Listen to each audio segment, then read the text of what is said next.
And the 2025 season officially underway. And it starts with the red light from James, who goes 0.46 red. Estelle, 0.5 on the tree, half a second on the reaction times. Estelle goes 64 miles an hour at 11.234 on the TCS side. James goes 12.05 at 66 down to the 8th. Bring up Riker and Sophia with the RCC 1987 Chevy 1500 going up against Sophia Getz with a Ford F350.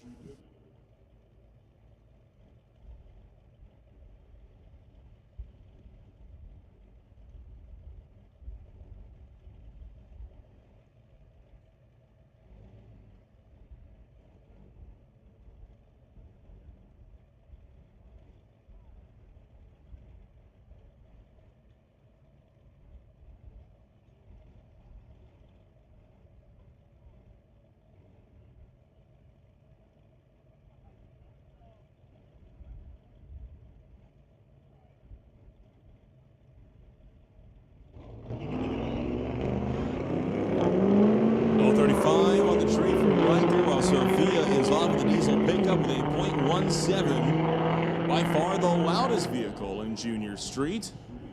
Sophia gets there first by 3/10,000ths of a second, goes 9.30 with a 9, 82 miles an hour. Riker goes 9.44 at 71.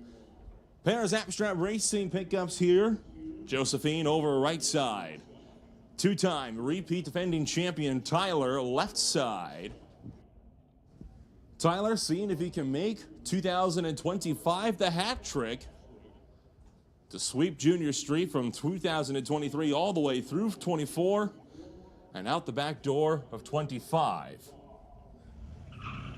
8th thou red on the tree, pair of red lights actually, as Josephine will also go 1/10 red.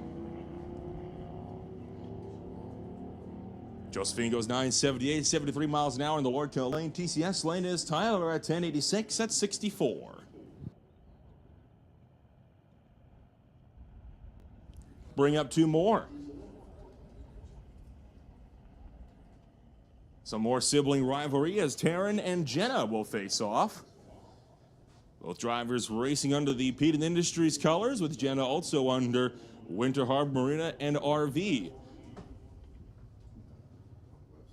Believe that to be a Chevy Tahoe over here TCS side, with another on the Lordco side. Another pair of red lights, 2/10 red TCS side to 0.8 800ths on the Lordco side. Tanner follows it up 10.49, 67 miles an hour. Jenna goes 11.17 at 59.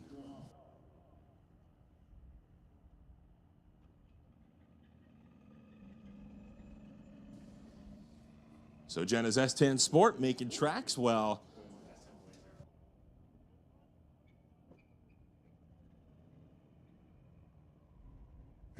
Jason will go up. Make that Jackson. Going up against Josh. 1969 Mercury Cougar out of Quinnell. Over on the far side of the racetrack, new driver to the Peden Industries Junior Street class. Always happy to see more expansion in our junior classes. Jackson goes 0.29 red at Klosky, 14 to the good. Jackson 10.72, 63 miles an hour, while the Cougar goes 9.85 at 69. So that closes up qualifying for the first round of qualifying for Peden Industries Junior Street. And to those street competitors, be ready. Your callback for Q2 was not too far away, so you can consider yourselves on a standby already for Q2. Next on up, we will roll into Junior Thunder. Class restricted to 890 and slower to the 8th mile.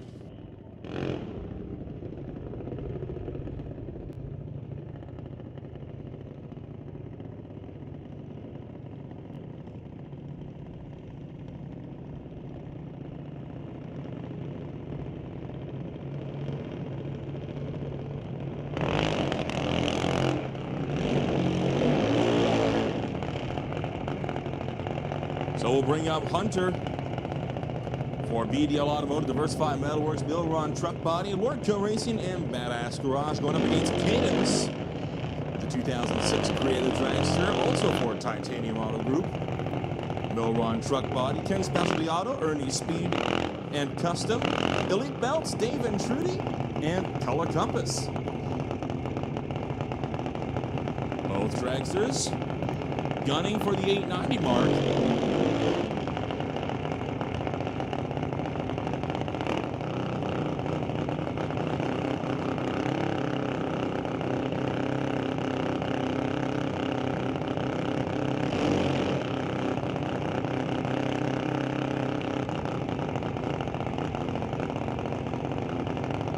Industries, of course, a longtime supporter of the junior program here at Mission Raceway Park, and they continue to support all three junior classes through the 2025 season. Big thanks to them for coming on board for another fantastic year of racing at the Titanium Strip.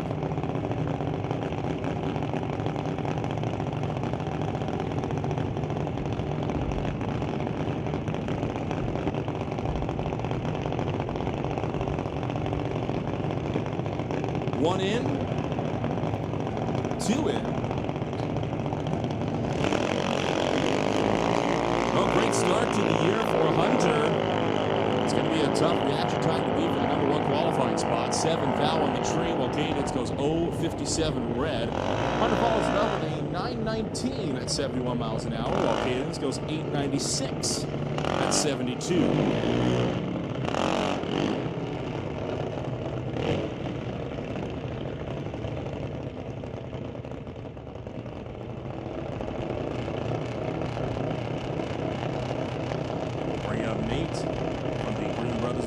Alongside Ashton for TK Performance and Marco Auto Parts. Two drivers that have been running in the Junior Thunder category for the last several years. Every year they get ever closer to graduating to either the street or the lightning class.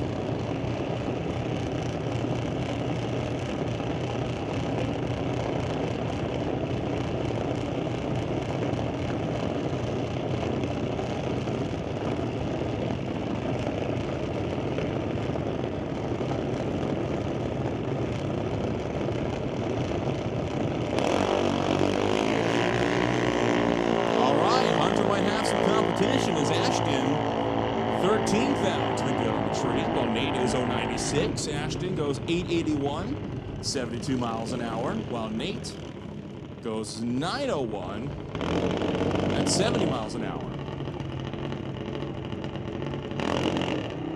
Once again, Junior Thunder restricted to 8.9 seconds or slower. Bring up Alex, another one of the Green Brothers Racing crew, alongside Nash for BDL Auto, Diversified Metalworks, Lordco Auto Parts, Milron Truck Body, and Badass Garage. Nash on the far side, making the drive out from Chilliwack to come race with us here at Mission Raceway Park.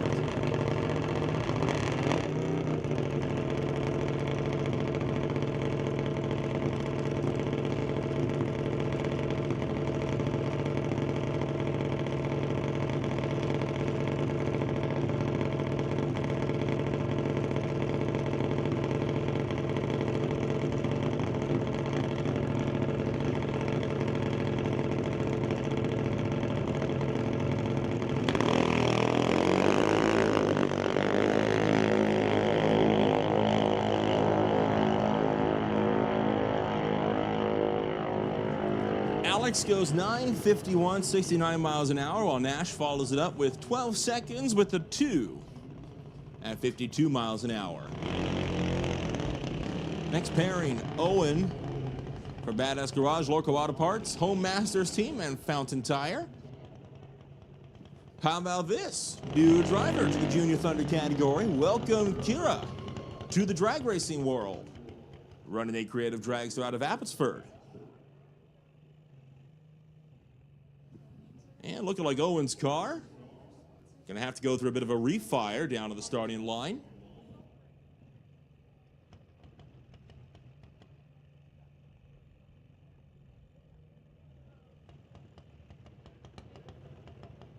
Kira rolling forward while Cruz tried to get Owen's car with some life in it. And now both roll forward. That's what we like to see.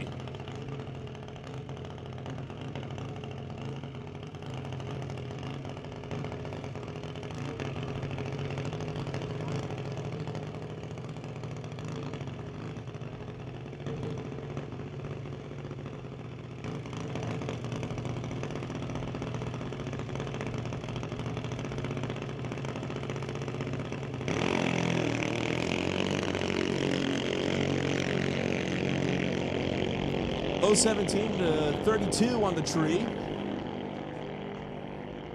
As Owen will go 12:38, 52 miles an hour to the 8th mile mark. Kira goes 14:51 at 40 miles an hour.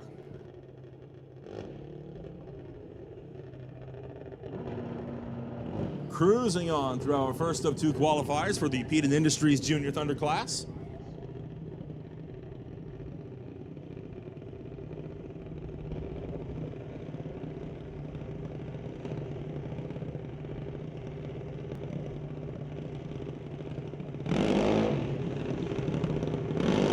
About that. Another member of the Harder family coming on out. So two new racers down to the Junior Thunder category.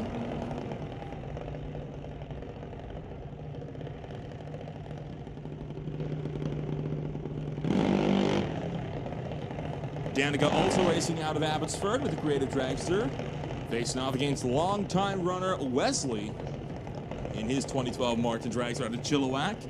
For Fountain Tire, Lorca Auto Parts, Badass Garage, and Home Masters Team.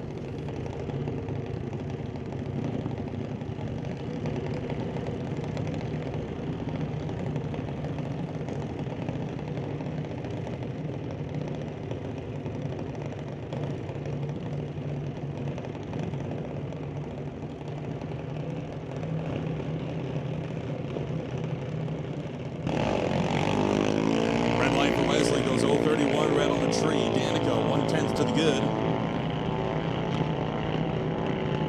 Wesley goes 888, 71 miles an hour. Pushing the 890 limit for the class, while Danica goes 1791 at 34.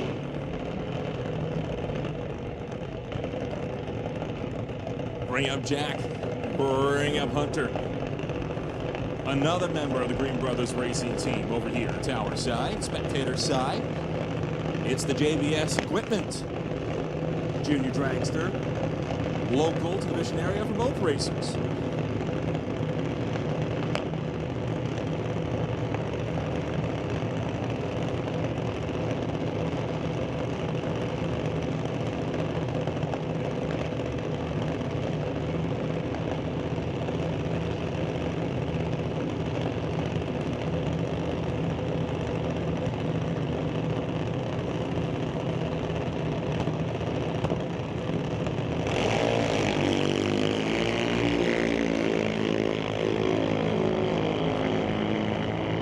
.19 to a .03. Jack will get their second. Hunter, meanwhile, goes 895, 73 miles an hour. Jack goes 1193 at 52. And boy, plenty of new cars and new looks, even for returning drivers. Two drivers returning to the strip in 2025. You got Coca with the 2018 Huddleston Dragster for Decal Ventures. Going up against Dallas for the Rieger Workplace Safety Solutions, and TKO Hot Rods also sporting the new livery for the 2009 Martin Dragster.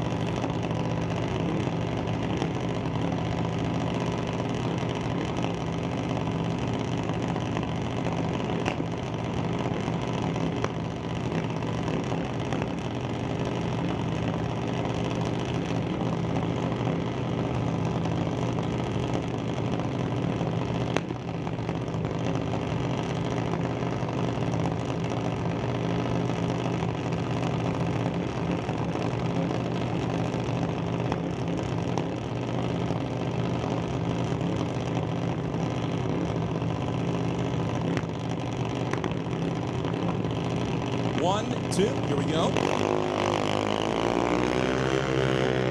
Pretty close on the tree. Not an action time the most stellar in the world.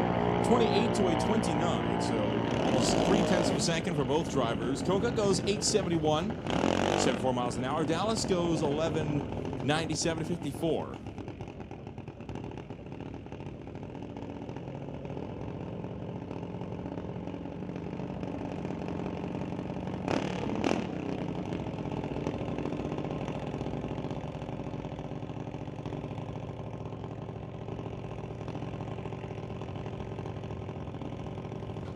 And that'll bring up Grayson.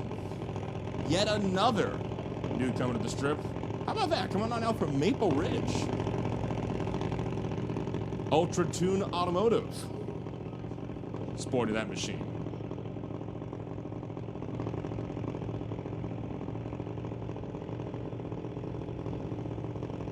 And Grayson, the returning competitor, going to take off with an 089. And we'll close out the first round of Junior Thunder qualifying with a 902 at 72 miles an hour. Junior Lightning, the next one to roll into the box. Cars get a little bit quicker, a little bit louder. And before that, we will have a licensing pass, it looks like. So attention in the pits, attention in the pits. I said your call wasn't far away. Heaton Industries, Junior Street. We need you to lanes 5 and 6. That is Junior Street. Bring them on up. Lanes 5 and 6. If you're not already down there, that is Junior Street. Lanes 5 and 6.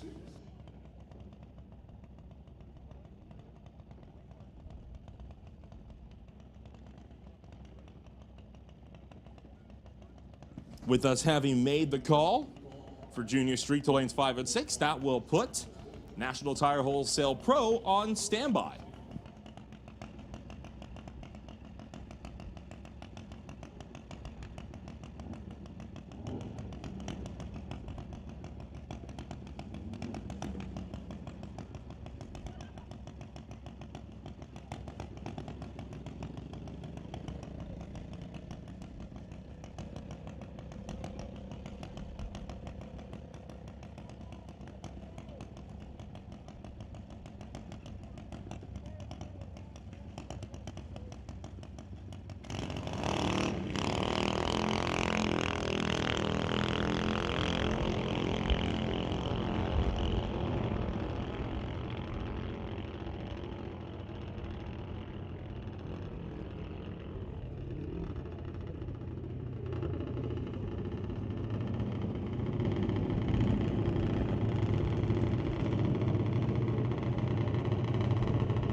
So licensing pass in the books. The license went 1204, 52 miles an hour, and that brings us to Lightning.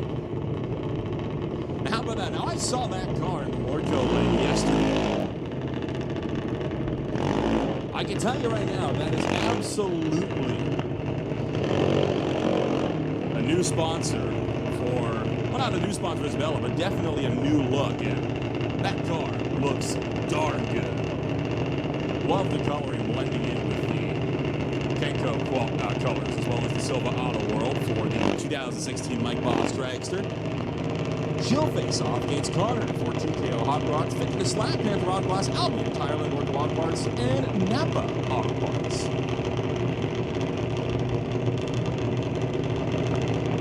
Now this class gets restricted to 790 being the quickest time.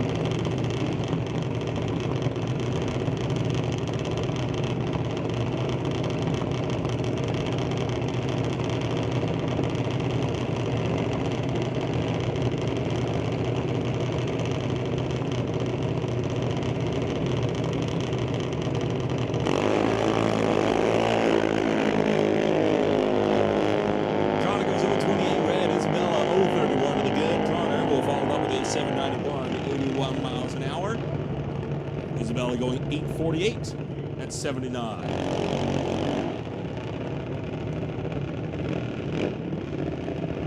Bring out the next pair. It is Emily for Titanium Auto Group, Lorco Auto Parts, Walco, TNT, and Pioneer Truck and Trailer. Nothing yet on file for the driver. Lorco side.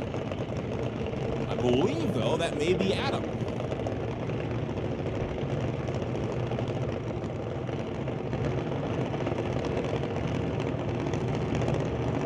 So that is indeed Adam for TK Performance on the far side.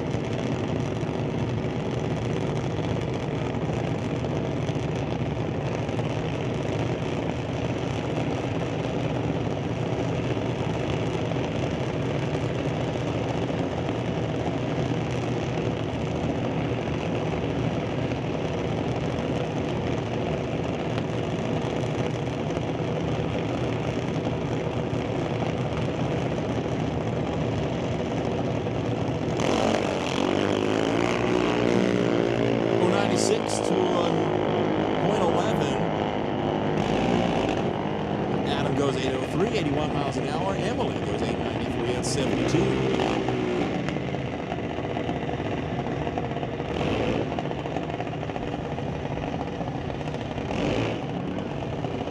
Next pairing out, we got April for JBS Equipment.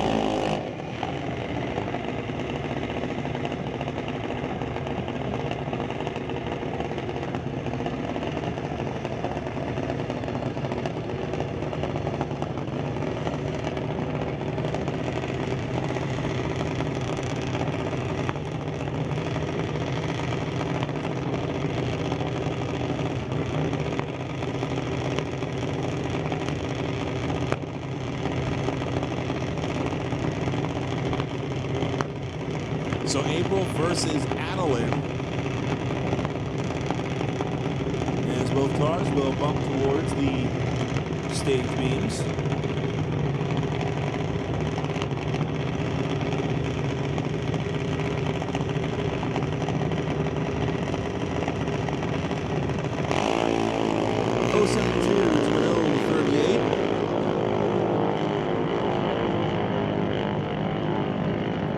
.804, 80 miles an hour for April, while Adeline goes 810 at 79.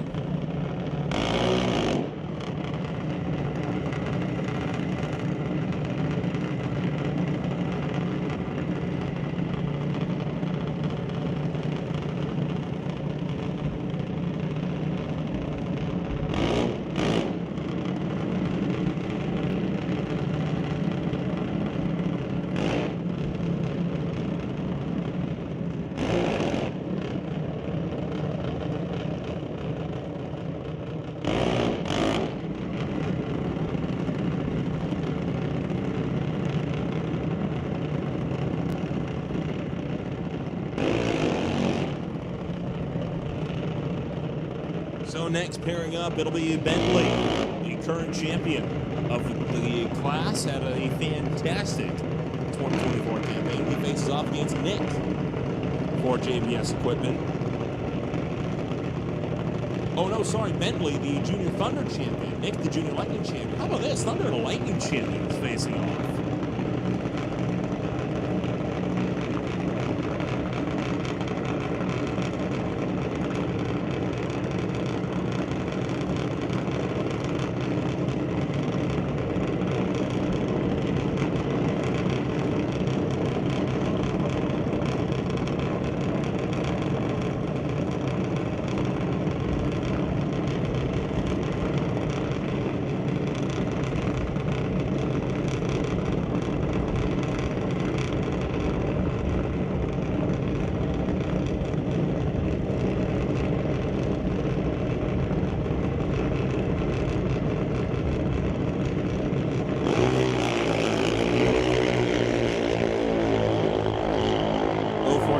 To an 058, Bentley goes 782, 83 miles an hour. Nick goes 792, also at 82 miles an hour.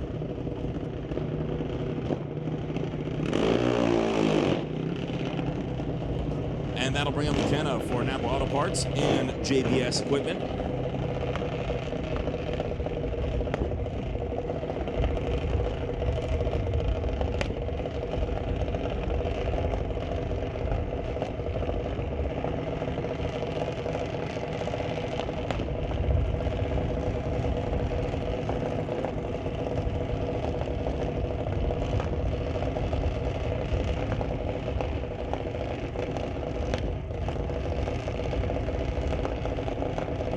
gradually moving forward as last-minute adjustments taking place.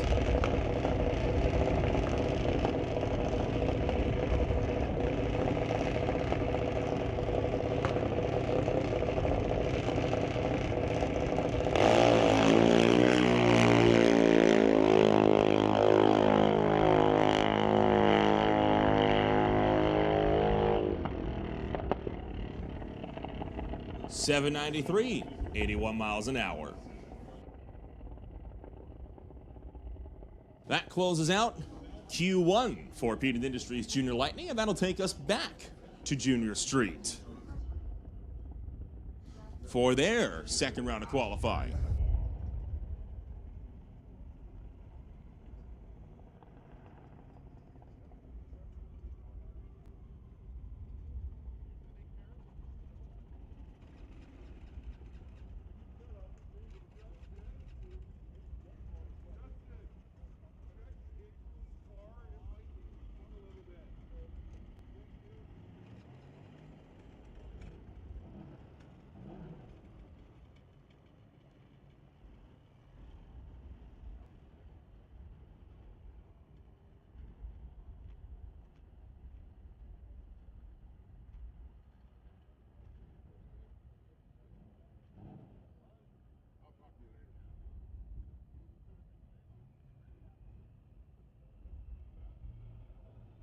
So we'll bring the Peden Industry Junior Street category back under the tree, or back under the Lord Quad Park Spectator Bridge.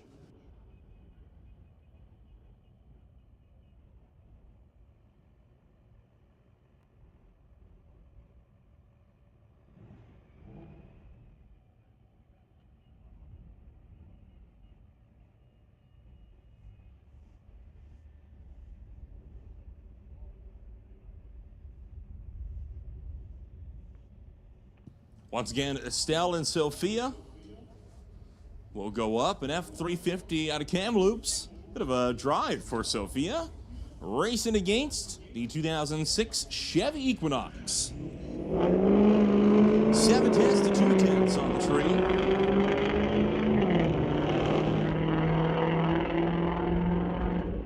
.921 and 82 miles an hour to Estelle's 11 seconds dead on with a 64 mile an hour speed.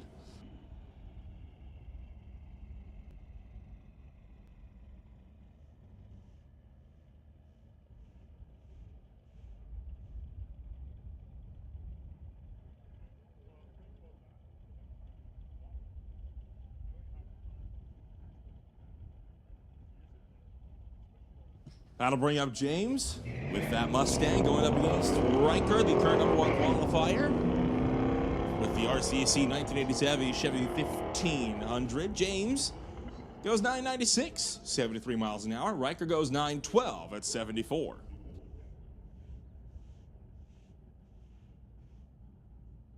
And next up, it's Josephine versus Taryn, the Zapstrap Racing Chevy pickup going up against the Peden Industries Tahoe.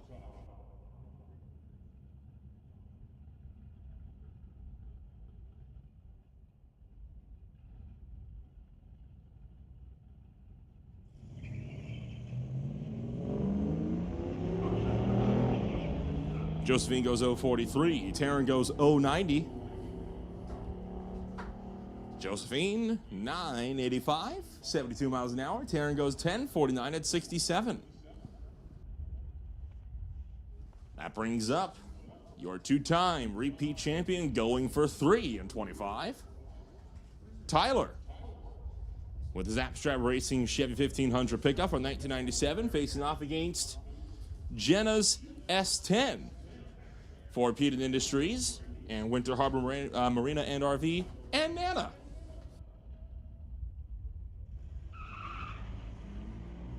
.018 to a 24 light.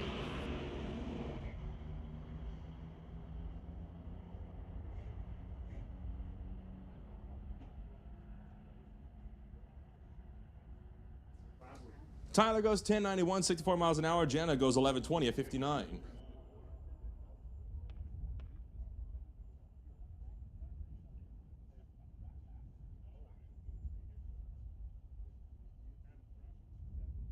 Attention in the pits, attention in the pits. National Tire Wholesale Pro. We need you to lanes 1, 2, 3, and 4 for your first round of qualifying. That is National Tire Wholesale Pro. Come on up, lanes 1, 2, 3, and 4 for first round of qualifying. And that'll also be a standby call for Sportsman.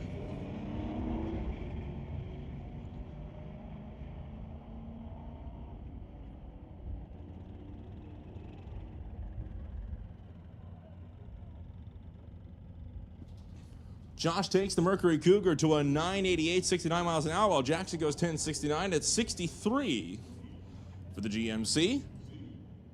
That's going to do it for qualifying in Junior Street. Next time we see them up will be for eliminations.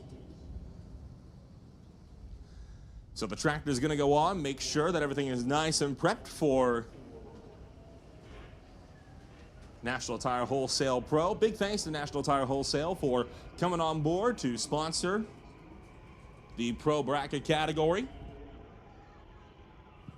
And a big thanks to a lot of our other sponsors, especially the ones that sponsor our classes, like Vancouver Car Wraps, of course, Peated Industries, who we've already thanked today, Mountain View Harley Davidson, Rad Torque Systems, and Old Car Center. And of course, this place would not be here were it not for our other track sponsors like Lord Kawada Parts, Jaw Portable Buildings, Comox Valley Bobcat and Excavating, of course, Titanium Auto Group, sponsored the Titanium Strip. TCS, Transmission Products and Torque Converters, Super Steve's Tires, Jerry's OK Tire, Trailblazers, Factory Direct Tools, Tim Hortons, JBS Equipment, Remax, and many, many more. Thanks to all of you guys that help us keep the lights on at Mission Raceway Park. We would not be here if it were not for you. And of course, a big thanks to all the drivers that came out to race with us here on opening weekend.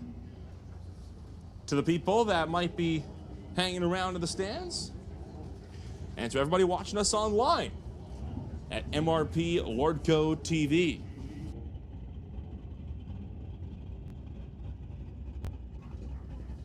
Half Track Snack Shack still open for breakfast.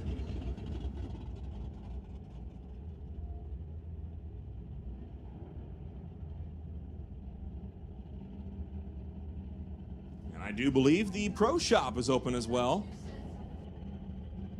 And don't forget as well, Yvette Jacobson selling $20 draw tickets for her quilt squares. You can meet her either at her pit or somewhere on the property.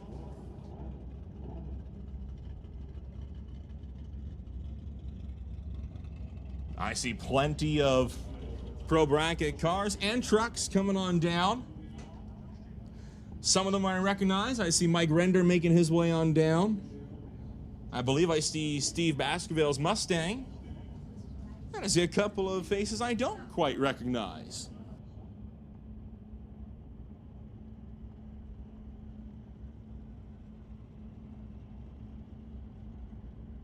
Once again, we have called National Tire Wholesale Pro, lanes 1, 2, 3, and 4. That is National Tire Wholesale Pro bracket. Coming up to lanes 1, 2, 3, and 4. Vancouver Car Wraps Sportsman, you are right now on a standby call for your first qualifier.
Heavy hitters entering this 2025 season for National Tire Wholesale Pro Bracket. Of course, Chris Stone enters as the runaway champion. Took 712 points for the win in 2024 in the class. Second to him was John DeBack. Less than 600, only at 582. So Chris Stone definitely being touted as the man to beat this season. Craig Johnson, another heavy hitter in the class. I see him in the lanes with the JCE Malibu wagon. Came home third last season with Loren Schwartz and Bobby Ehlers, bringing up fourth and fifth in the point standings. Competition in this category always fierce, and when you take a championship by such a broad margin, you know you're going to have a target on your back coming into the new season, and that is going to be playing on Chris Stone as he looks to kick off his 2025 campaign on a high. I know drivers that might be looking to rally back. Jim Benke definitely going to be one of them after finishing 7th in the points last season. Of course, multi-sportsman champion Nick Douglas finishing 9th in the points, going to be looking for more. Mike Render took one of his first wins in a hot minute last season, came home in the top 10 as well. With Mal Patterson and Ross Walker, other drivers looking for major improvements this season.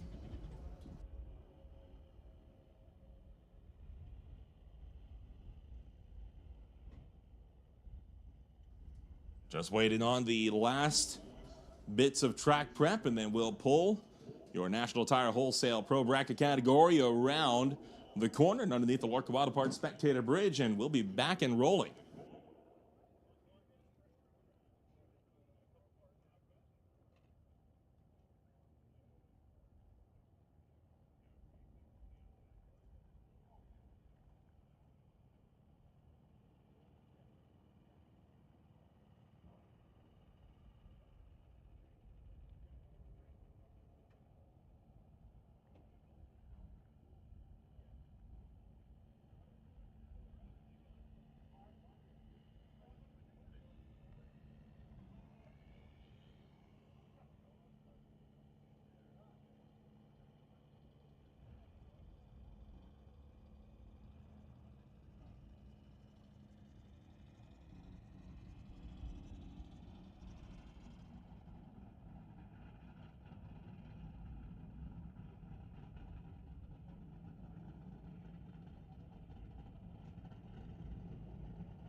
First burnout's complete. Jeff Lefebvre brings up the 1986 Camaro, sporting 350 cubic inches of Chevy motor under the hood for the Stir Enterprises design flooring machine.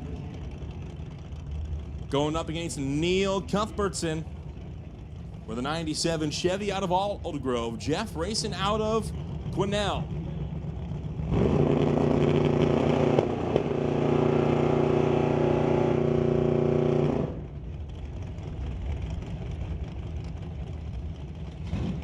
And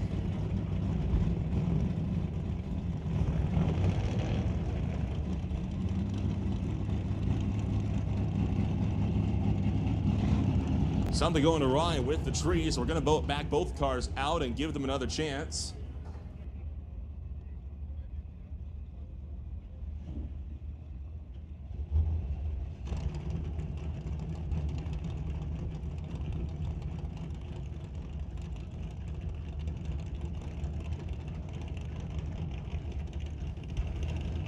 And the culprit could very well be a timing sensor, as we are hearing, so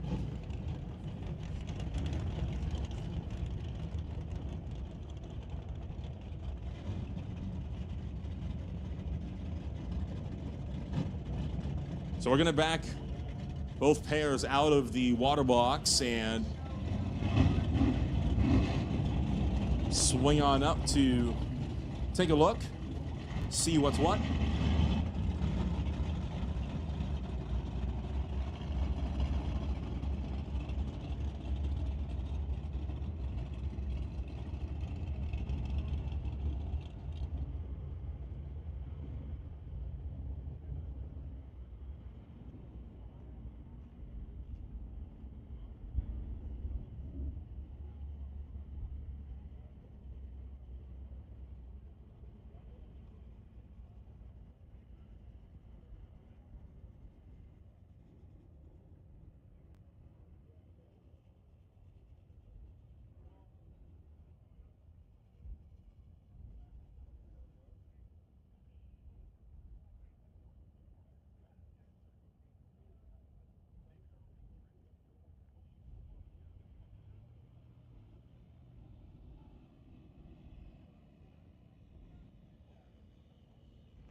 So once again, the reason for the quick downtime is due to a sensor up at the quarter mile getting on the fritz just as the first pair of National Tire Wholesale Pro had gotten into the staging beams. And of course, that sensor being out is obviously a problem because that means you can't get an accurate time, but Perhaps more importantly, the tree can't come down, and given that we qualified this class off of reaction time, that's a slight problem. But it does look like that has been resolved, so cars fire up, and we will once again bring Jeff Lefebvre with the 350 cubic inch 1986 Chevy Camaro, sponsored by Stir Enterprise and Design Floor, into the TCS side.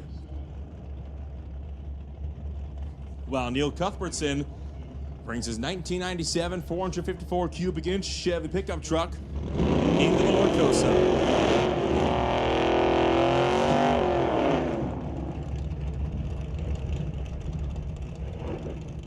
So take two on trying to get our pro bracket class underway for 2025.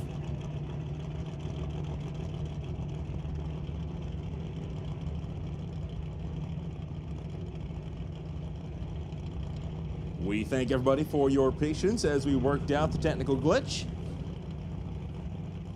And we're underway.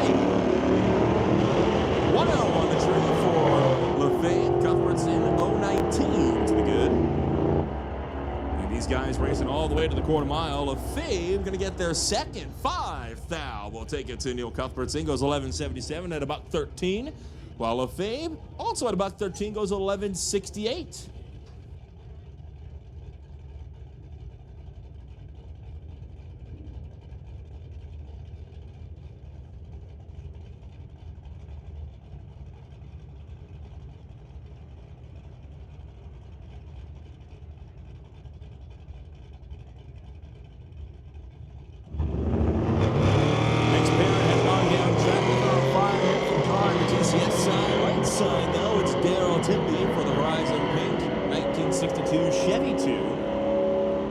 Tippy gets there first, 10.48, 125 miles an hour. His opponent, 10.98 at 120.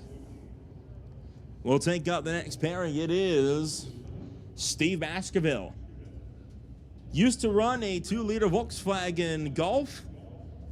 However, throughout most of last year and seemingly kicking off 2025, he is moving up to a 5-liter 2022 Mustang out of West Vancouver, going up against Richard Love, driver out of Osoyoos, with the Reflection Guest Houses and SS Motorsports 1989 S10, sporting 383 cubic inches of Chevy motor under the hood.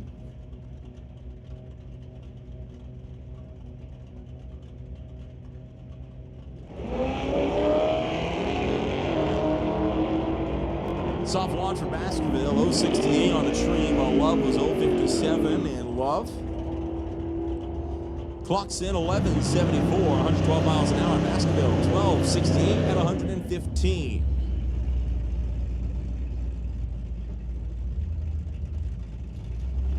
And that brings up Deborah Dalton with a 1979 Chevy Impala with 454 cubic inches of big block Chevy motor under the hood, racing against Cassie Tippy in the Nova Wagon, 65.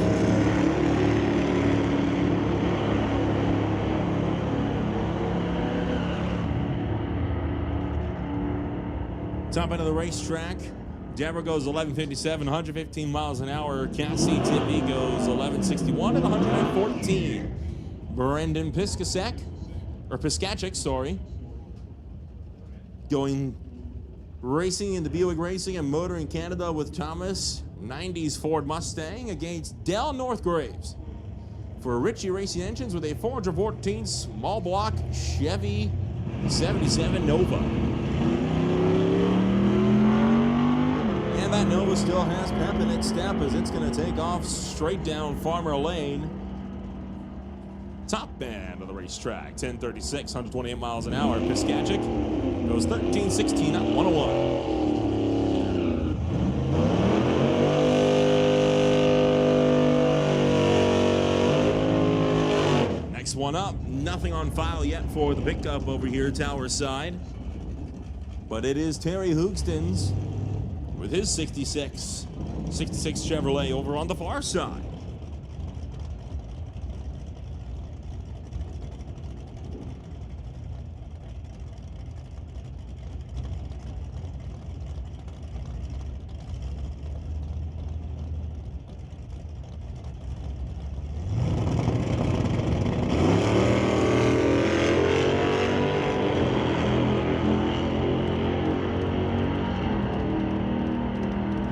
081 to an 037. Terry Hookstins will go 1185, 111 miles an hour. His opponent, 1220 and a 109.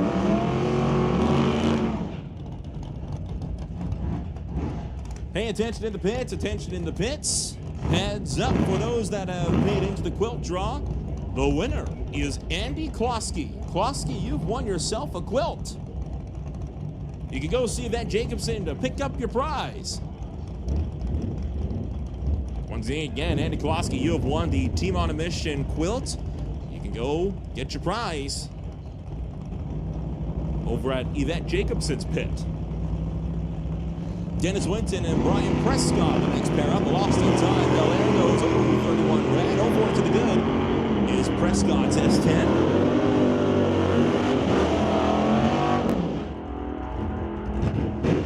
.1021, 130 miles an hour. Prescott goes 1009 at about 32. Nothing on file for the primer time machine over here, tower side. It is Dylan Scott. For the Baja North, Lorca Auto Parts, Advanced Driving, and Lorca Auto Parts, Chevelle.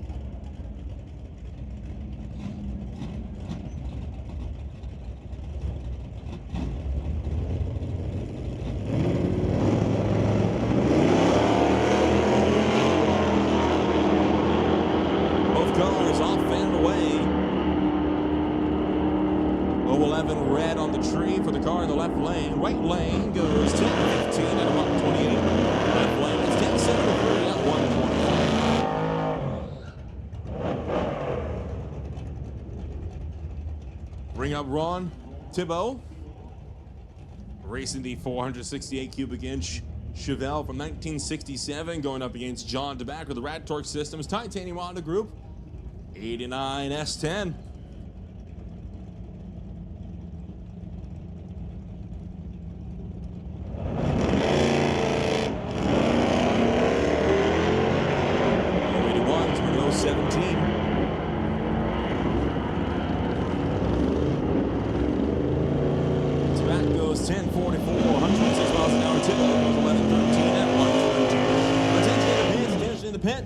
Vancouver Car Wrap Sportsman, we need you to the lanes, please. Back once again, Vancouver Car Wrap Sportsman, we need you to the lanes. Sportsman to the lanes for first round of qualifying. Rad Torque Systems Super Pro, you are on standby. Rad Torque Systems Super Pro, this is your standby call. Lorenz Schwartz finishing to the top 10 of the points last season in the Titanium Auto Group and Bubba Speed Shop Lights in 1983. Racing John Barrichello, the 67 Dodge.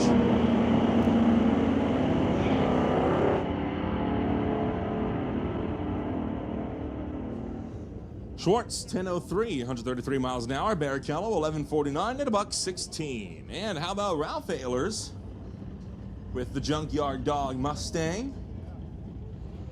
Going up against Mike Render for Fountain Tire, Chilliwack, Fortins, Lorca Auto Parts, and AFD Petroleum with the 85 6-liter LS Chevy S10.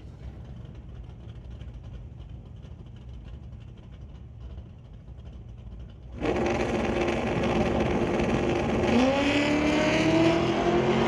huge red light for Ralph Ehlers. Almost 3/10 red on the tree, and I think that caught Mike Render out because he went 009 red on the tree immediately after.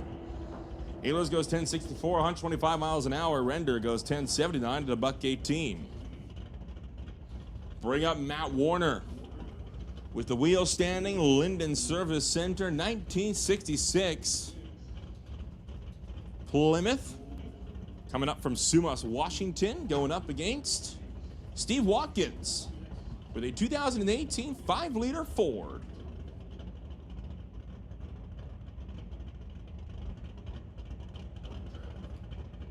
Watkins making the trip all the way out from Hillsboro, Oregon.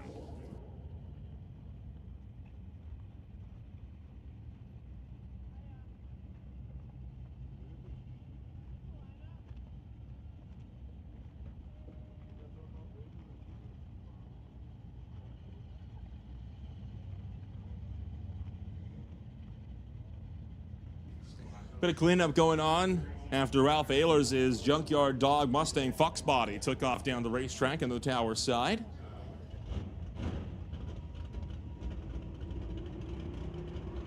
potentially leaving a little bit of debris behind. Guess this is a good time as ever to remind drivers, if you're running a street car, no AC, please, as that is one on the racetrack, and make sure that your wheel wells, fenders, and tires are clear of loose stones, gravel, dirt, what have you, when you make your way on up to the staging lanes.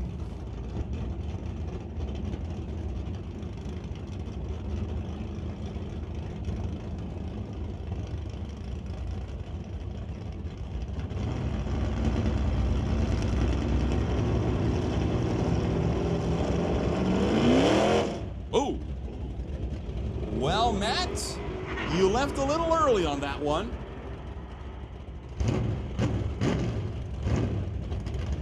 Steve Watkins will go to the top end, 11.99, 115 miles an hour.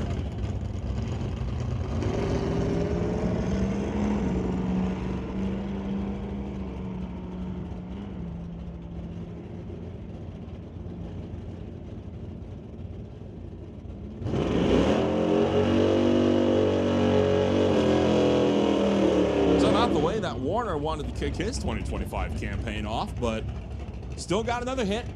Should be able to get that turned around, hopefully. Mal Patterson brings up the Albion Tireland Maple Ridge Express Care and Valvoline Oils 1968 Malfunction Acadian. Racing against Rich Dyes with the Transporter Logistics 1973 Chevy Nova. Drive out of Maple Ridge here, going up against a competitor out of Poco. And now some cleanup taking place in the right-hand lane after Steve Watkins went down track.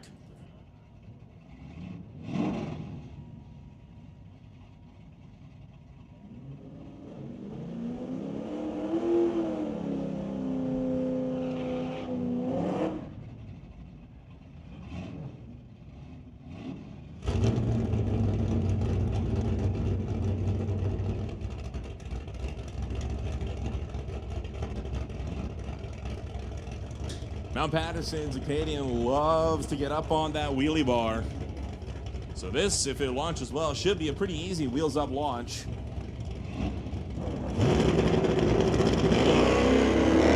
That's the way. How about that? Trip zip with the 5 on the tree for Mal Patterson. Our first trip zip of the season. Not quite a quad zip, but that's a tough number one qualifying reaction time to beat. He'll follow it up with a 10.02, 132 miles an hour. Rich Dyes goes 11.20 at $1.19. So Mal Patterson rockets to the number one qualifying spot, and just about nothing shy of a perfect light can usurp that.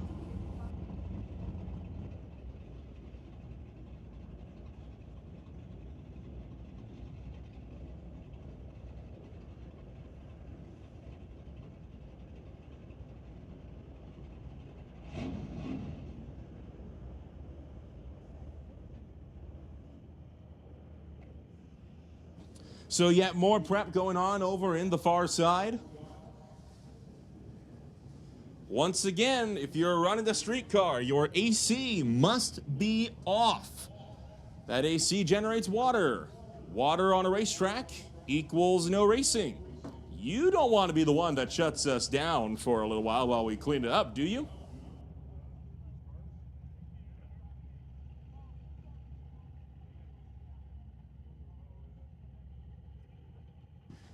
Waiting patiently behind the water box is multi-time winner last year, Craig Johnson. For the BC scale, Johnson's Customs Exhaust 1979 Malibu wagon.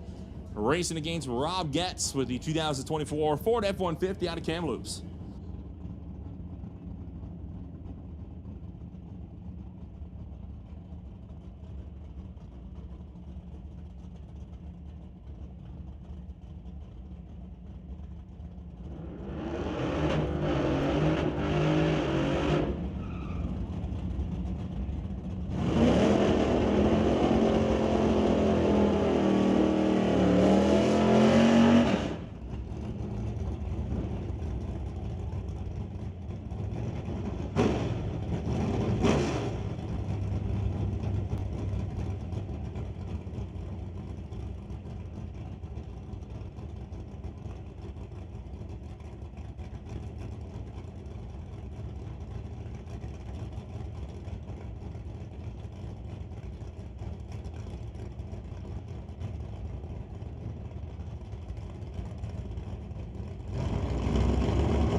Craig. Might want to put a wheelie bar on that thing. That thing was striking the rear bumper down the track at about 60 feet. Never seen that Malibu wagon launch like that before. He'll go 10:59, 120 miles an hour. Rock X goes 11:66 at 120. Now, I saw that car picking the wheels up a little bit in the Friday testing tune yesterday, but never like that.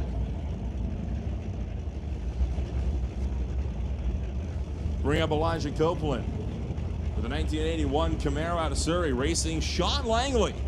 Finally back for more with a good old Mustang.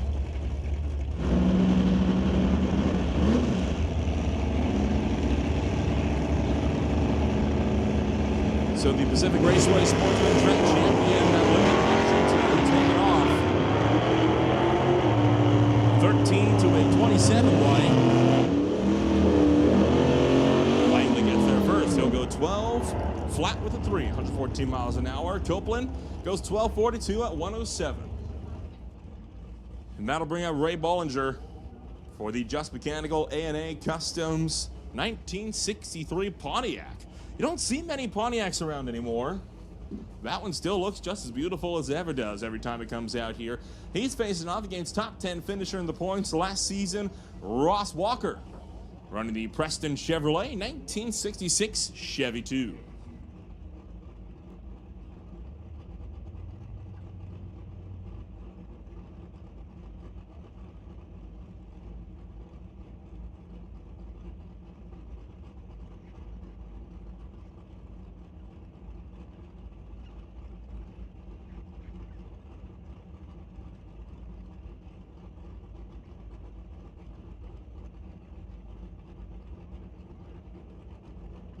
So yet a little bit more spot cleanup after Elijah Copeland's run. But the cars will quickly be allowed to bump their way forward.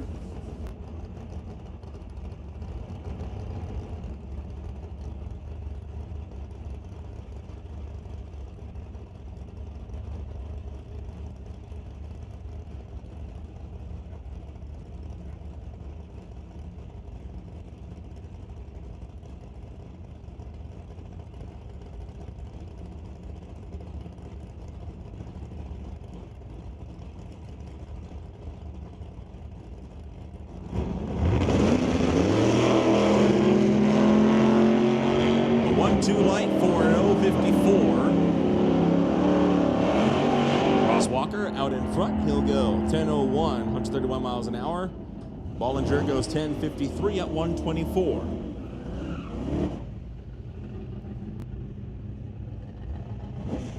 Next pair up, Rob Monroe Jr. brings up the Winter Harbor Marina and RV Gibson Racing Transmissions, Rise and Paint and Auto Body 1969 Acadian.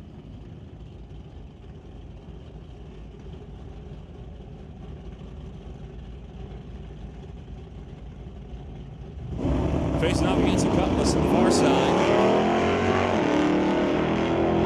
050 to a 16 reaction time.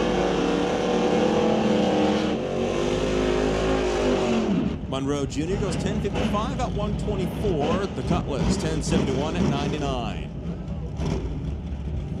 And well, it wouldn't be a race weekend if we didn't see these guys pairing off and qualifying. Jim Benke bringing the Rad Torch Systems Titanium Auto Group, Bugs the Excavating, Racing, Chris Stone, still the fourth defending champion, and looked like issues setting in for Banky off the hitch there on that one. Chris Stone runs out the back door, goes 10:04 and 131. Banky on the slow cruise goes 12:90 at 88 miles an hour.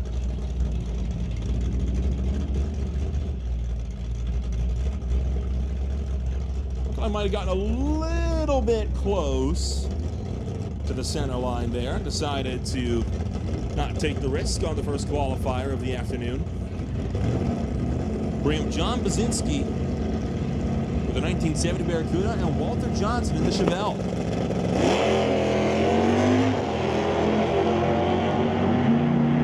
Basinski way out in front. Both drivers go red. Brzezinski 1078 at 119. Johnson with a 003. Red light goes 1132 at 110. Hey, there's Andy Klosky. Andy, I don't know if you got your radio on, but you want a quilt. Klosky running the Kevin's Wagon Design Flooring and Lorco Auto Parts 1981 Chevy facing off against Lucas Taggart with the Scat Pack Dodge.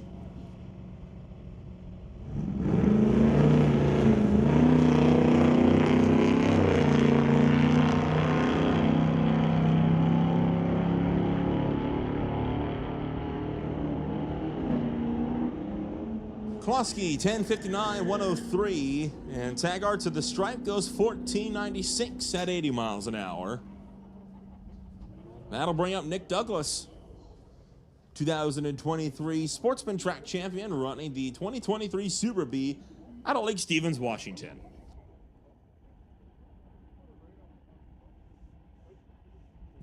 And this, I believe, will be the last car in National Tire Wholesale Pro Bracket.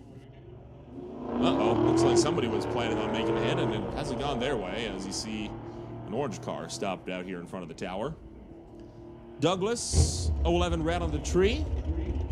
Goes 12-12, 110.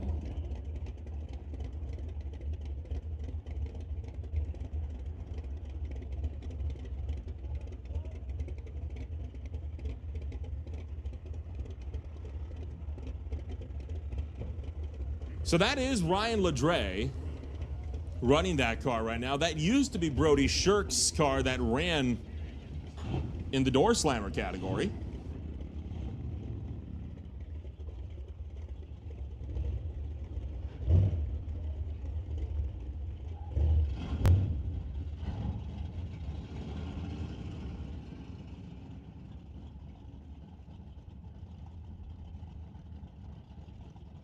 Well, it had life, at least.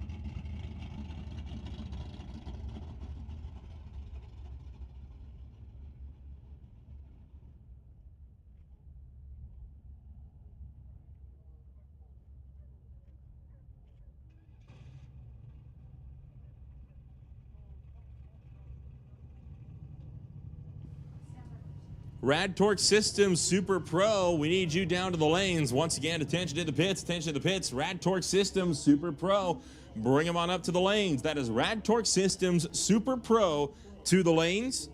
And Mountain View Harley Davidson Motorcycles, you are on standby. That is Motorcycles, you are on standby.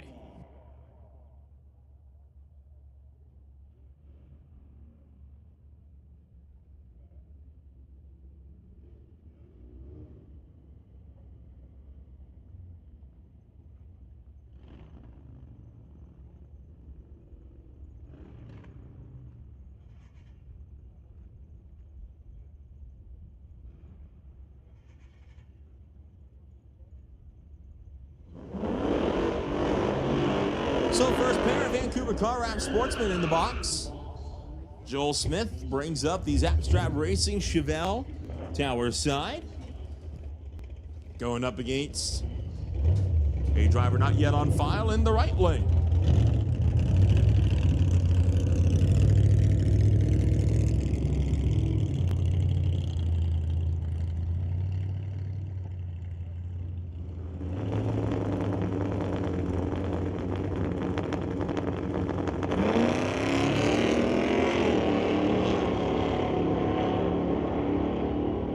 .75 to a 252.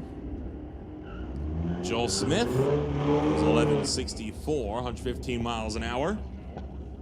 His opponent, 1436 at 92. Bring up Bruce Sturtz with the 2005 Dodge Ram. He goes up against Eric Brittain. For the half-fast 2, the half-fast 2 Datsun? It's not like any Datsun I've ever seen. Saw that car out in testing yesterday, and I always thought it was an interesting look on that thing. Brittain goes 0.22 on the tree, follows it up 99 miles an hour. Oh. Well, I don't think he got there in 1.6 seconds, if I'm being honest.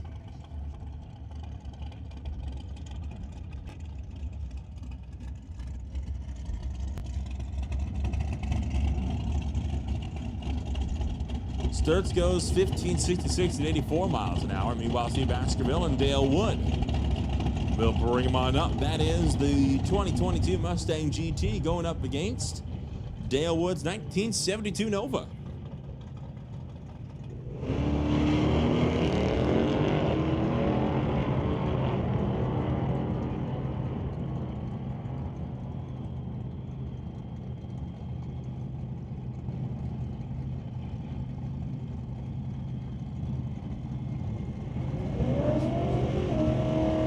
Dale Wood goes 11.29, 116 miles an hour. Baskerville goes 12.71 at 115.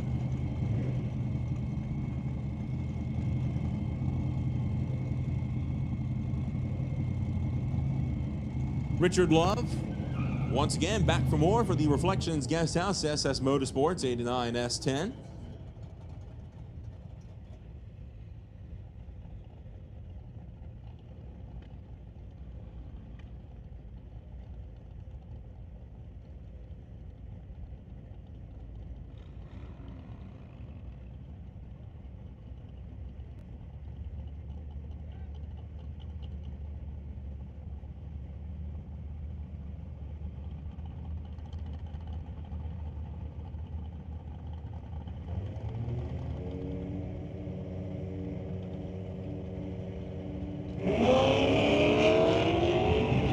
Richard Love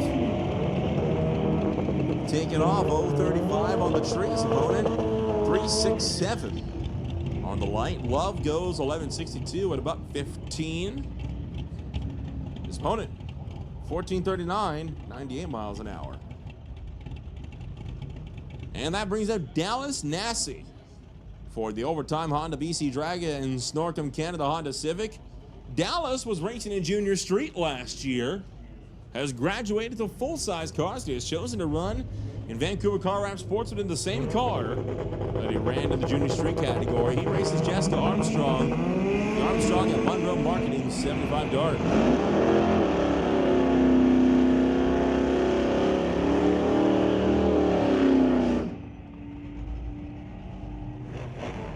Jessica Armstrong, 13.34, 102 miles an hour. Dallas Nassy on a cruise with an 18.37 at 70 miles an hour.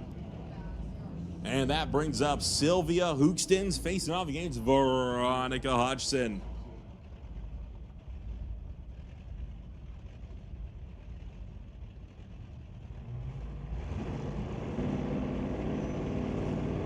Sylvia Hookstins finishing 6th in the points last year. 33 away from breaking into the top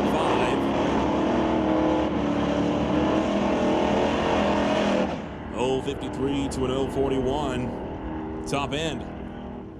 Hookstins 11.39, 18 miles an hour. Hodgson goes 11.85 at 108.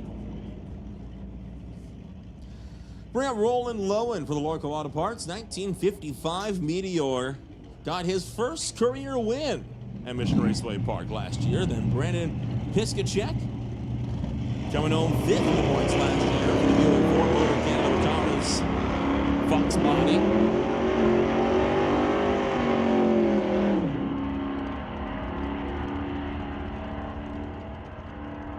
Lowen 12.82, 101 miles an hour. Piskacek 13.17 at 101.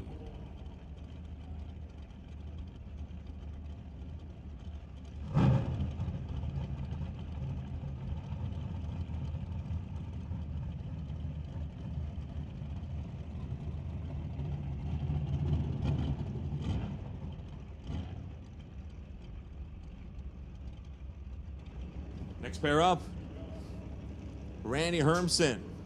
How about that? Not running his usual behemoth. He's running the Eddie the Eagle 1987 AMC against Eric Hansen for the Broadway Refrigeration 70s Dodge. Hansen, 12:18, 108. Hermsen, 20 seconds at 65 miles an hour.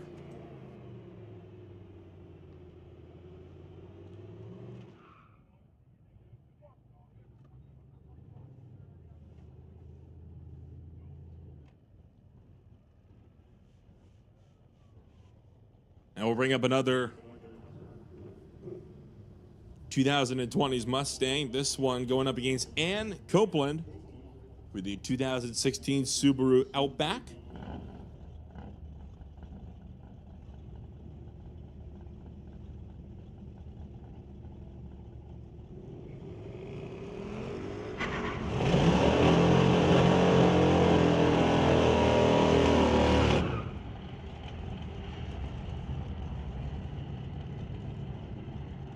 The Mustang goes 12:03 at 118. Copeland, 15:54 at 90 miles an hour. And that brings up a pair of pickups. Stormy Newcomb for the SBB Racing, Pavey Hills Machines, and Acro Machining 99 S10. Welcome, Stormy Newcomb, to Mission Raceway Park. Racing again, Rob Getz with the 2024 F-150. His daughter Sophia running in the same truck in Junior Street.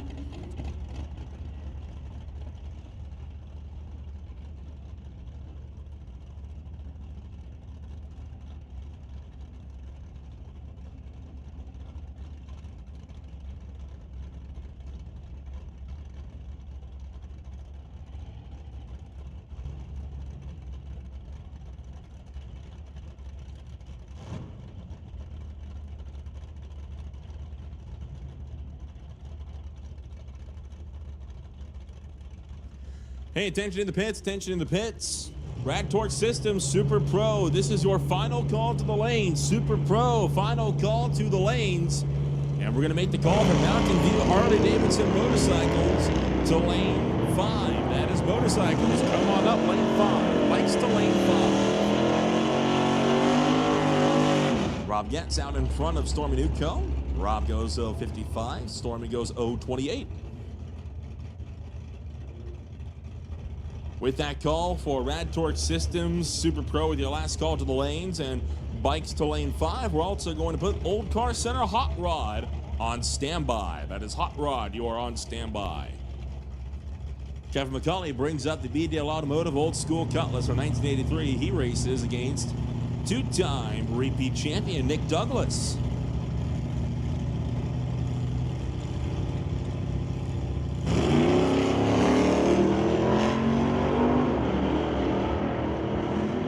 Douglas took the championship in spades with a near 300-point deficit to Grant Gordon. When Grant Gordon had his season go a little bit awry towards the back end of things.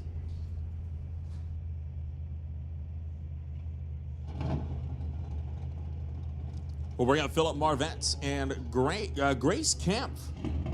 Marvetts running the Sunbreeze Landscaping 1971 Plymouth out of Everson, Washington. And coming up from Abbotsford is Grace Kemp with the Ground Pounder Racing 64 Falcon.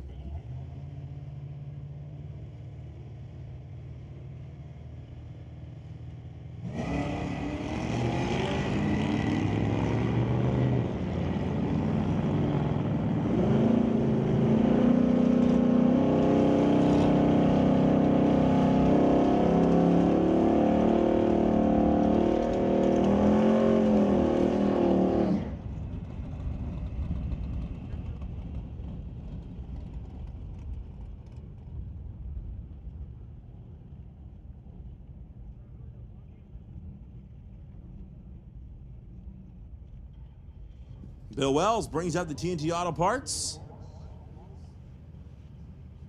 1979 Malibu right now.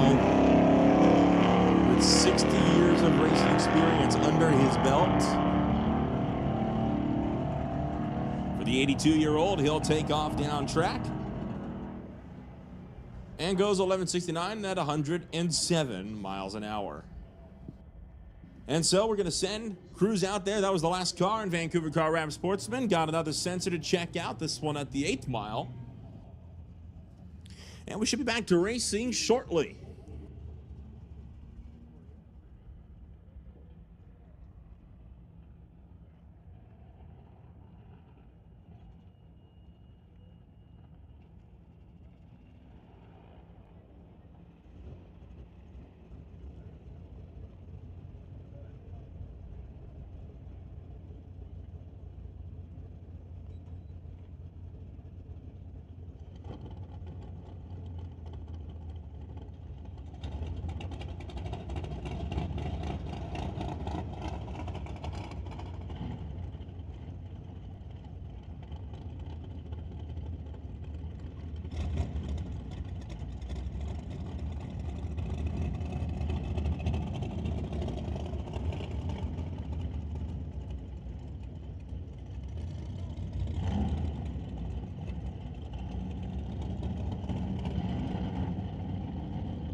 So looking like the sensor has been repaired, and we will get set to continue on with our racing program as Rad Torque Systems Super Pro has been pulled around the corner.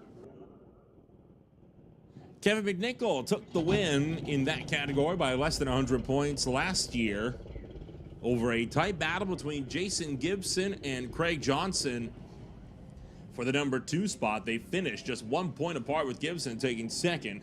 Laurent Schwartz was only 10 behind Johnson, picked up 4th, and less than 10 points behind him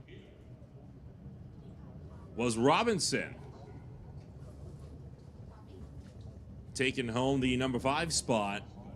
Rochelle to back, Jeremy Soares, Jan Christensen, and John Jenkins closed out the top 10. Attention to the pits, attention to the pits. Old Car Center Hot Rod, come on up to the lanes. That is Old Car Center Hot Rod. Make your way on up to the lanes and stand by for all junior classes.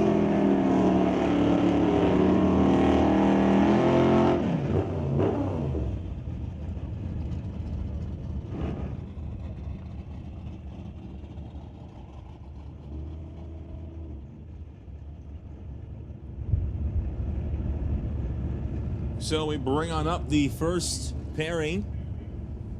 Nothing on file for this car. It might be one of the Tippies, I believe. Martin Rochelle races alongside him in the 1978 Malibu.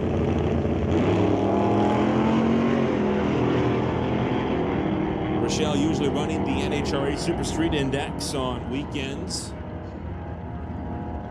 where we run the Lorco Auto Parts Super Combo, but this afternoon that car can go 10:08 at $129. His opponent, 10:49 at $125. Bring up Colton Morin, graduated from the Junior Lightning category last year. Had his first full season with the Dragster. Raced for big points in the Sunset, the Beast Mechanical Sunset Showdown series. And in the Just Mechanical Sunset Showdown series, he unfortunately came home second. It was a tough loss for him at the end of that season. I believe this is the first season he is running full-time in Super Pro. And he is looking to make a statement that he is back with a vengeance. He finished 12th in the points last season, made his first official debut on June 14th. He races against Jan Christensen, the driver that came home number 9 in the points last season with the 1978 Camaro Z28.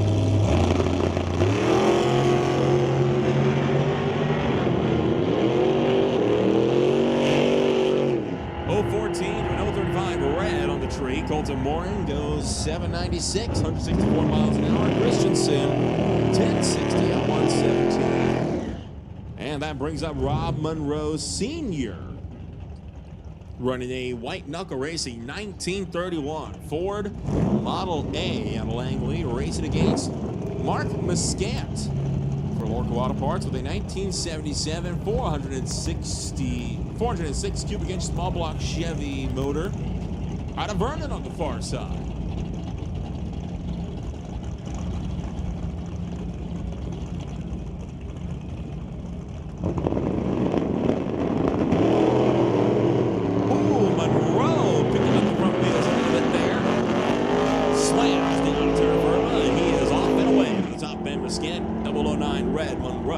Goes 897, 151 miles an hour. Muscat 1059 at 129.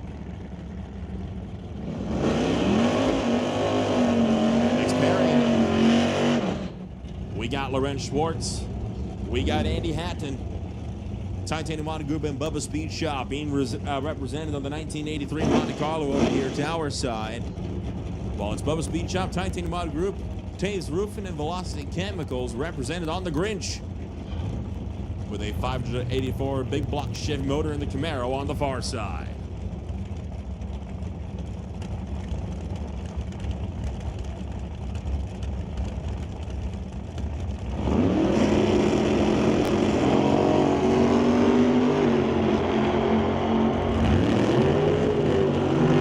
Captain Often runs in the door slammers as well. He went 011 on the tree and goes 830 out of $160, while Lorenz Schwartz goes 1003 at 133. You want to talk about door slammer names? How about this one over here? Brian Ritchie, running the Ritchie Racing Engines and Greenlight Auto Sales 1968 Chevelle. He'll face off against John Jenkins with the West Coast Building Restorations, Mackenzie Racing and Bubba Speed Shop 1988 Chevy S10.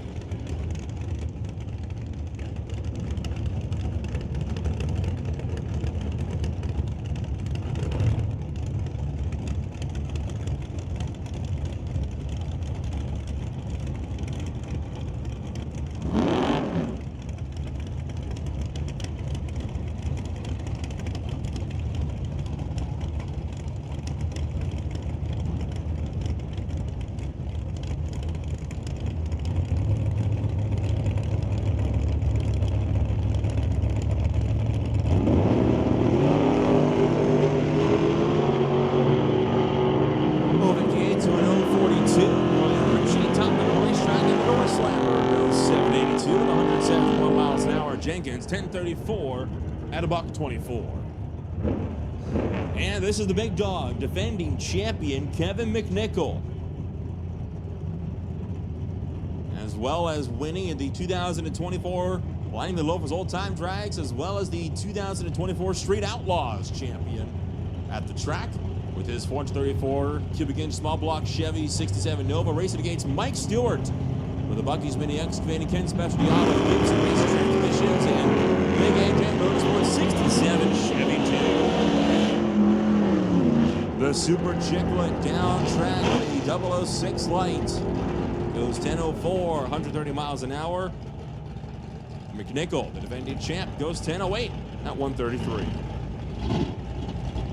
And another pair, Chris Stone, Jim Benke.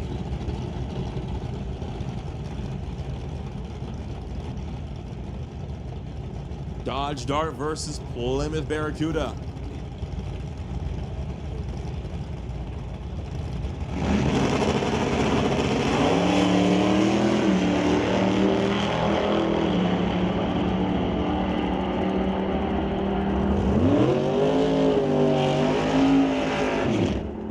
.1004, 130 miles an hour. Banky goes 1008 at 131. That'll bring up another dragster. And in fact, another door slammer. Paul Soares brings up the 95 Pontiac over here tower side. Jeremy Soares, the number 8 finisher in the points last season, will bring up the Cameron dragster for Soares Transport and Quick Tech race cars out of Terrace. In fact, both races out of Terrace.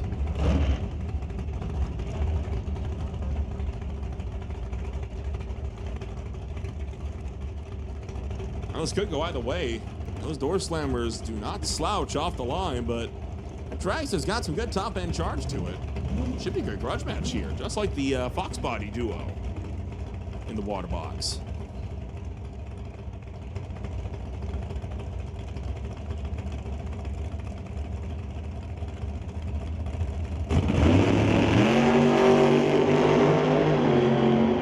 And that one is over as fast as it begins. Soares goes 009 red on the tree, but outruns them 735, 180 miles an hour. Soares goes 809 at 167.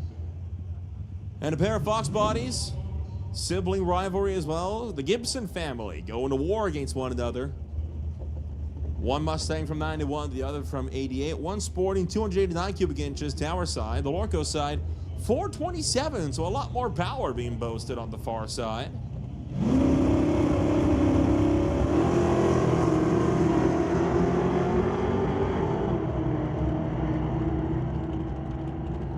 And that grudge match goes the way of Justin Gibson, 963 at 139 miles an hour. Jason Gibson, 978 at 136. Bring up John DeBag once again for the Rad Torque Systems Titanium Auto Group S10.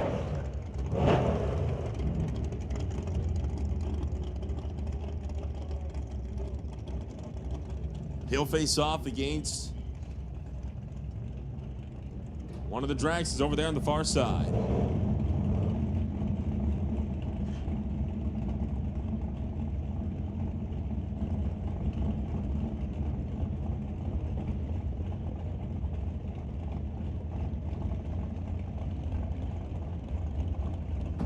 Tobacco will race against Emily Gerard for the Sheer Solution Just Mechanical Titanium Auto Group 2001 Undercover Dragster. Sporting a 582 cubic inch Sunset motor.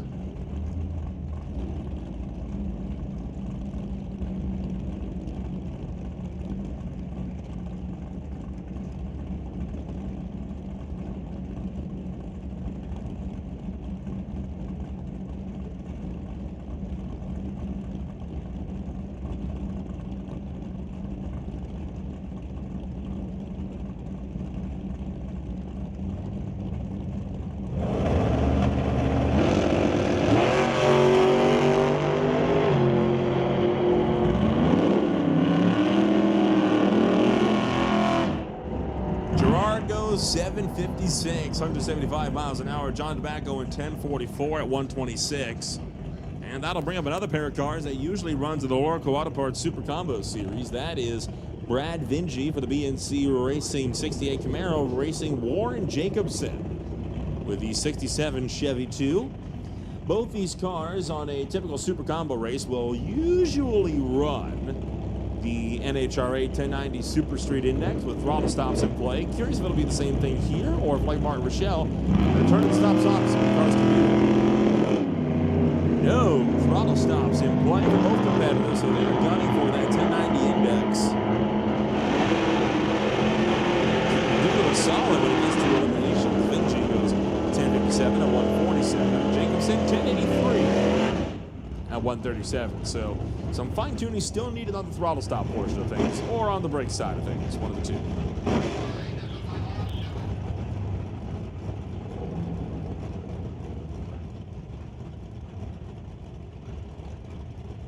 Craig Johnson and Nick Angelucci, the next two up. BC Scale Johnson's Customs exhaust running in the Malibu wagon against Angelucci's regular Malibu.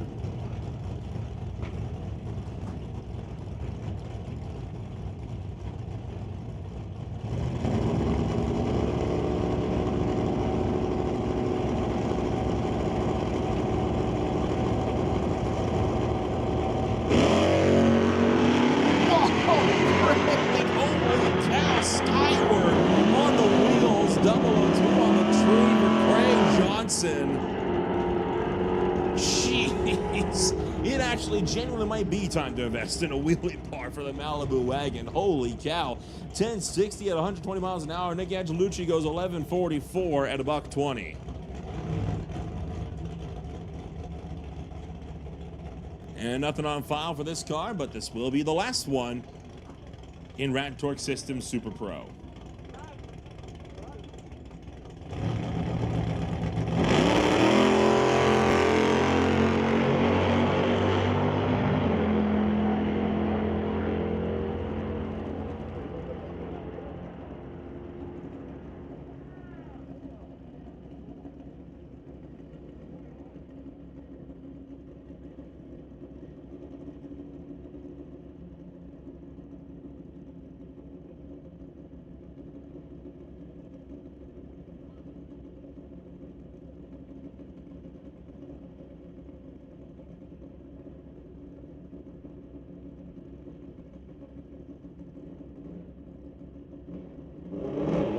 So we move from 4 wheels to 2, as it'll be Mountain View Harley-Davidson motorcycles up next into the water box.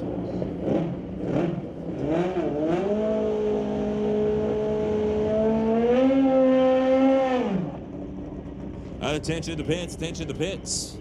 Old Car Center Hot Rod, we need you to the lanes. Old Car Center Hot Rod, last call to the lanes, and Junior Street coming up, lanes 5 and 6 for first round of eliminations. That is Junior Street, lanes 5 and 6, first round of eliminations. So our first pairing up, it is Bill McDonald for the Wild Race Kawasaki over on the far side. Nothing on file for the rider, TCS side. Oh boy, Bill McDonald getting a little close to that center groove, but keeps his foot in it, goes 9.11 at 141 miles an hour. The biker on the left lane, meanwhile, goes 8.64 at 148.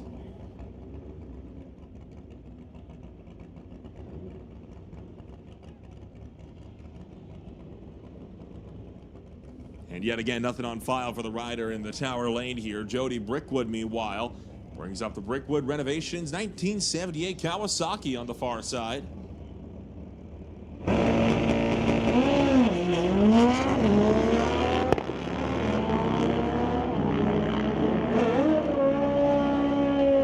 Jody Brickwood, 9.52, 109 miles an hour.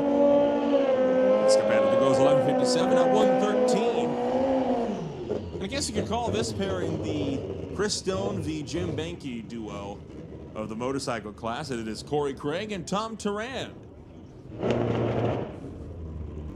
Got a Suzuka Hayabusa going up against a 2017 Electro Motors GSXR.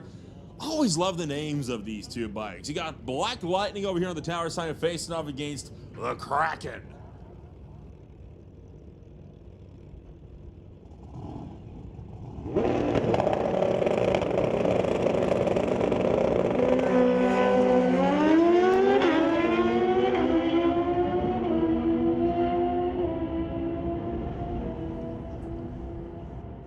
Tom Turan goes 8.54, 156. Corey Craig, 8.41 at 161 miles an hour, which should wrap up Mountain View Harley-Davidson motorcycle for Q1. Attention in the pits, attention in the pits.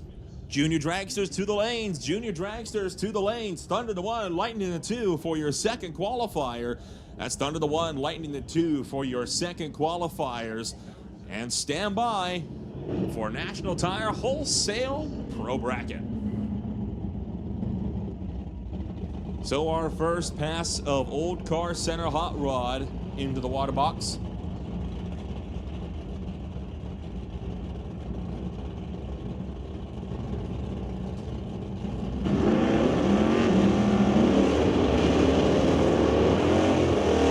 Barry Patterson runs a 1965 Coronet over here tower side, racing Bob Hodgson's 69 Dart on the far side. General rule with this class, your car must be from 1972 or older. So you want to see some old cars, well, you got plenty of them here.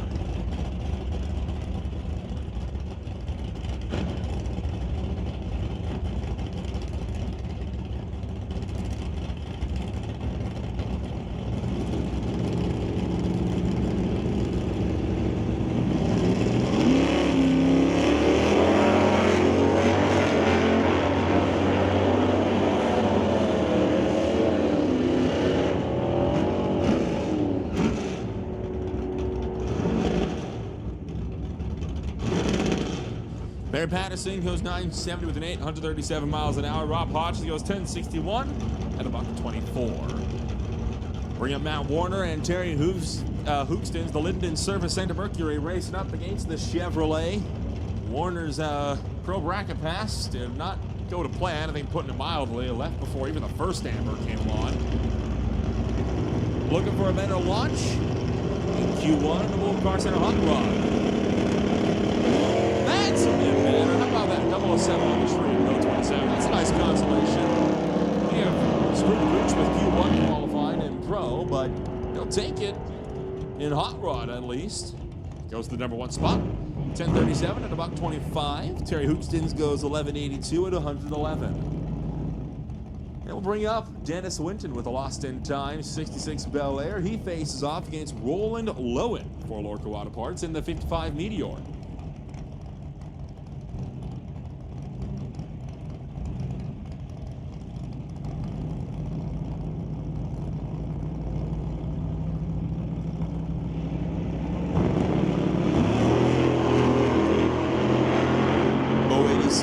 On the tree for Dennis Winton. Roland Lowen making his way on down.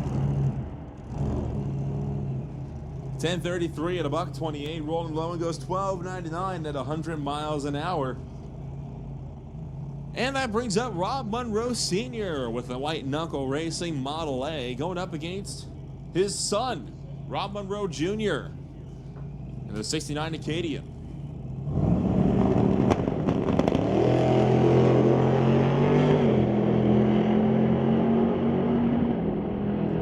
Once again, we have called Junior Street to lanes 5 and 6. Junior Street, if this is your first round of eliminations, I thought you'd be up here by now. Lanes 5 and 6, you only got one of you down here. Lanes 5 and 6, Junior Street, you guys are up pretty much now, so get on down. Monroe Sr. goes 855 at $154. Monroe Jr. goes 53 at 124 miles an hour. And that will close out our first full rotation of the afternoon. Well, the morning. It's still 11 o'clock. Speaking of it being 11 o'clock, that means the Half Track Snack Shack is open for lunch. Burgers, chicken strips, fries, and more. Swing on down. The food's worth it.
Our first elimination pass of 2025, Junior Street. We started off with Josephine and Jackson. The Zapstrap Racing Chevrolet dials in at 983. The 98 GMC Jimmy dials in at 1071. Racing to the 8th mile.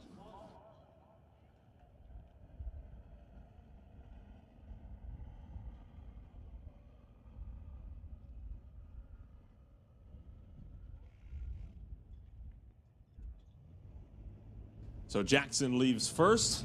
Josephine in hot pursuit. Jackson's got a pretty good tree advantage, but breaks out at the top end. Boy, he's going to be kicking himself when he sees that time slip. Had about a 6/10 of a second advantage on the tree, but broke out by just 1 thou more than Josephine. And Josephine takes it on the double breakout. So Josephine with a bit of a mulligan into round number 2. Bring up Taryn and James, 1050 to a 955. Taryn wanted to thank Neil Smith over at Peter's Industries for the Chevy Tahoe. Has a 1 second advantage on the Mustang.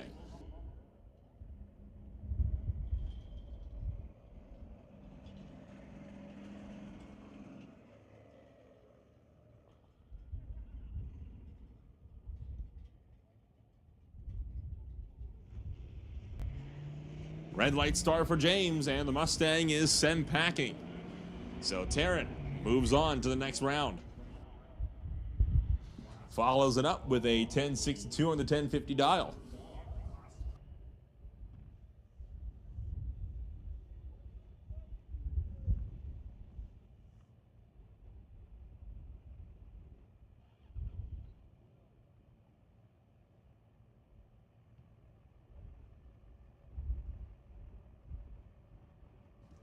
We'll bring up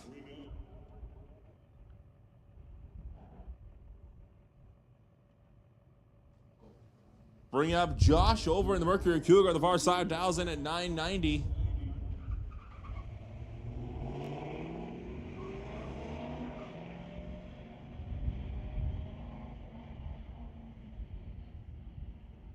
And Josh gonna break out by 6 thou of a second. His opponent going 11:01 on the 11-second dial, and goes forward.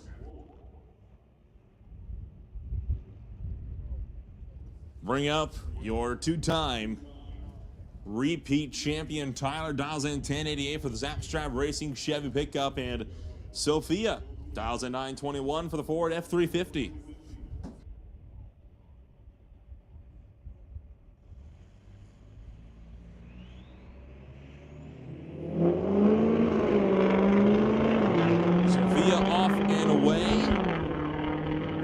Time might do her in. No, it won't, because Tyler now throws away about a 1/10 of a second reaction. And, well, the 2-time title defense not off to a great start. He goes out in round 1, and Sophia is on to round 2 on the mulligan.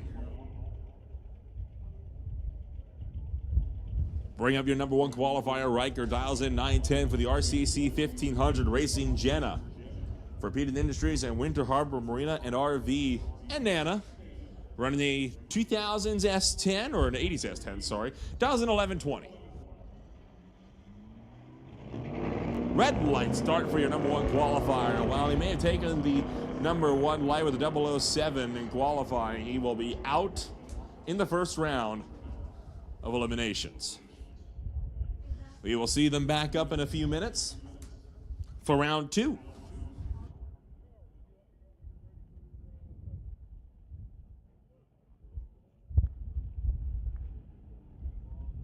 And that should set us up for Q2 of Peter's Industries Junior Thunder.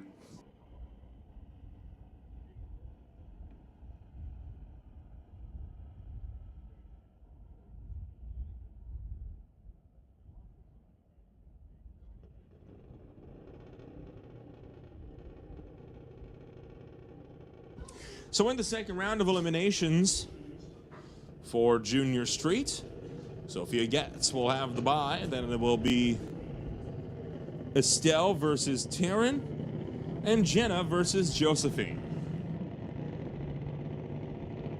5 cars remain. We move on to Junior Thunder and their second qualifier.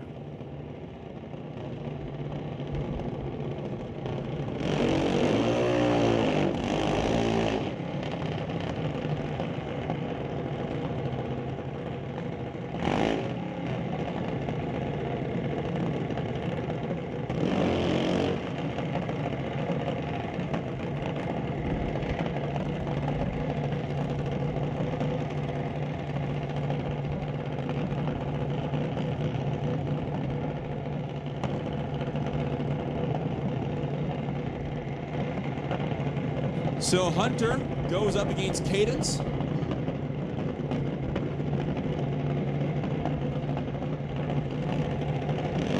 JBS equipment being represented for the driver over here at Tower Side. Cadence representing Titanium Auto Group, Milron Truck Body, Ken Specialty Auto, Ernie Speed Custom, Elite Belts, Dave and Trudy, and Color Compass.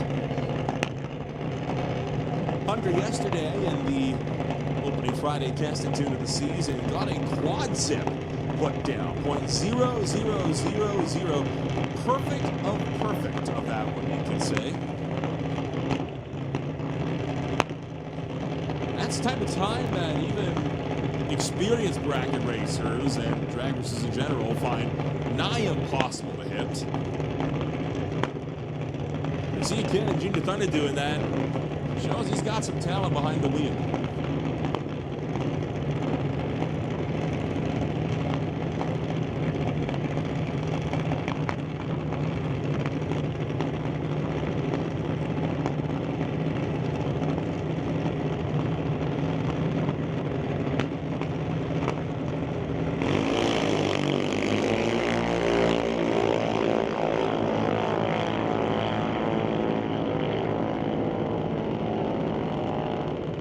.92, 73 miles an hour. Cadence goes 87 at 73. And that brings up Alex and Hunter. BDL Automotive, Diversified Metalworks, Milron Truck Body, Lordco Racing, and Badass Garage. Represented by the 2017 Junior Dragster on the far side. I said earlier we weren't being gifted with some of the blue skies that we saw yesterday. Well, how about that? We got quite a bit of that actually breaking out now. Always happy to see the sunshine beat away the clouds.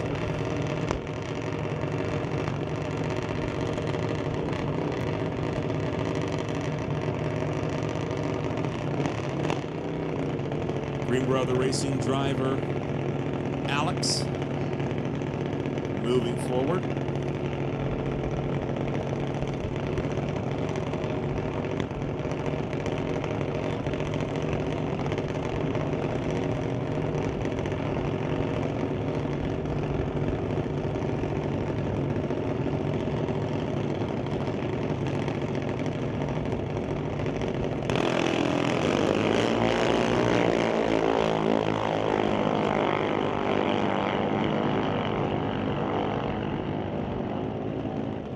Alex goes 008 right on the tree. Hunter 019 as we get the second qualifier underway.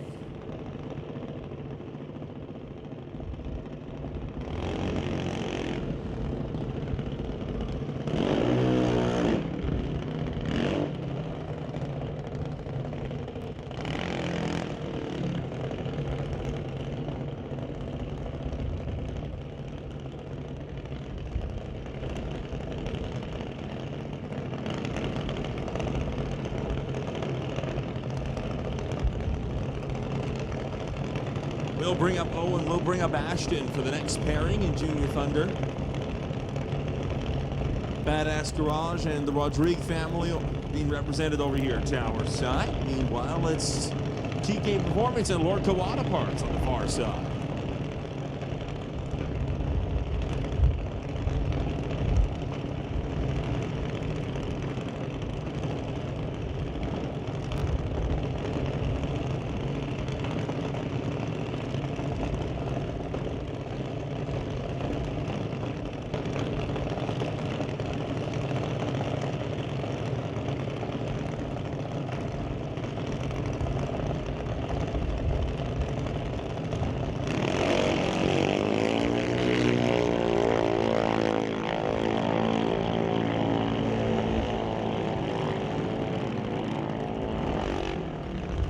Austin goes 888, 72 miles an hour. Gets there ahead of Owen, who went 1193 at 51 miles an hour.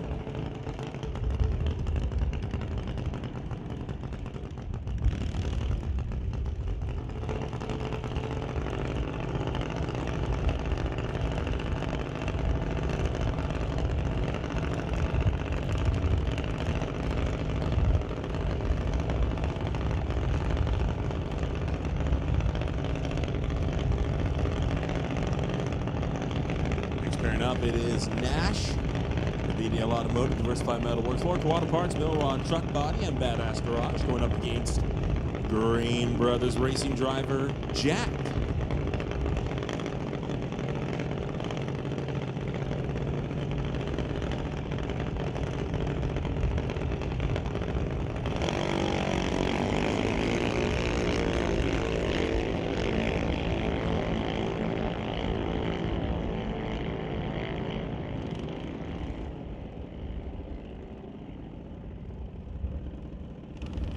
Nash goes 1192, 52 miles an hour. Jack goes 1213 at 51.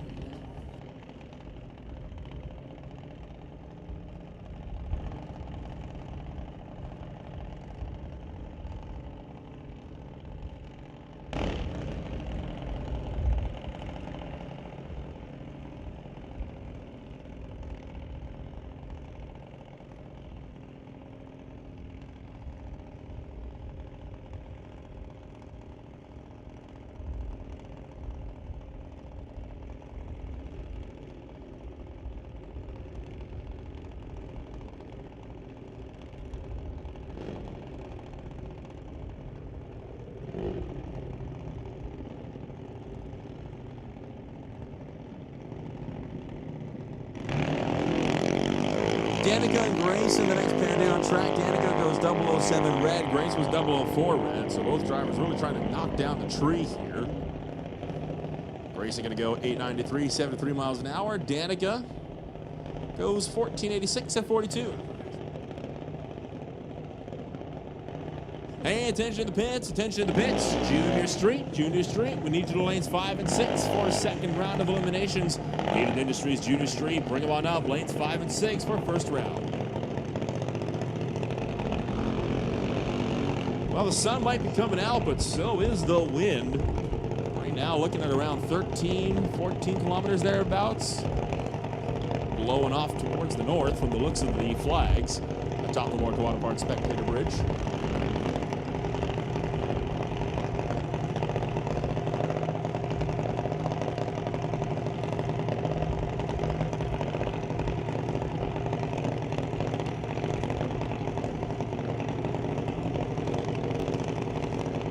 Wesley and Dallas will go up next. The Fountain Tire, Lord Auto Parts, Badass Garage, and Home Masters team. Martin Dragster goes up against the Rieger Workplace Safety Solutions and TKO Hot Rods machine.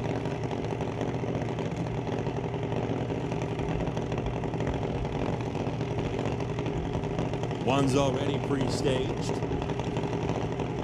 The next jumping in.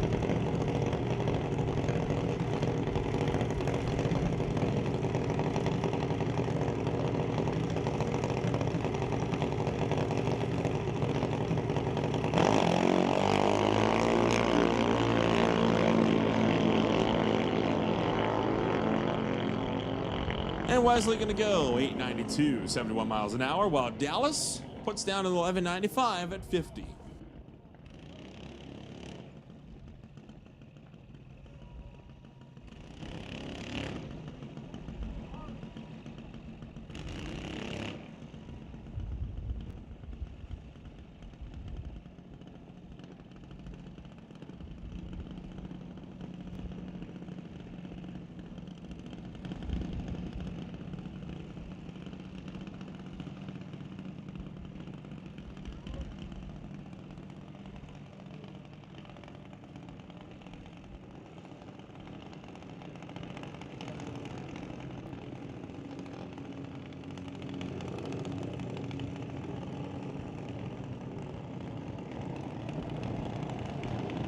We'll bring out Kira and Pearson.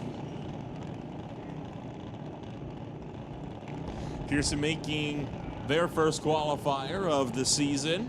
They were, I believe, still making potentially one last licensing pass at the end of Q1 for Junior Thunder.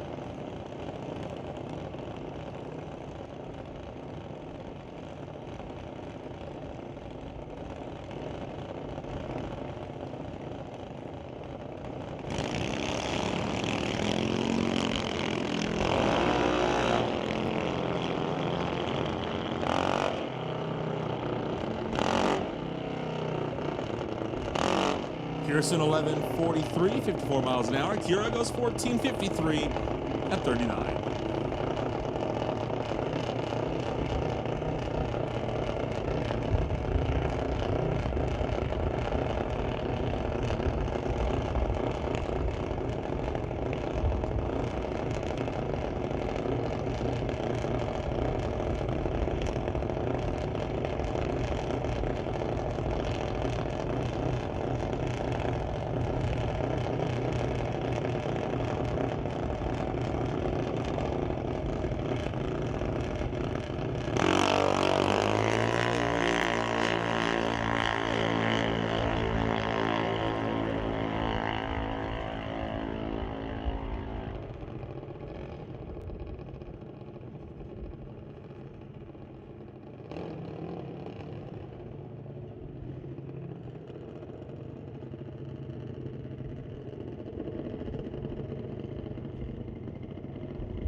Two more coming on up.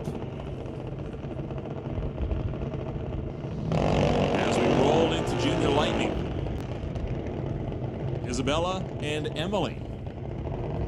DeSilva Auto World and Kenko Petroleum for Isabella for the Mike Boss Dragster. Emily running the Titanium Auto Group Local Auto Parts Walco TNT and Pioneer Truck and Trailer Dragster.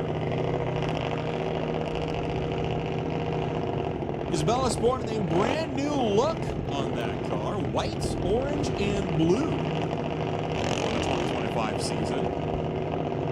I like it. Stands out.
So rolling into the Q2, of Painted Industries Junior Lightning.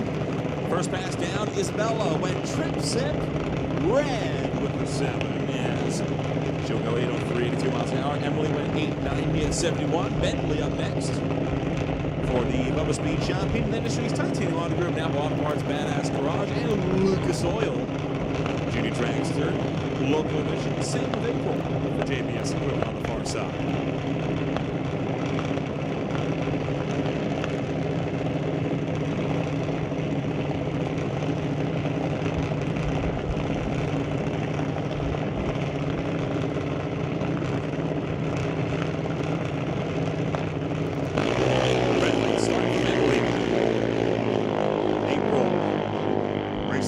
And April going to go 799, 80 miles an hour. Bentley goes 811 at 79 miles an hour to boot.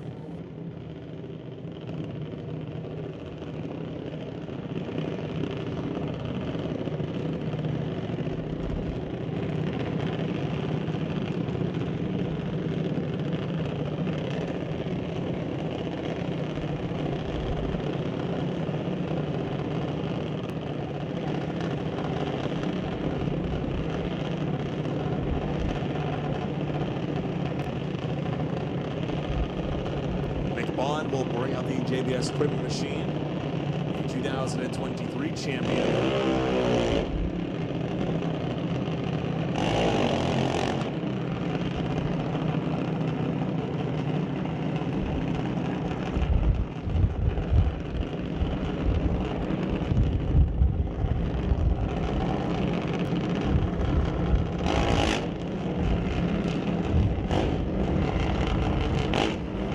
The Dayco Ventures machine, the Daytown Ventures machine, sorry, over on the far side.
Nick went 796, 82 miles an hour. Coca goes 863 at 75. Jenna Thompson and Adam Katnick go to JBS Equipment and TK Performance and Local Auto Parts on the far side.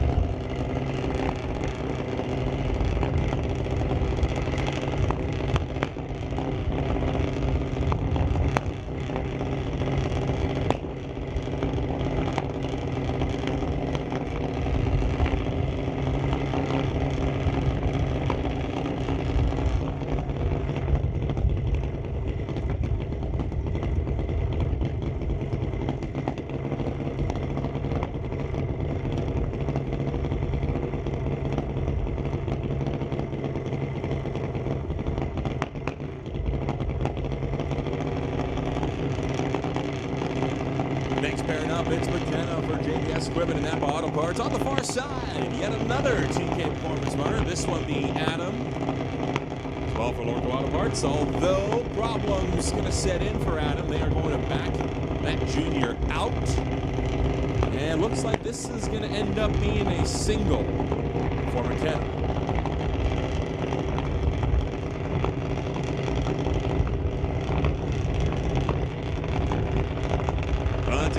Attention to the pits. National Tire Wholesale Pro Bracket. We'll get it by the end of the day, I promise.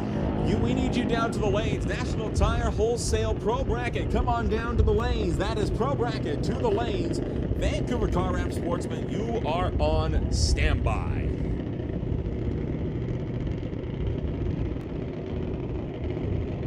So while they troubleshoot Adam's car and try to see if they can get some life into it, we're going to bring out the next pair. Adeline brings it on up over here, tower side. To race against Connor. In Performance World, KLJ Holding bumper to bumper, half-scale dragster faces off against the GT Auto Rods, Fitness Lab, Pink Auto Glass, Albion Tire, Local Auto Parts, and Napa Auto Parts, like Boss Dragster from 2014.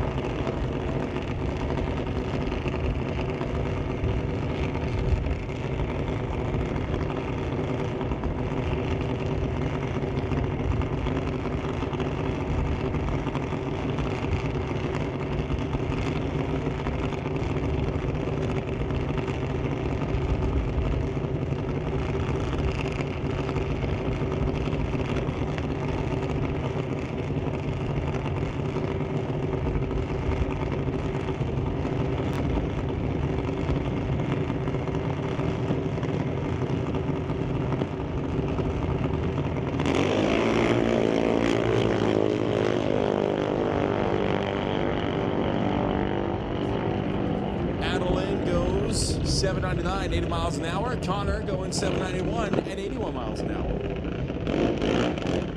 And we managed to get some life in Adam's car.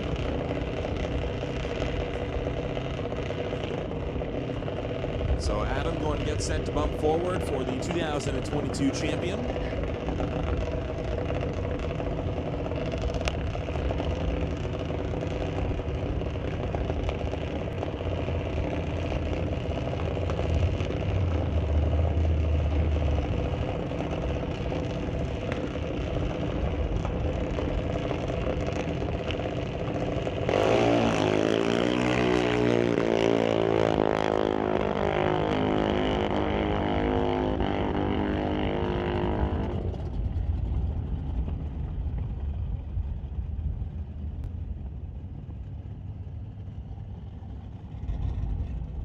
That pass, we will close out qualify for the last of the junior classes.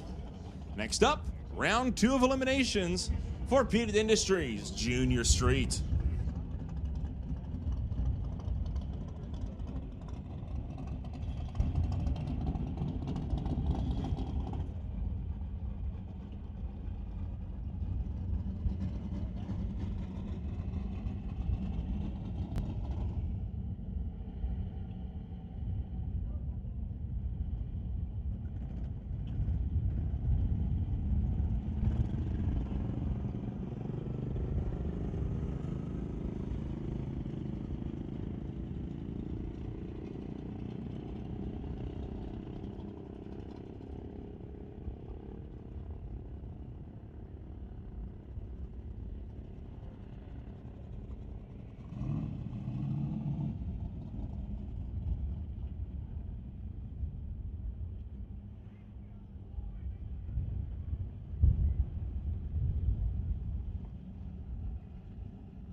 So we'll bring up our first pairing in Junior Street. It is Estelle and Taryn, 1098 to a 1050.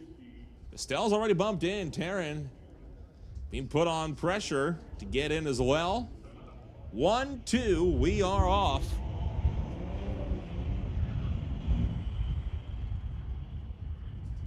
Top end of the racetrack in this one goes the way of Taryn as Estelle goes under by 0.03 of a second. So that is going to see Taryn move on to the semifinals against Sophia Getz, who has the bye in this round. Now, this pass is big because whoever wins this race gets the bye into the final round. So they'll get a free pass. So whoever wins this race becomes an automatic finalist. Josephine and Jenna, 978 to 1110. Zapstrap Racing versus Repeated Industries and Winter Harbor Marina and RV. Jenna's off. Josephine chasing. Josephine, met her on the tree, takes it. 10 seconds on the 978 dial, done deal.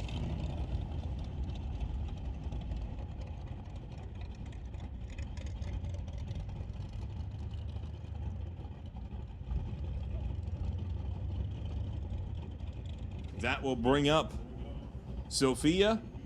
Dials in at 944 for the Ford F350, and that is a bye run, which will close out round number 2 of eliminations for Repeated Industries Junior Street. And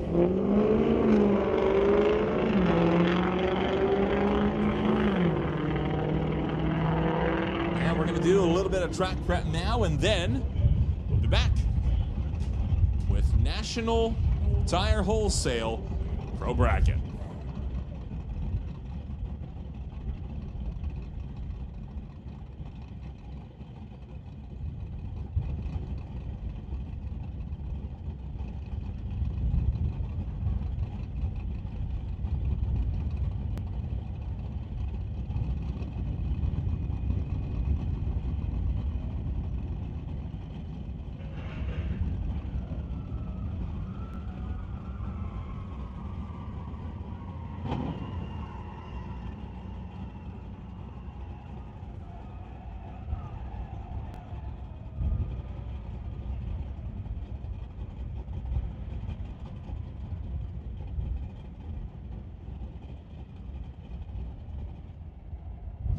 Once again, a big thank you to Peated Industries for keeping our junior program flourishing here at Mission Raceway Park, and a big thanks to the other major class sponsors: Vancouver Car Wraps, Mountain View Harley Davidson, Rad Torque Systems, National Tire Wholesale, and Old Car Center.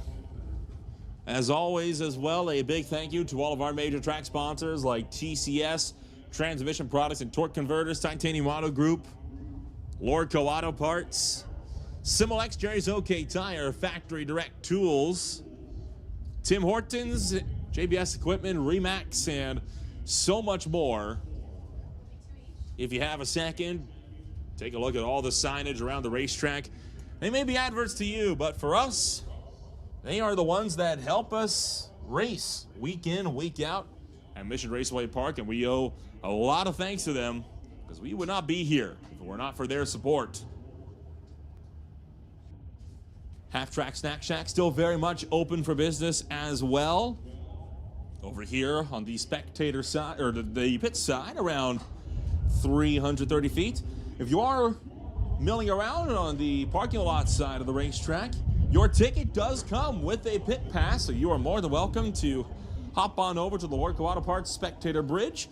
Come on over and take a look at all these cars, nice and up close. Get some fine food while you're at it, as well as visit the Pro Shop for all of your MRP apparel.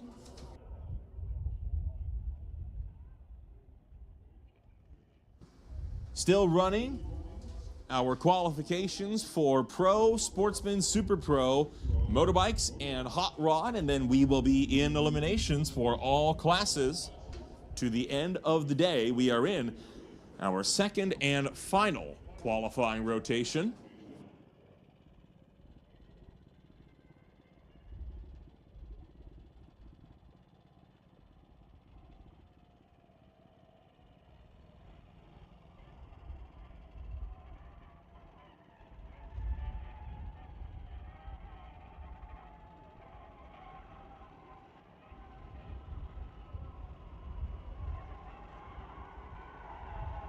Couple of drivers to note that are looking for some better runs.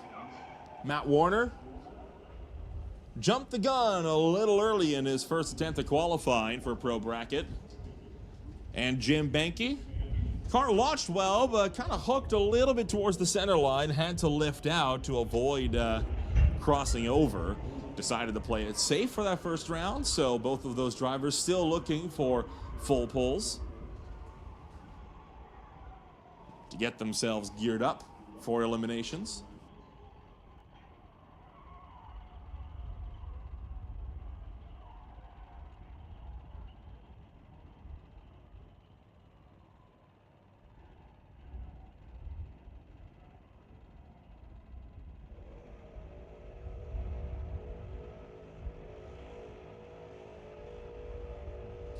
Racing action still in play for tomorrow as well, here at opening weekend at the Titanium Strip. For those of you that are either watching along online on MRP Lordco TV or even here in person and wondering when our first street legal of the season is, that will be coming on up next Friday.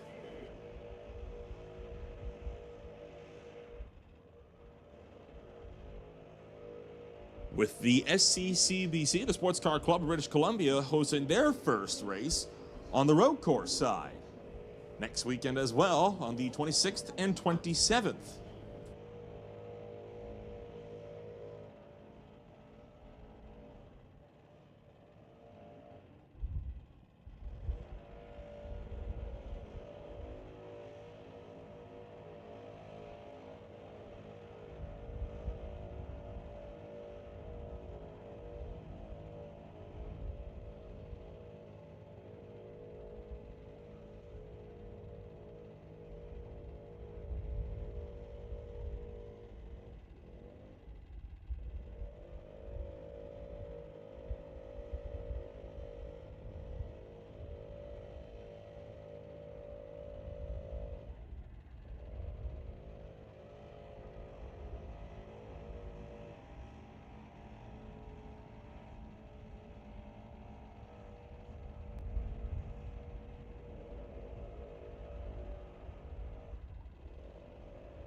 I guess it is a bit quieter now. When we were announcing it, he was in the car. So Andy Klosky, if you're down there in the staging lanes, you have won yourself a quilt. If you have not picked it up yet, swing on by Yvette Jacobson's pit. You have won the quilt that was on offer earlier today. Feel free to make your way on down whenever you have the chance, either before or after your next qualifying hit. Pick up your prize.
Daryl Tippy brings up the Horizon Paint and Auto Body 1962 Chevy 2.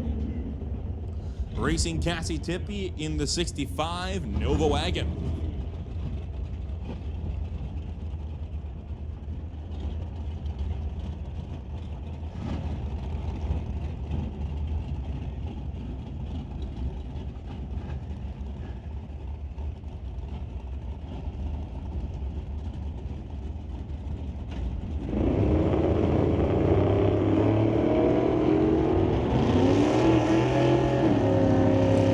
Red for Daryl Tippy. Cassie Tippy 033 to the good. Daryl, top end, goes 1046, 126 miles an hour. Cassie Tippy goes 1152 at 115.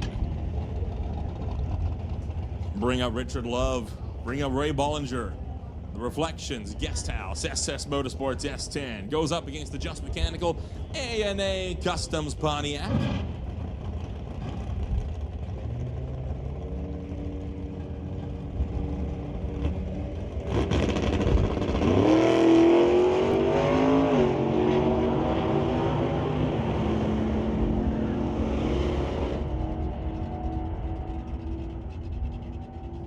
.1048, 125 miles an hour. Love goes 1161 at 115. And that brings up Steve Baskerville, running the 2022 5-liter Mustang, going up against Andy Klosky. Running Kevin's wagon for Design Flooring and Lorco Auto Parts with a 1981 Chevy.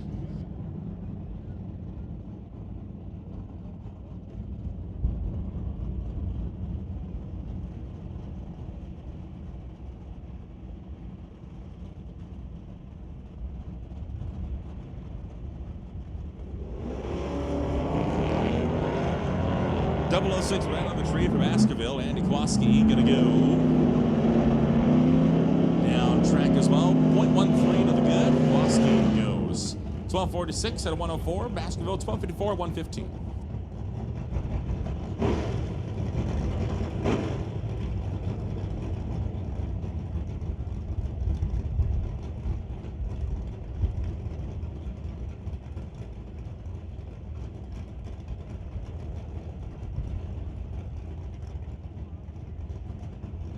From one Malibu wagon to another, we'll bring up Craig Johnson for the BC scale. Johnson's Customs Exhaust Machine alongside Lucas Taggart with a 1976 Plymouth Duster.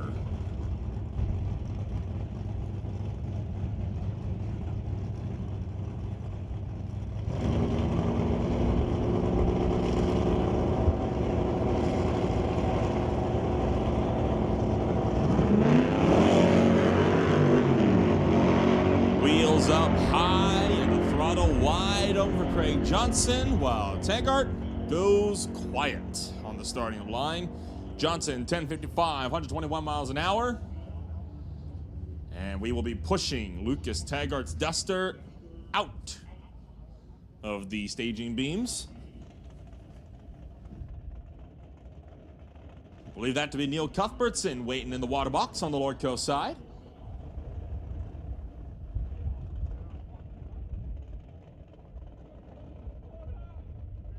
As problems set in for that beautiful Plymouth on the Lorco side of the racetrack.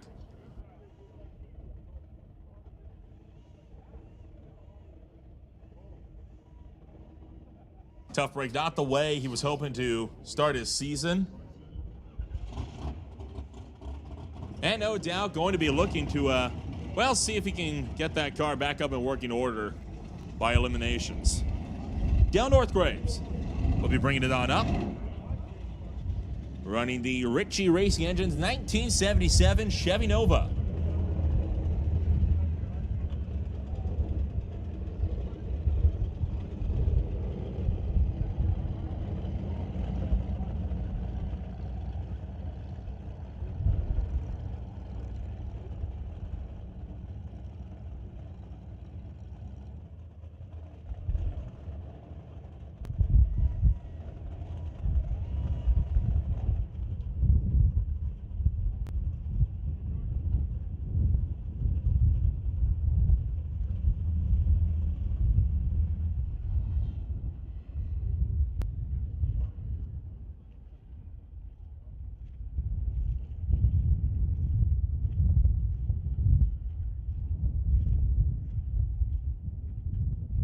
right, we will shut all cars off in the water box as some cleanup required down in the Lordco lane.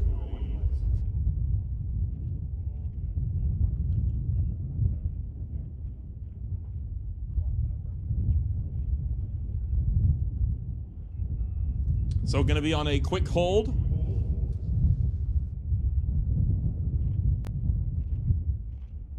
Shouldn't be too long though, at least, and then we'll fire up Dale Northgraves and Neil Cuthbertson and get set to turn down the two Chevys down track.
All right, we got the two Chevys fired up, and they will roll back into the staging beams.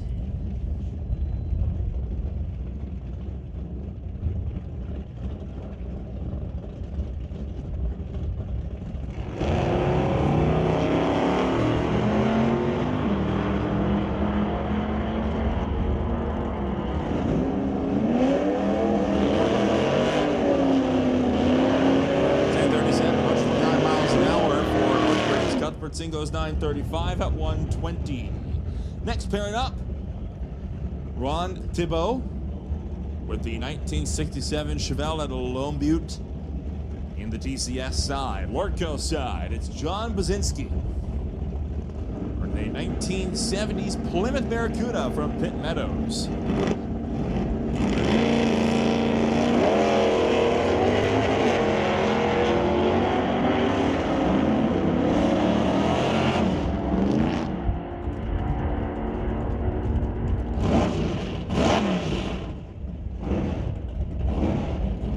$10.99, 120 miles an hour for Thibault. Basinski goes 1084 at 119.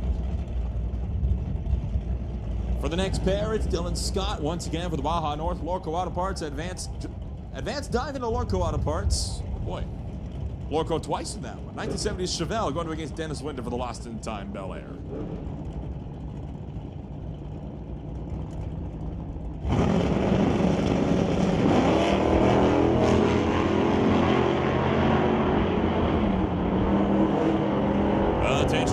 Attention in the pits. Vancouver Car Wrap Sportsman, we need you in the lanes. Vancouver Car Wrap Sportsman, this is your call to the lanes.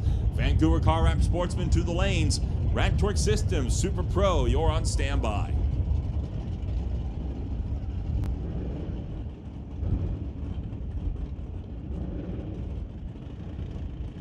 Rich Dyes and John Taback will race for the Transport Logistics Chevy Nova and the Rad Torque Systems Titanium Auto Group S10.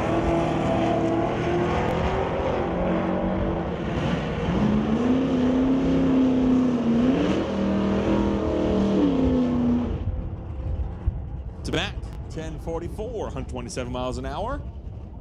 Rich Dyes, 1103 at 119. And that brings up Brandon Piskacek. Buick Racing and Motor in Canada with Thomas Ford Mustang Racing. Ross Walker with the Preston Chevrolet Chevy 2.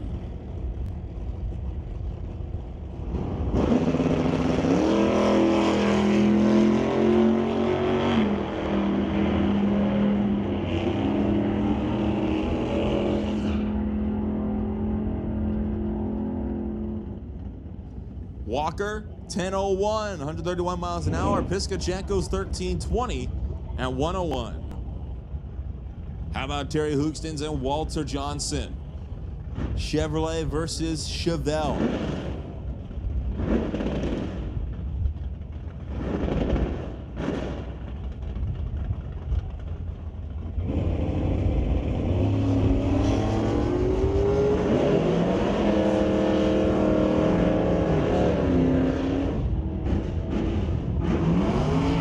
Walter Johnson, top end of the racetrack, goes 11:11, 119.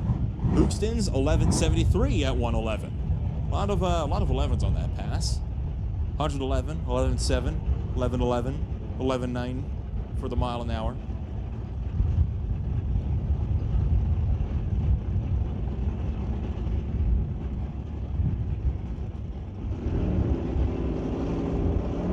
Bring up Brian Prescott, bring up Matt Warner.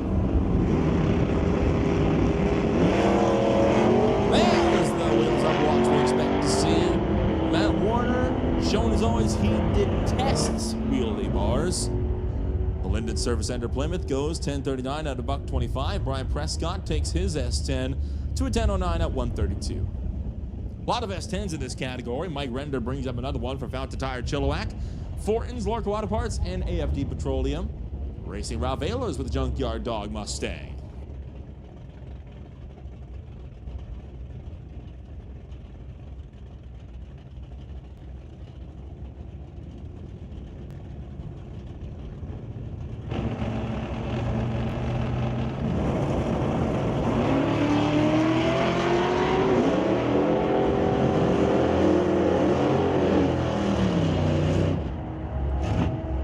Render going to go 10:77 at $123. Ralph Ehlers goes 10:68 at 121 miles an hour.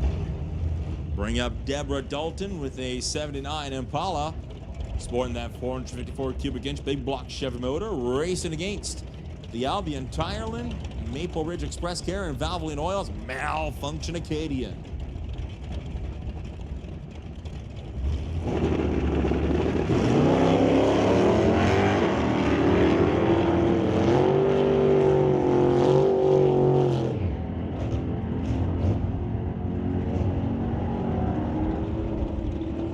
Patterson goes 10:06, 131. Dalton goes 12:65 at 78.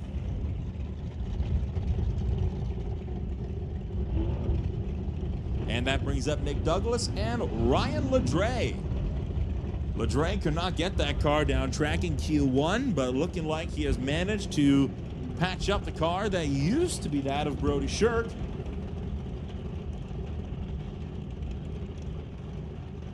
So we'll see what the door slammer can do in this second qualifier for National Tire Wholesale Pro Bracket.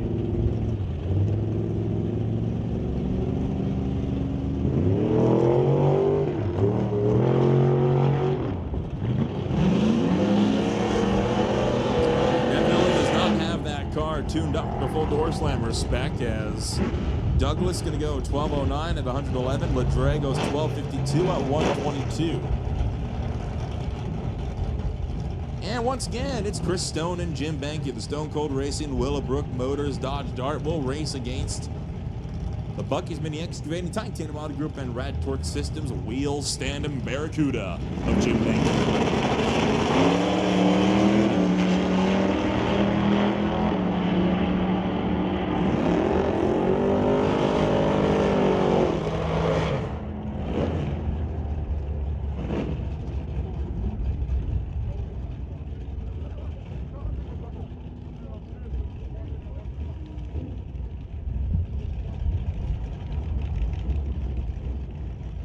Next pair up, Jeff Lefebvre for Stir Enterprise and Design Flooring with a 1986 Camaro out of Quesnel.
Attention in the pits, attention in the pits.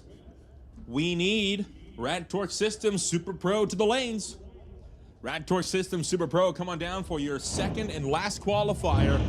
Stand by, Mountain View Harley Davidson motorcycles.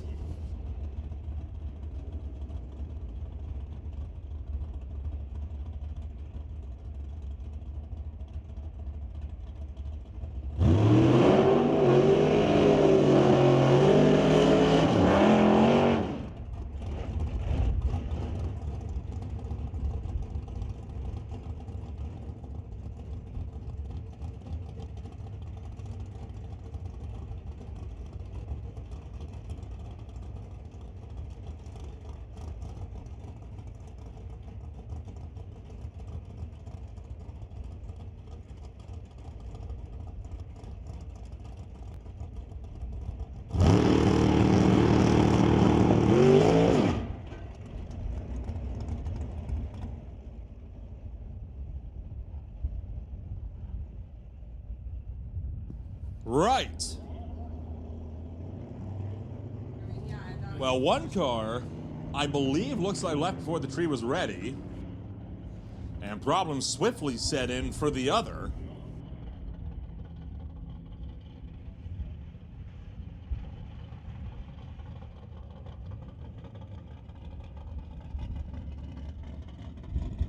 An awkward launch.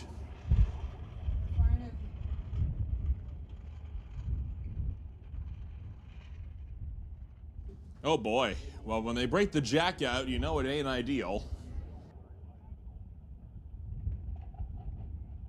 So this might take a minute to remove that car, and then we'll allow Rob Monroe Jr. to make his pass to close it out.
Once again, last checks.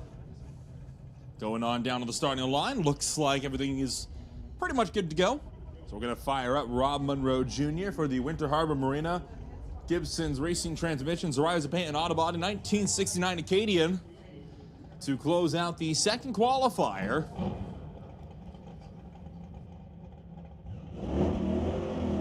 National Tire Wholesale Pro Bracket.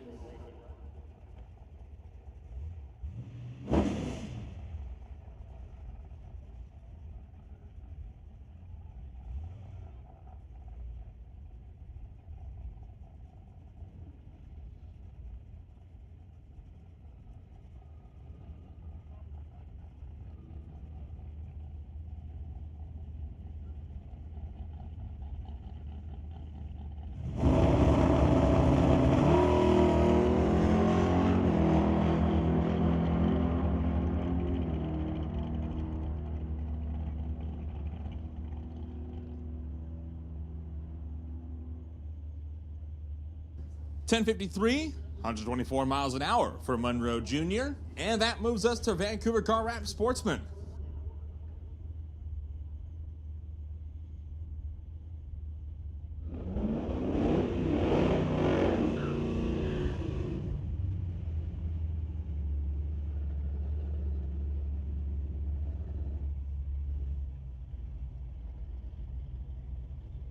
Dale Wood and Joel Smith will be the first pair. Nova versus Knapstrap Racing Chevelle for the second qualifier.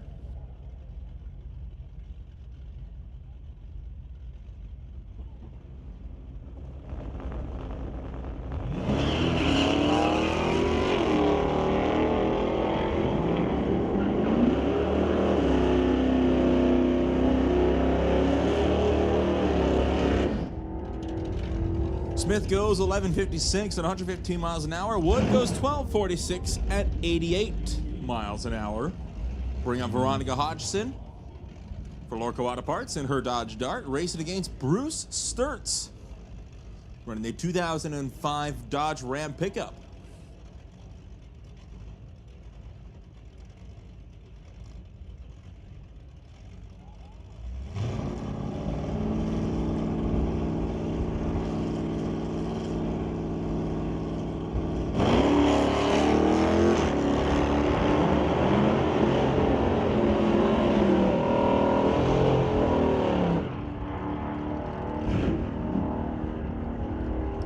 Hodgson goes 11:87, 108 miles an hour, while Bruce Sturtz will go 15:74, 84 miles an hour.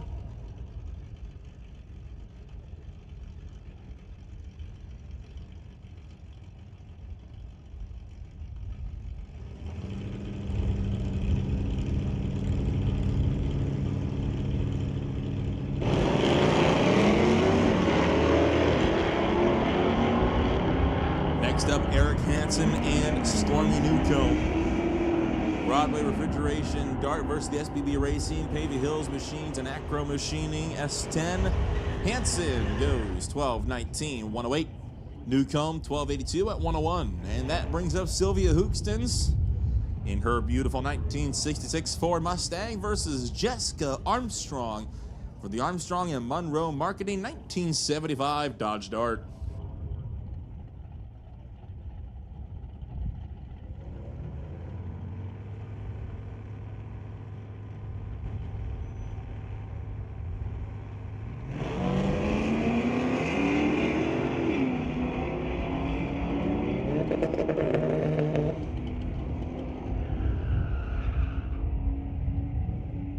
Sylvia Hookstens will go 11:64, 96 miles an hour. Armstrong, 13:35 at 101. And another Mustang coming on up to our side, facing off against freshly graduated former Junior Street competitor Dallas Nassie for the overtime Honda BC Dragon to Snorkum Canada Honda Civic.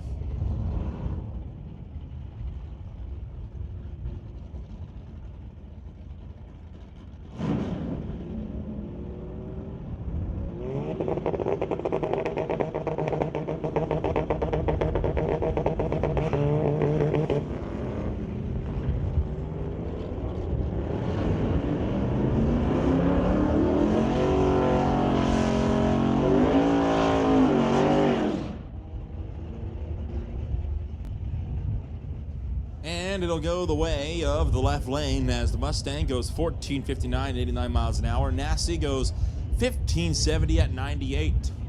We'll bring up Steve Baskerville and Kevin McCauley The Mustang GT will go up against the BDL Automotive Old School Cutlass on the far side.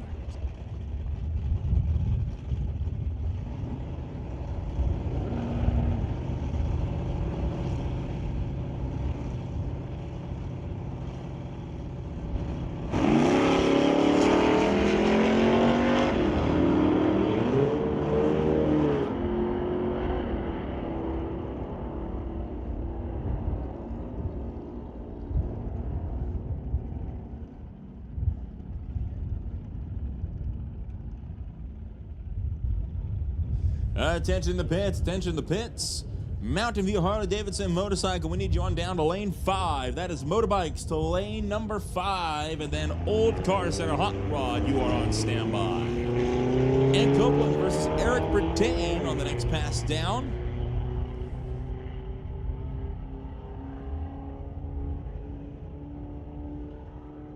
Bertain going to go 1386, 98 miles an hour. Copeland 1544 at 91.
So the next batch, it's Roland Lowen and Kathy Love.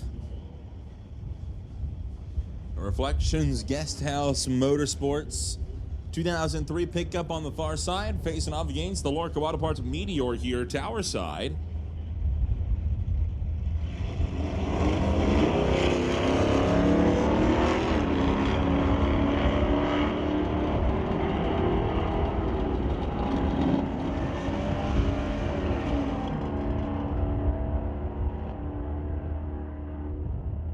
Lowen, 009 on the tree, follows it up with a 1287, 99 miles an hour. Kathy Love goes 1438 at 97.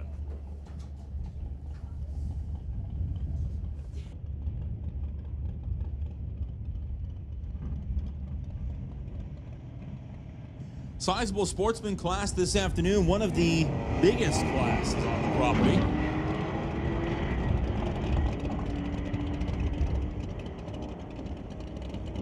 Steve Watkins and Philip Marvetts, the next two down. Watkins gets there ahead, 1203, 118 miles an hour. Marvetts goes 1207 at 106. Next one up, Grace Campt, running the Ground Pounder Racing 1964 Falcon.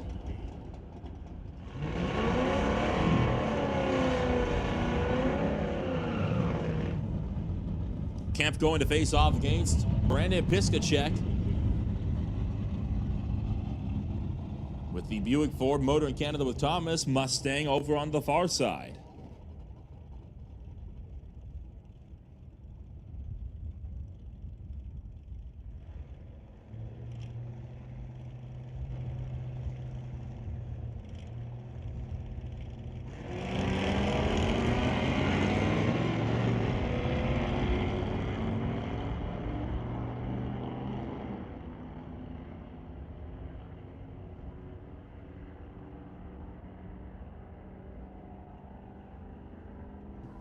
Piskacek goes 13-16 with a 5 at 101. Camp goes 16-20 at 86. And the next pairing up,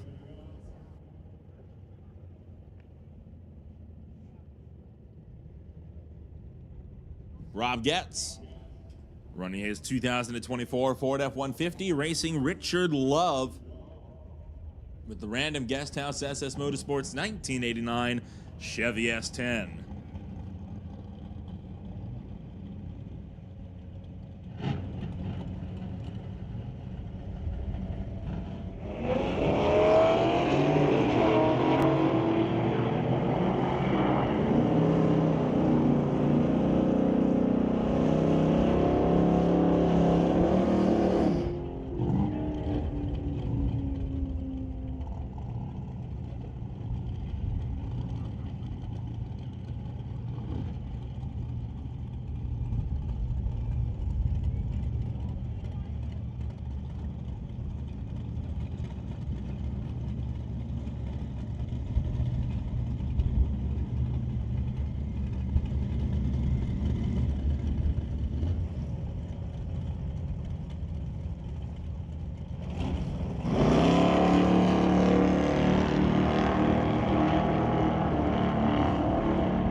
And Nick Douglas looking like he'll be one of the last runners in Vancouver Car Wrap Sportsman before we roll back to Rad Torque Systems Super Pro, which of course comes in as the quickest and fastest class of the weekend.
A little bit more touch-ups going on over on the right lane of the racetrack as we prepare for all manner of cars to come at you, from the regular bracket cars to dragsters to door slammers, bit of index racers, and everything in between.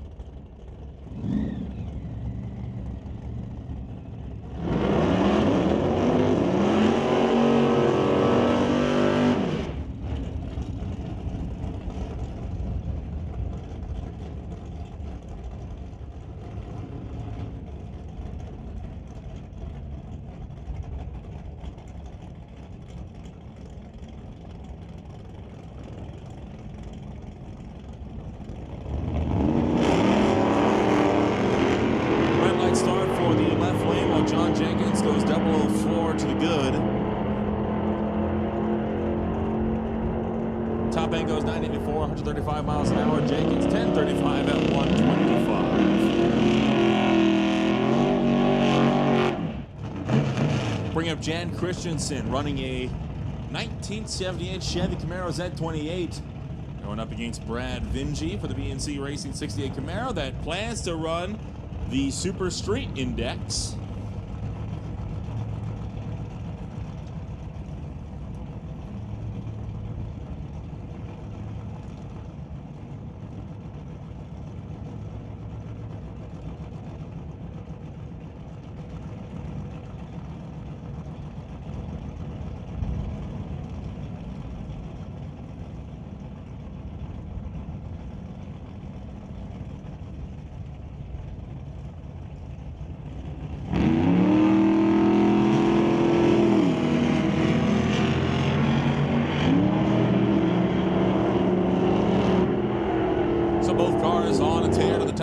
racetrack.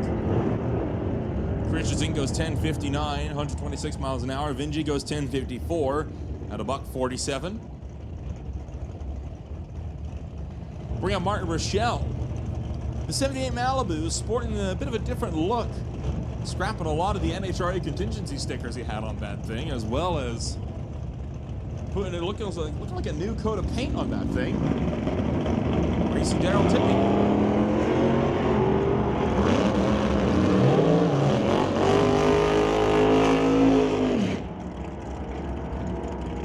Rochelle goes 10:07, 129 miles an hour. Daryl Tippy goes 10:49 at 125. The next pairing up, Andy Hatton, Colton Morin. Door Slammer versus Dragster.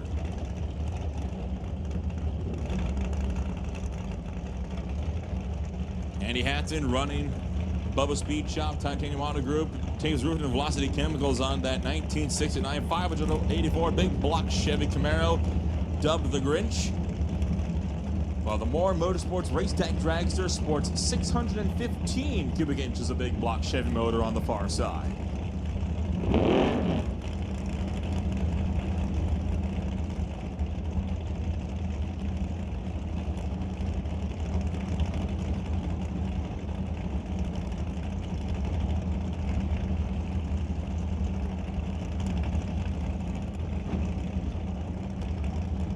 Bit of a staging burn down there as either driver wanted them up in first, happened to being the one to bite. Morton gets out in front, 014 to an 016 red light. Morton goes 799, 164 miles an hour. Hatton goes 831 at 160. That brings up the Super Chicklet, headed up by Mike Stewart for Bucky's Mini Excavating, Ken Specialty Auto, Gibson Race Transmissions, and Big Al Motorsports. Racing the VC Scale, Johnson's Customs Exhaust, Malibu Wagon on the far side. This car has been carrying the front wheels. It struck the rear bumper once. We'll see if it'll do it again.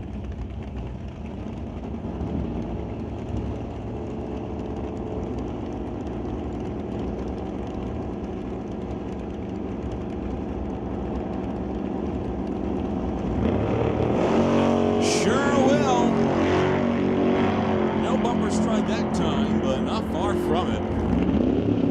014 to an 011 on the train. Mike Stewart goes 10:03, 131 miles an hour. Craig Johnson 10:56 at 120.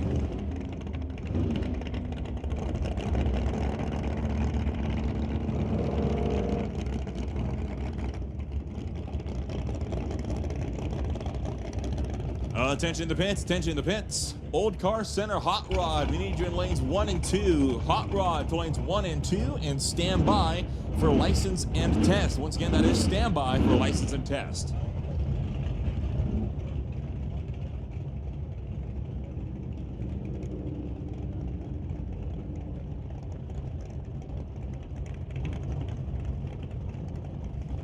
Up with John Tabak and Aiden Katnick.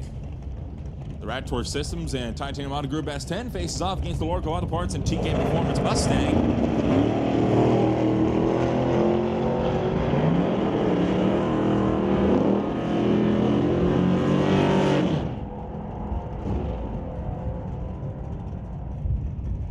John DeBack goes 10:47, 126. Katnick pops the laundry, goes 888 at 152. Next pairing, Kevin McNichol, Warren Jacobson. Nova versus Chevy 2, both from 1967.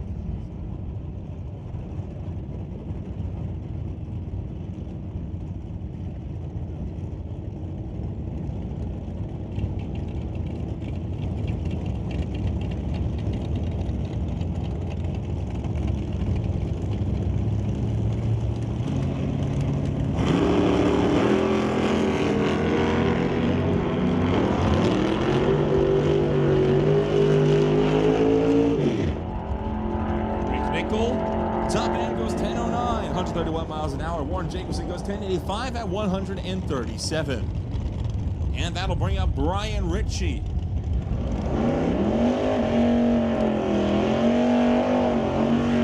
Ritchie running the Ritchie Racing Engines and Greenlight Auto Sales. Chevelle, frequently a runner in the Winter Harbor Marina and RV Canada West Door Slammer Series.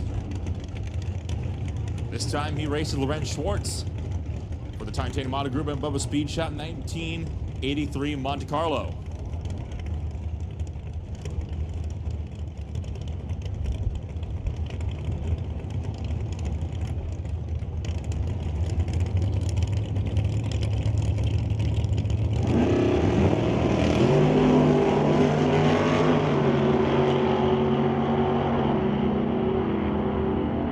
Top end of the racetrack, 781, 172 miles an hour for Ritchie. Schwartz, 1004, 133. And that brings up Justin Gibson and Jason Gibson. Pair of Mustang Fox Bodies, one from 88, one from 91.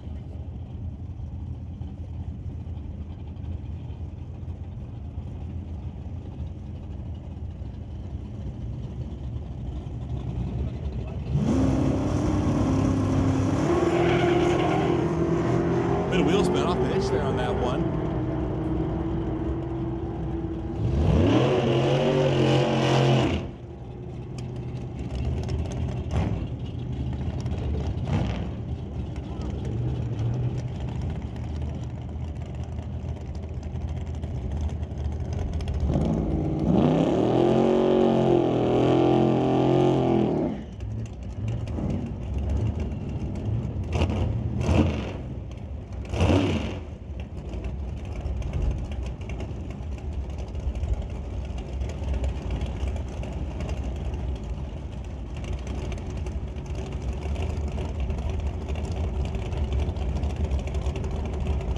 Next up, it's Rob Monroe Sr. and Jeremy Soares. 1931 Model A facing off against a much more modern Cameron Dragster.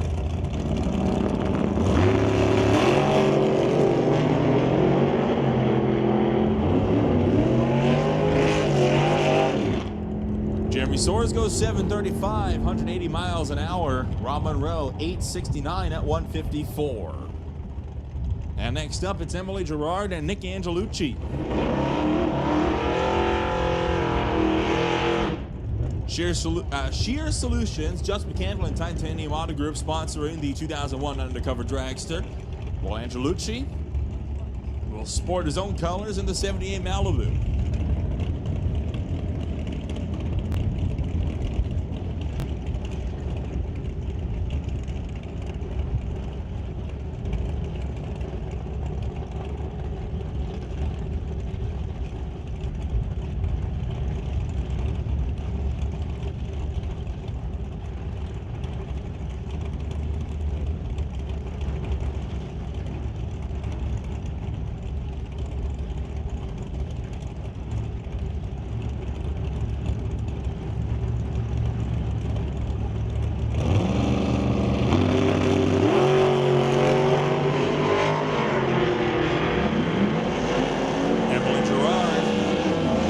Top end, 753, 176 miles an hour. Angelucci, 1107 at 122.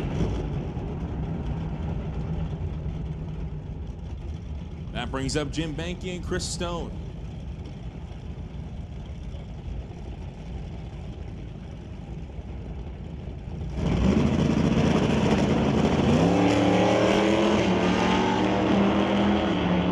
Better watch this time from Banky as he'll go down track. Goes 1006, 131. Stone, 1004 at 130.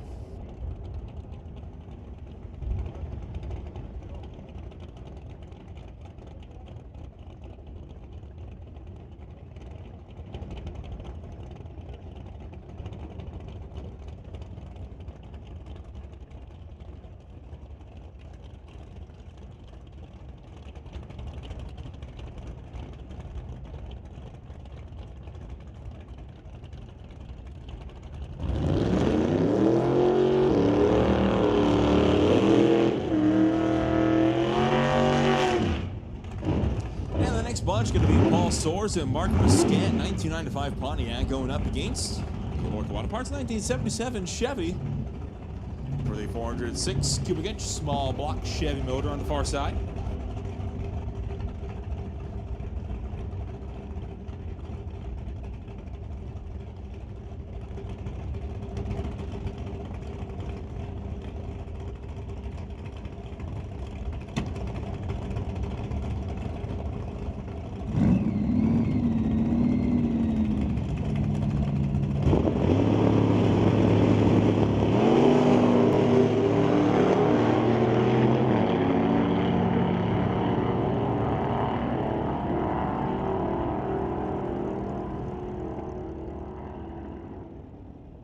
Soares goes 806, 168 miles an hour. Muscat 1056 at 129.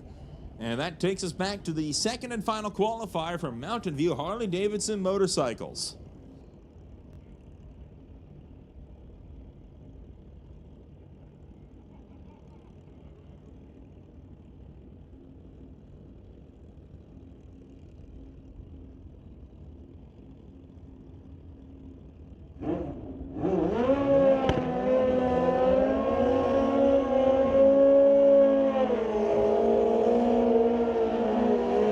Attention to the pits, attention to the pits. We need license and test to lanes 5 and 6. License and test, bring them on up, lanes 5 and 6.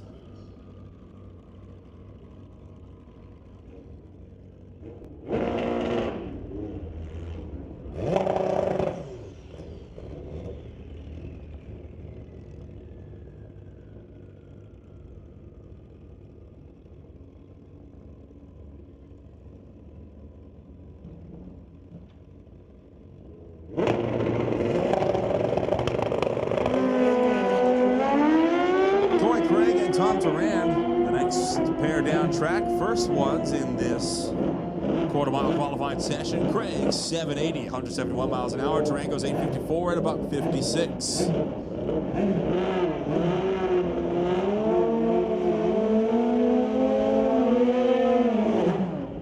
And that will bring up Bill McDonald for the Wild Racing Kawasaki. He races Jody Brickwood for Brickwood Renovations on his own Kawasaki.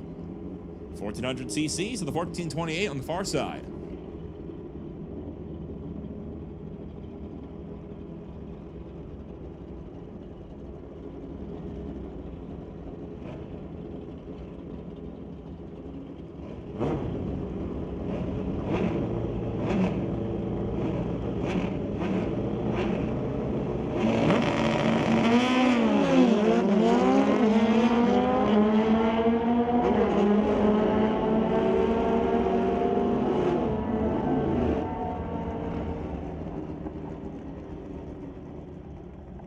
McDonald goes 923, 140 miles an hour. Brickwood goes 940 at 119.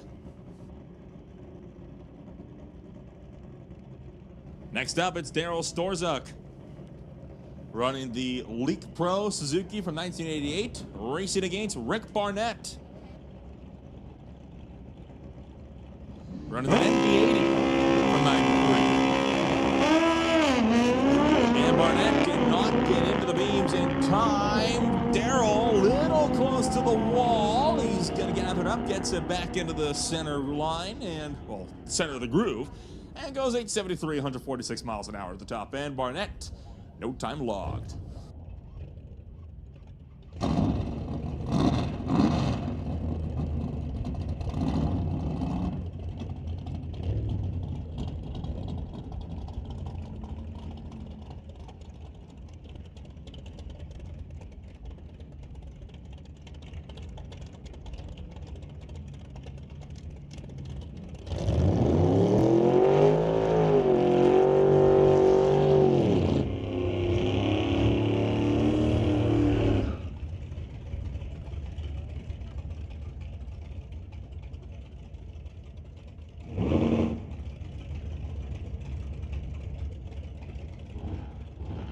So we move into the final qualifying session of the day. Old Car Center Hot Rod.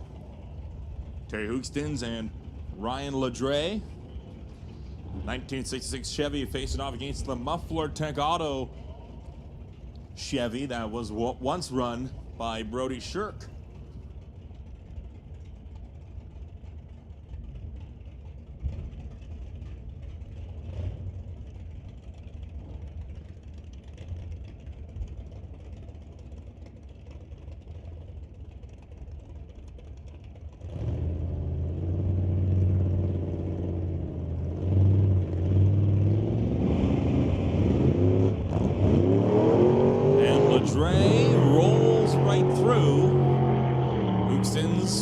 after him.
And looks like there may have been some sort of debris. You see them cleaning up fluids left behind by Ryan Ledre's car.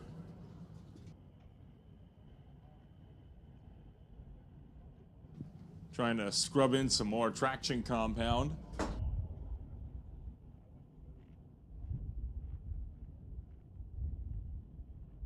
Waiting patiently in the water box is Roland Lowen with his 1955 Meteor, sponsored by Lorca Auto Parts.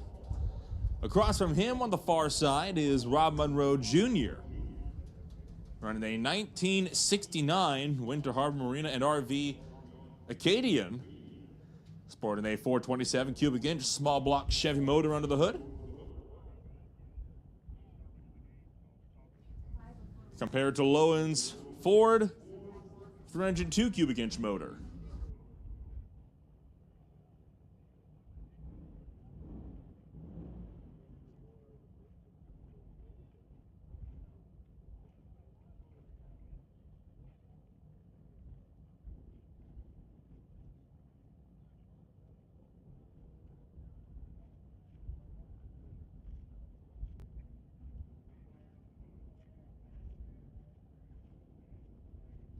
Hey, listen up out there. Attention to the pits. License and test. License and test. This is your last call. Last call for license and test to lanes 5 and 6. License and test.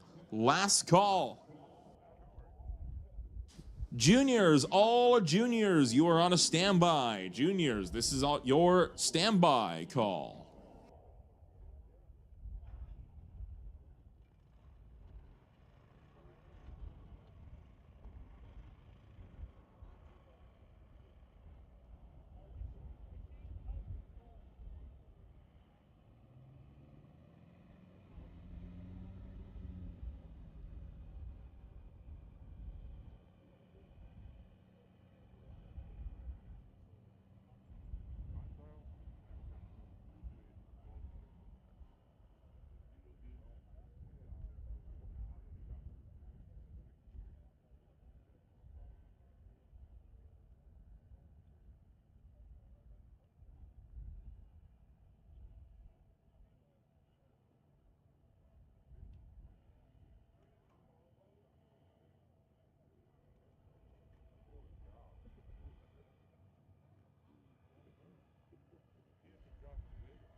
Attention in the pits. Attention in the pits.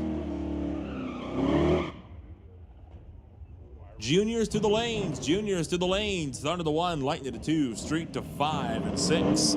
That's Thunder 1, Lightning 2, Street to 5 and 6.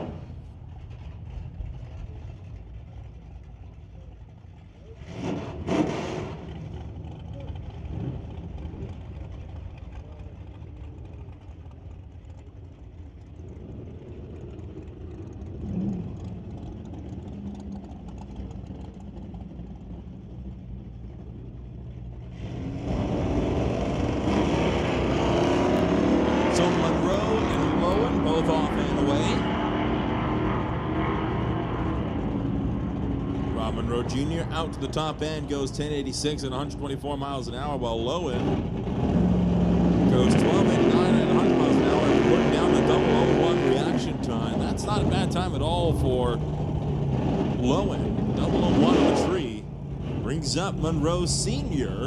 and Barry Patterson. The White Knuckle Racing Model A will now race against the 65 Coronet.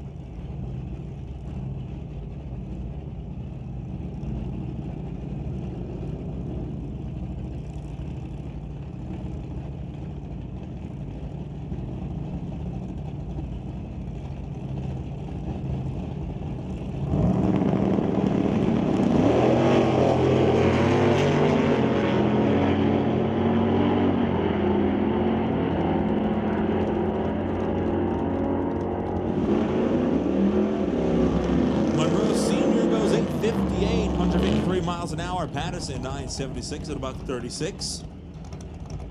And that brings up Dennis Winton and Rob Hodgson. The Lost in Time Bel Air will race against the 2021 Hot Rod champion and the 69 Dart.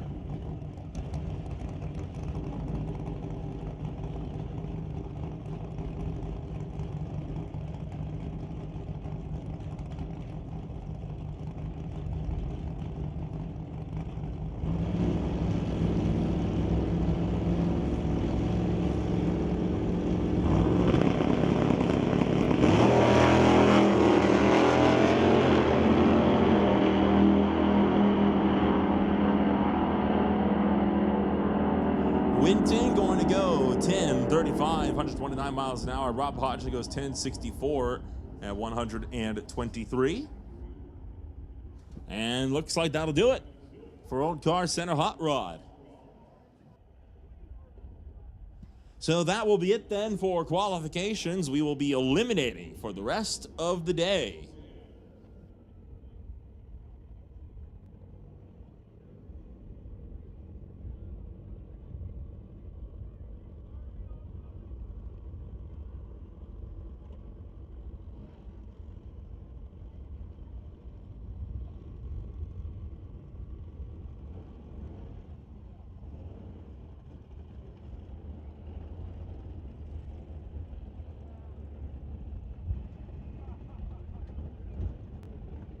So while we wait for eliminations to begin for most of our other classes, except for those that are already in eliminations, like Junior Street, got 1 or 2 licensing hits.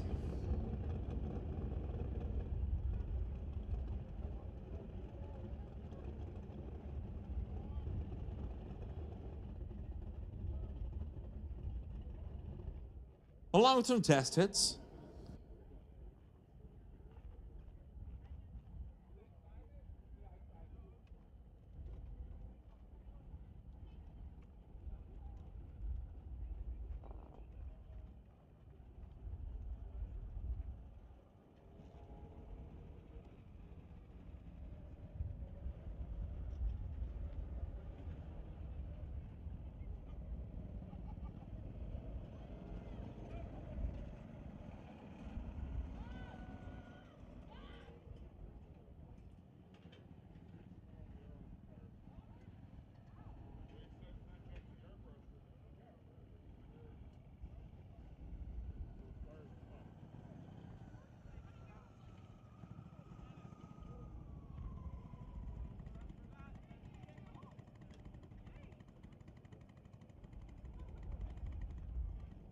And it seems like we might have some started line cleanup on top of our license and test passes. As once again, we will slow things down.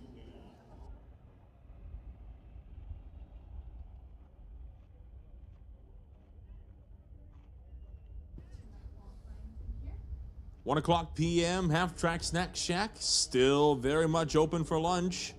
I had some chicken strips and fries earlier. They were very good.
So Corey Craig getting set to make a test hit as we have finished the cleanup over on the starting line. Spectrum Motorsports' Hayabusa.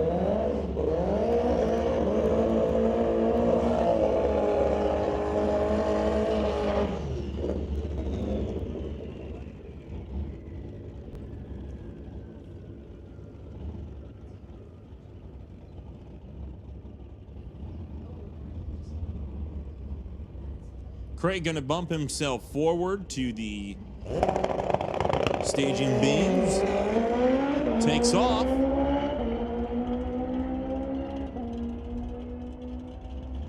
.778, 170 miles an hour.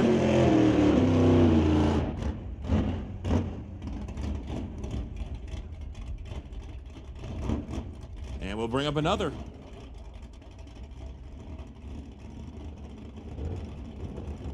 Chevy Vega wagon on this one, as I'm being told. Never seen a wagon version of a Vega before.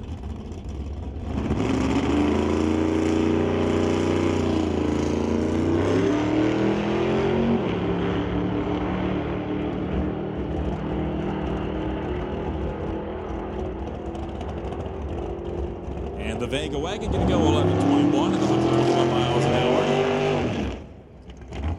And that will now bring on up another dragster.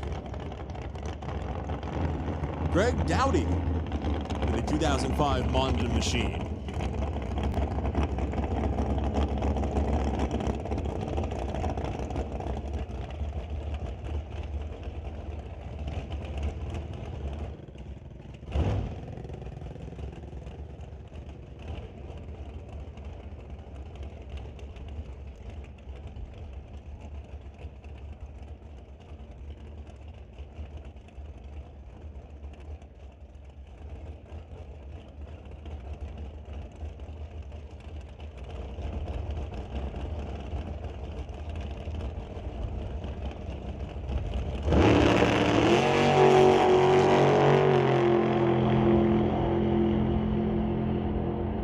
Greg Dowdy, 009 on the tree, goes 777 at 169 miles an hour. Now, if you're not at the fence line, you're going to want to get down here. We got a Pro Mod bike and a Top Fuel Harley getting set to make hits. These are some mean two-wheeled machines. Definitely not for the faint of heart. There's very few race cars or bikes that you could not pay me to ride on or in. These are two of them. Austin Christopher running the MTMM performance colors on his Suzuki for a test hit. Christopher, of course, ran in the West Coast Nitro Harley Series throughout all of 2024 and dominated the champion. I think won 3 out of the 4 or 5 races that they had, including all of our big events.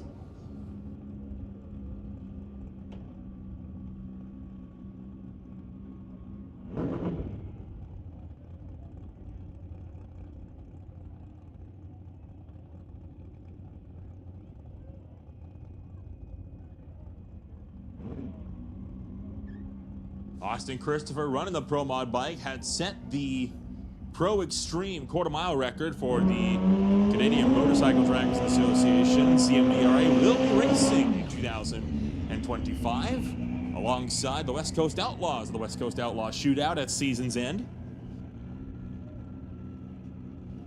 Christopher continues to hold that record that he set back in 2023, where he reset it 3 times over the course of the weekend in what was an absolutely unbelievable weekend for that young rider.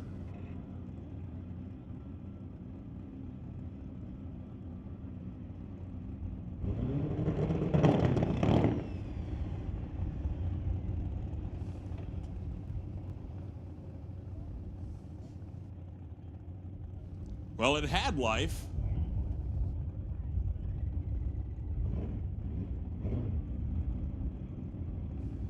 Trying to work the problem, see if they can get that bike fired. There we go.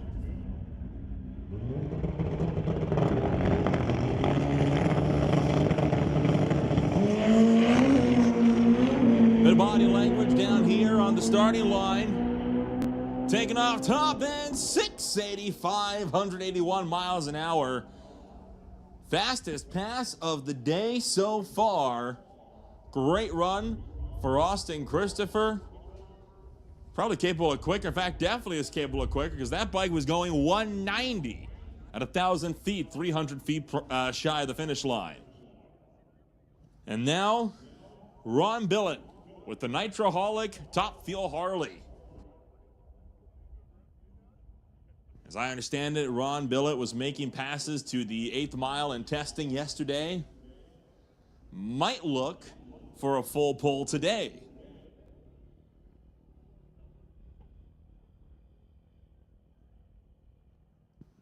Billett making the trip out from the Nanaimo to come and test here in the season opener of the 2025 JBS Equipment ET Series season.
Soft launch, bike lurched towards the wall, decided to get out of it before 300 feet.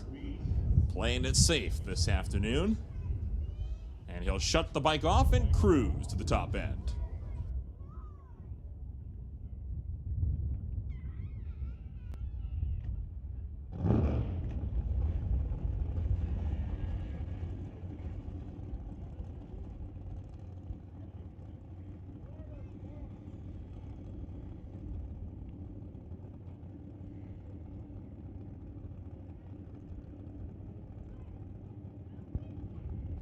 Still got, I'm counting 3 more.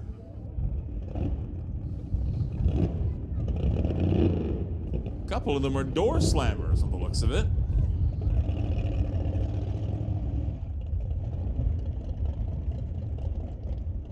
Jason Field going to bring up his machine.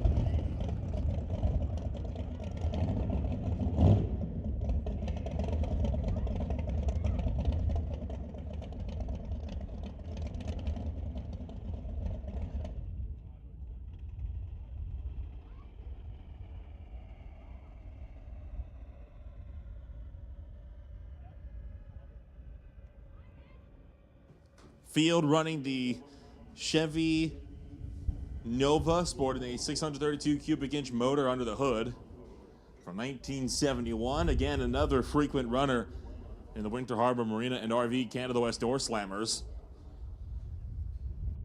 That car capable of speeds well in excess of 170 up at the quarter mile.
So just taking care of some small matters elsewhere before we are able to run cars back down the racetrack.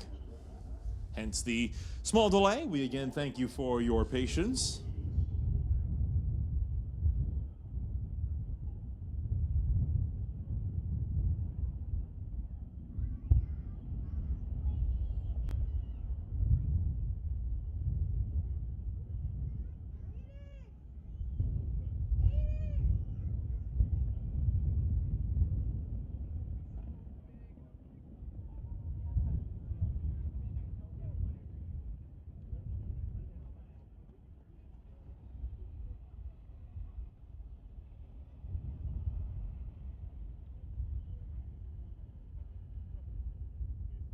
Once again, thank you everybody for coming on out to enjoy a beautiful day of racing here at Mission Raceway Park. It was looking a little gloomy in the morning. We weren't quite sure how the weather's going to pan out, but tell you what, the clouds held off. Blue skies and sunshine has arrived in full force. Pleasant breeze in the air. Could not have asked for a more perfect day for racing. We had so many race days last year get called off due to the weather, including the entirety of our opening weekend. So to see all of this out here is fantastic. And another big thank you to the over 100 people watching us online from MRP Lordco TV, wherever you may happen to be watching us from. Next weekend will be the season opener for the Sports Car Club of BC. They will be racing at the road course on Saturday and Sunday. Friday night, we'll see the first round of the Mopac Auto Supply Street Legals. Coming out and join us, grudge match your friends. On Friday night, anything's a race car, so long as you race it on the strip.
So once again, the reason for the delay is because we do have a important matter that we are having to tend to elsewhere on the property. So we need to wait for crews to get back into position before we are able to run any cars. Obviously, this is a safety reason, so that is why we still see Jason Field and his 1971 Chevy Nova waiting patiently just under the Lorca Auto Parts Spectator Bridge. We will hopefully be back to racing shortly.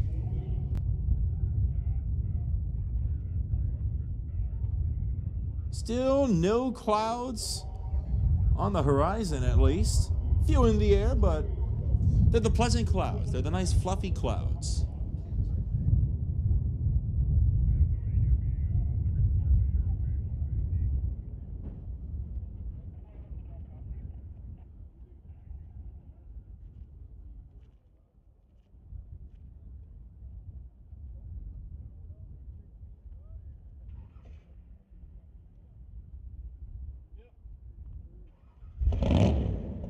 And how about that? Right on cue, Jason Field fires the Nova, and we're ready to rumble.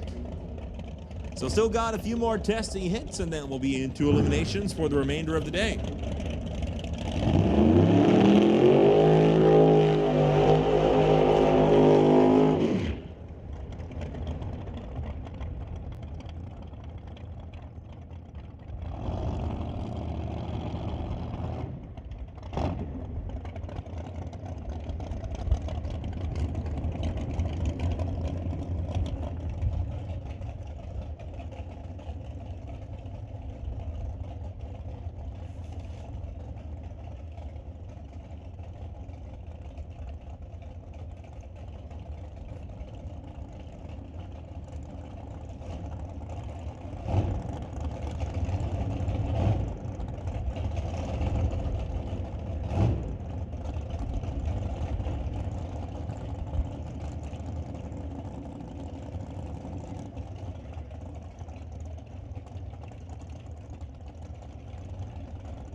So Field going to bump the Nova forward.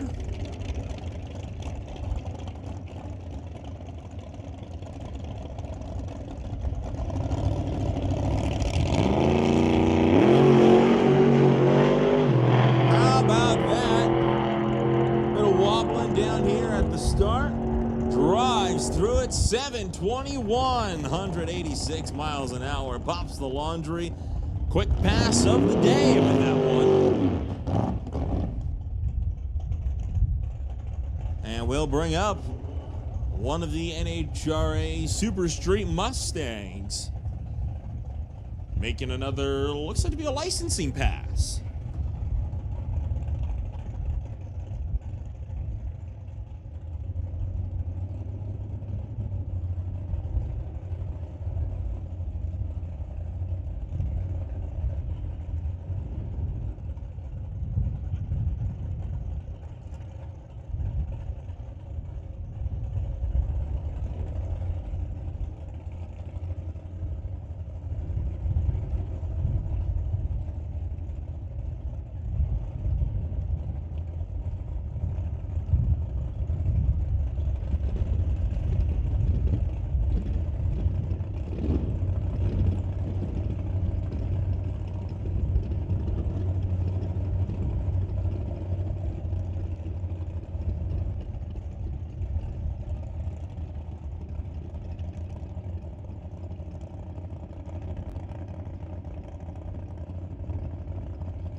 Josephine Smith will be the bye run as we enter the Peated Industries Junior Street semifinals, eliminating for the rest of the afternoon. So Josephine with the bye run into the final round.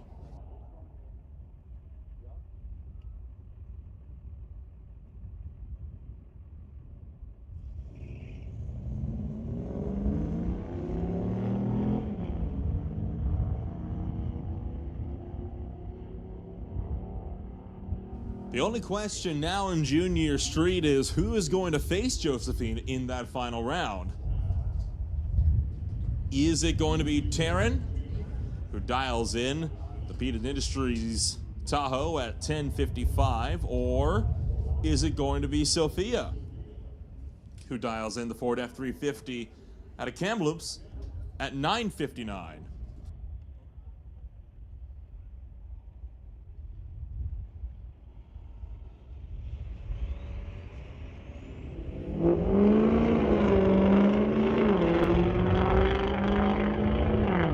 So facing off, Josephine and Taryn will go head to head in the Peated Industries Junior Street Final.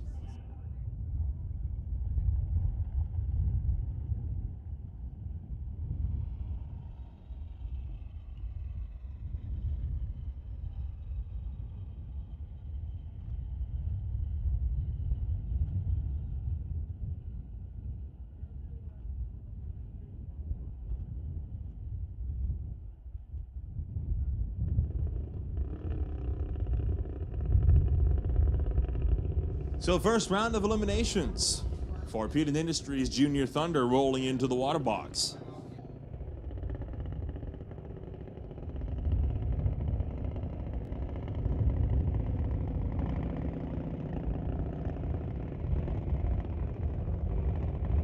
Attention to the pits, attention to the pits. National Tire Wholesale Pro, come on down to the lanes. That is National Tire Wholesale Pro. Come on up to the lanes for your first round of eliminations. While Vancouver Car Wrap Sportsman, you are on standby.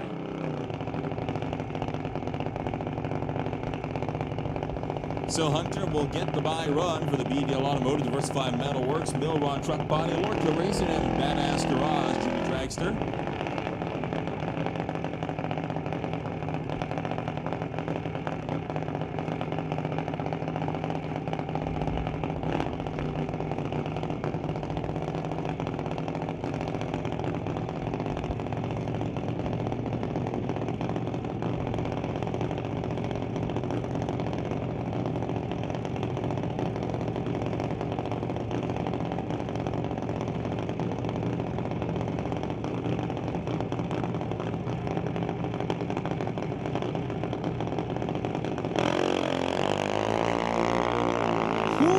Hunter, you are on it, my friend. Trip zip with a 9 for Hunter on that one. And how about that? Only 4th thou off the dial. Now, it was a breakout, yes, but you can get away with that when you got the bye run. That's not a bad turnaround, though, overall.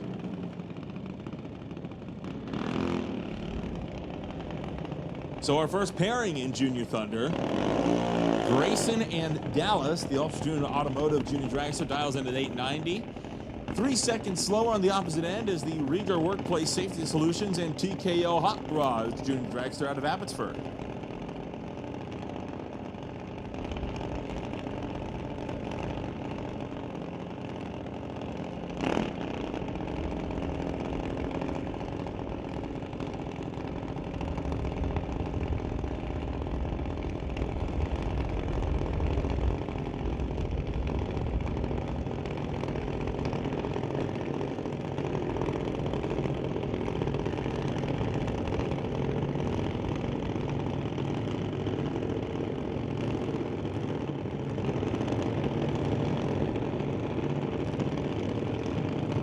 Dallas pre-stages first, while Grayson slowly inches forward.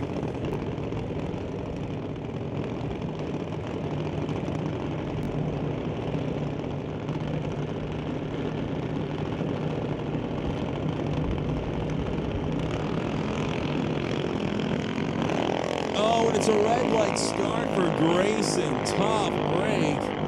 And Dallas will get the free pass into round number 2 of eliminations. 0.4 on the tree. Grayson might have had him if he didn't go red.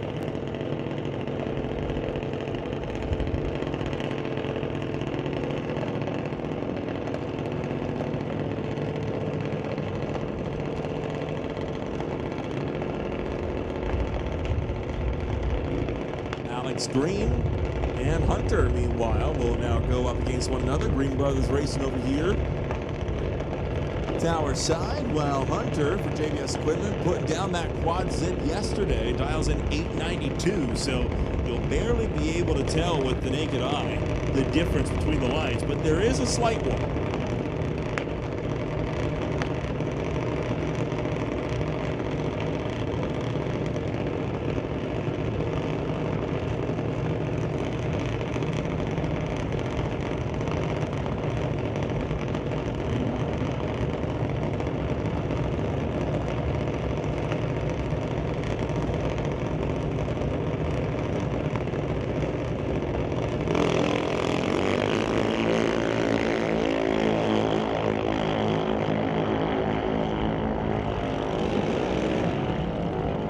Turns on the red light. Hunter moving on into the next round. While it was a bit far off from the quad zip that he had yesterday, going green in that case was more than enough. So put him into the second round of eliminations. So we move on to the next pairing. It is Owen for Badass Garage and Roderick family. Dials in 1192, racing Wesley. His own brother for Fountain Tire, Lorica Auto Parts, Badass Garage, and Home Masters team. 1192 to an 890 dial. And some sibling rivalry. Older brother versus younger.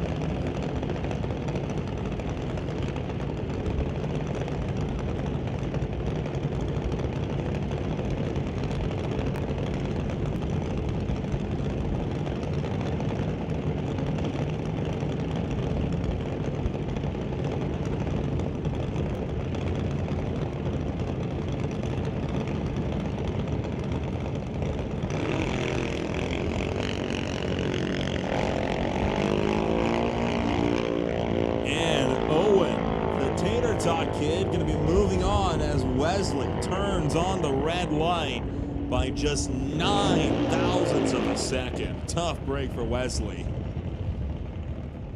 We'll move on to the next pair.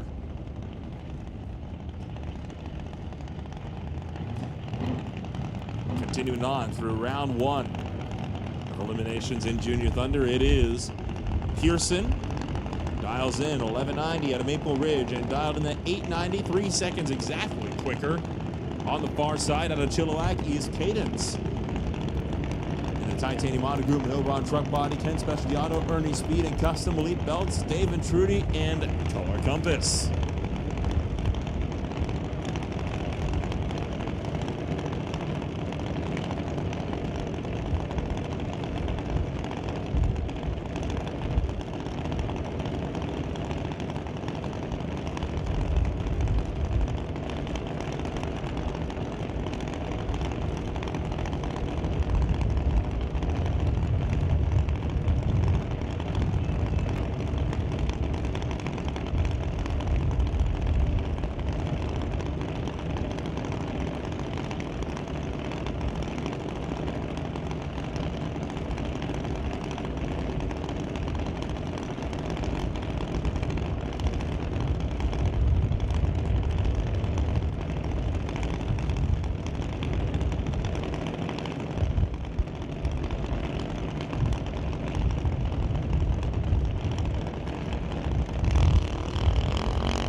One light on this one significantly better than the other, and sure enough, that's going to go the way of Cadence. Pearson got to the line first, but went 8 tenths quicker.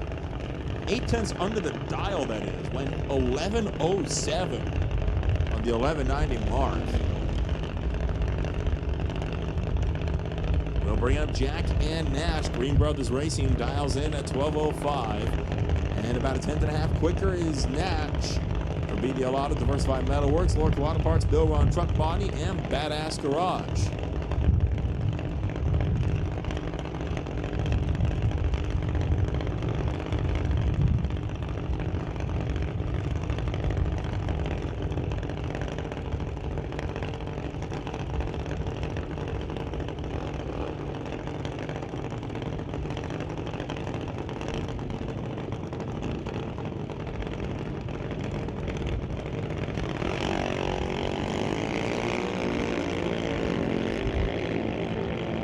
Two green lights on this one, and they're not too far away. Nash gonna take out Jack with that one. Got there first by a tenth.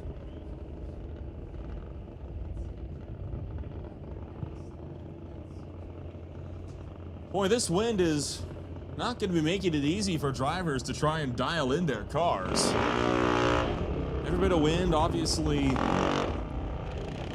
going to be creating very, very different conditions out there. And with it being as heavy as it is, it'll be an interesting first round of eliminations for sure.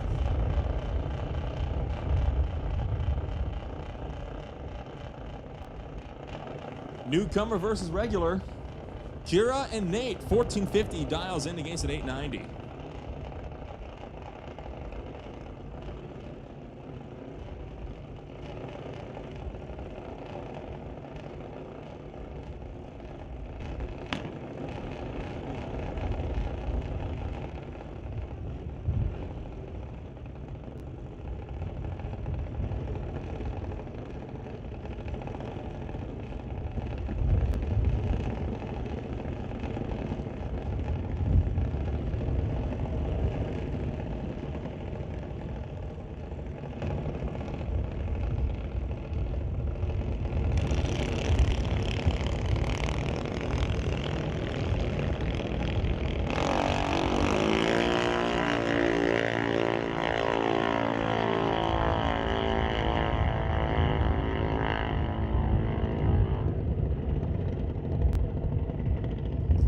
Nate gonna take out Kira with that one, so Kira sent packing early in this one as Nate got there first by a tenth, goes 898 on the 890 dial. Moves on to round two. Now Kira's, I believe, sister, Danica, gonna be racing against Ashton, 1480 against Katnick's. Tegan Performance and Largo Auto Parts, 890 on the far side.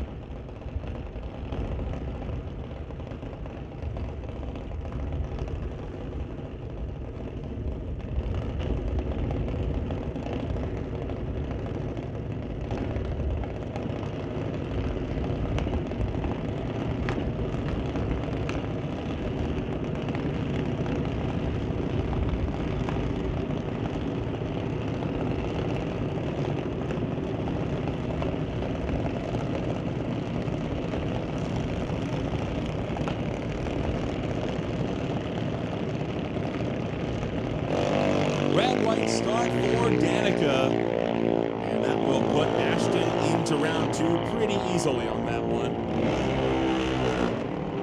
Ashton will wind up going 905 on the 890 dial at 70 miles an hour.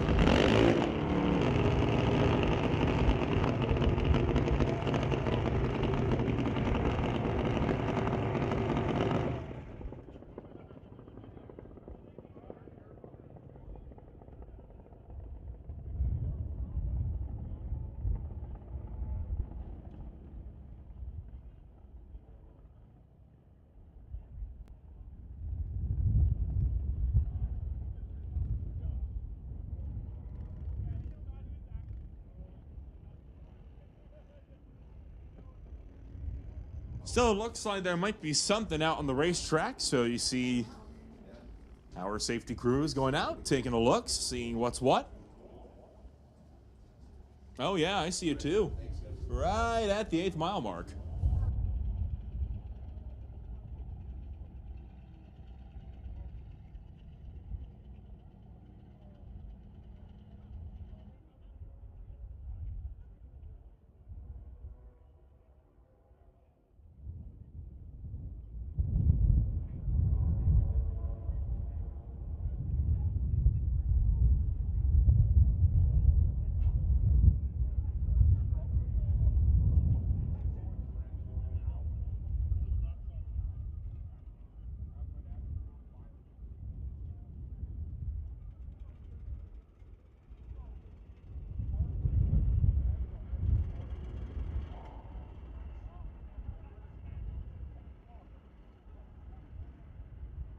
That looks like it was left behind by Ashton's car.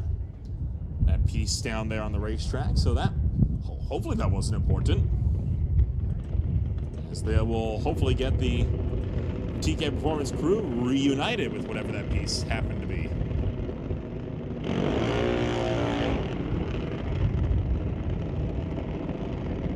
We'll refire the next pair. Adeline brings it on up over here, tower side.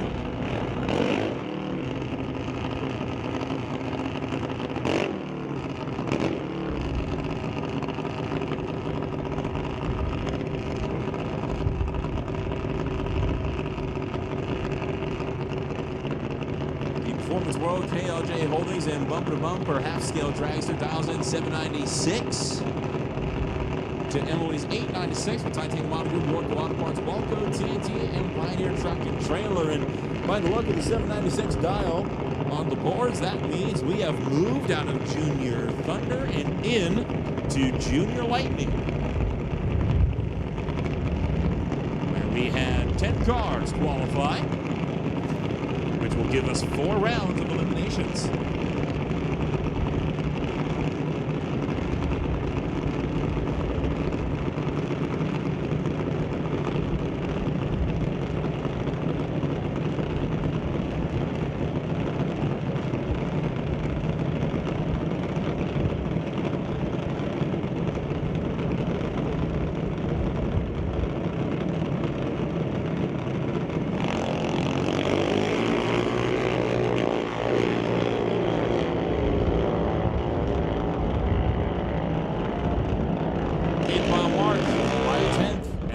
There first ahead of Adeline, which brings up the next pair.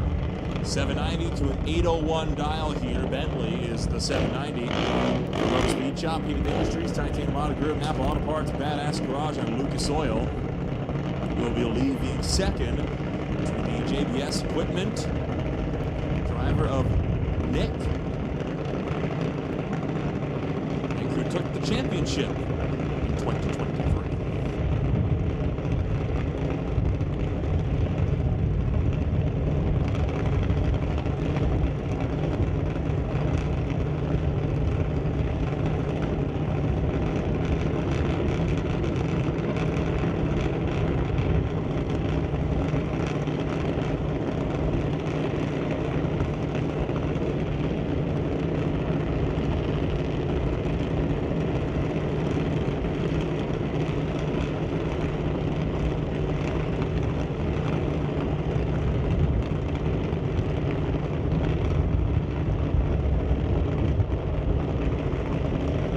Bentley bumped in, as is Nick. Both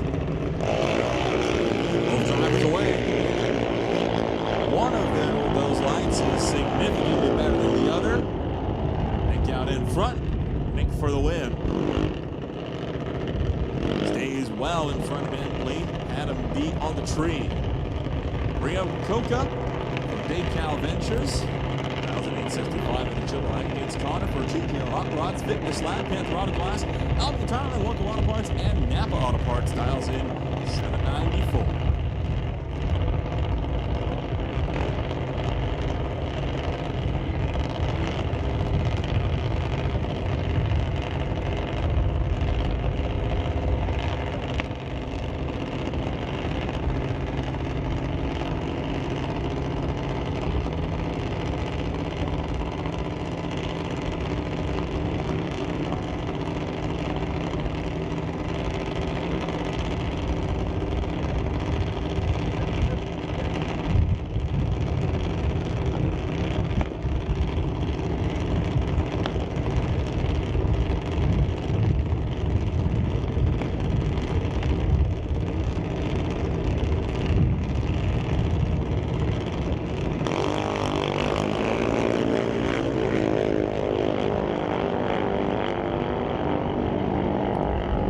Coco launches first. Connor, though, able to drive around him.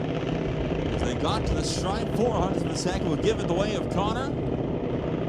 An excellent drive for the Mike Boss dragster. Brings up the next pairing. Isabella for De Silva Auto World and Kenco Petroleum dials in at 8:03. Racing Gates April dials in at 8:02. So this will be a close one.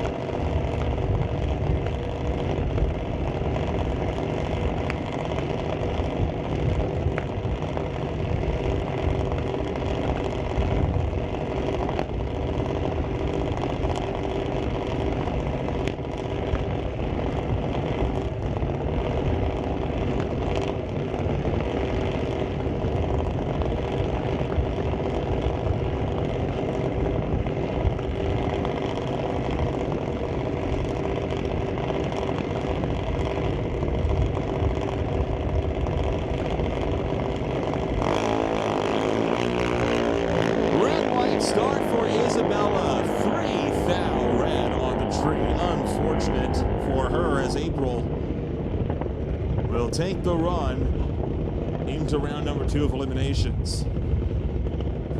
And that brings up Adam over here, tower side. He's going to be dialing in at 8:02.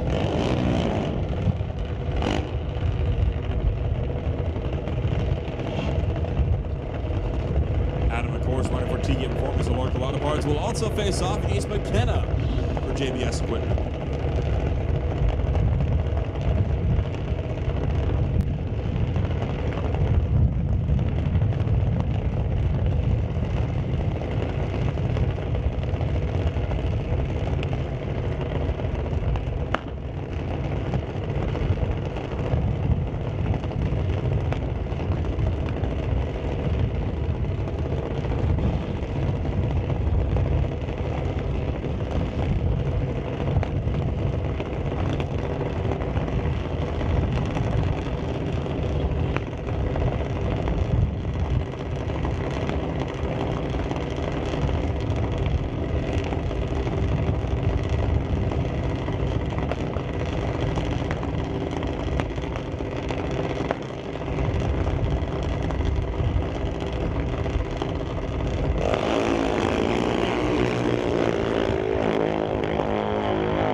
Just like Isabella before her, McKenna will also go red by 3 thou on the tree, pushing Adam to round number 2.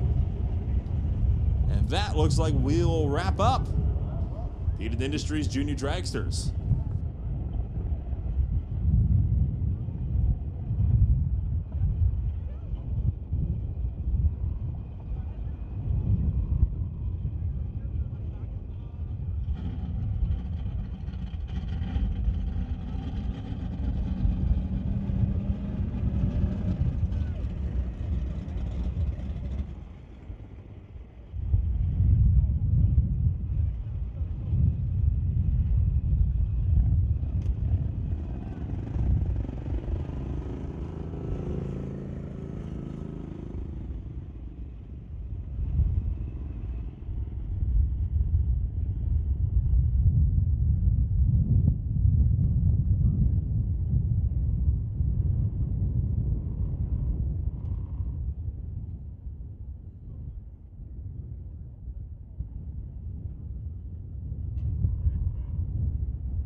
Well, I was about to say we got track prep going underway. My chair decided to collapse, so that's what that was that you just heard. So that's unfortunate for the chair. I'm standing the rest of the day, it looks like, but track prep currently underway for as we get prepped for the first round of eliminations for National Tire Wholesale Pro Bracket.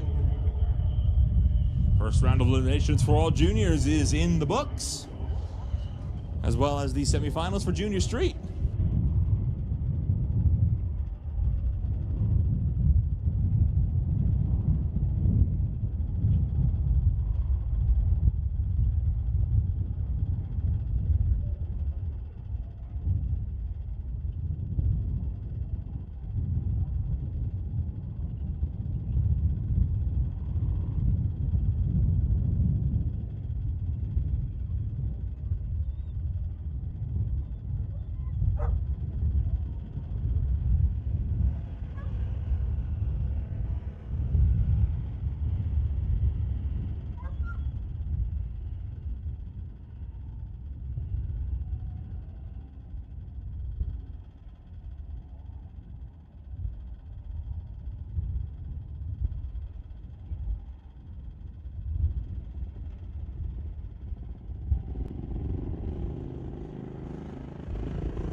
All right, here they come underneath the tower. First round of National Tire Wholesale Pro Bracket.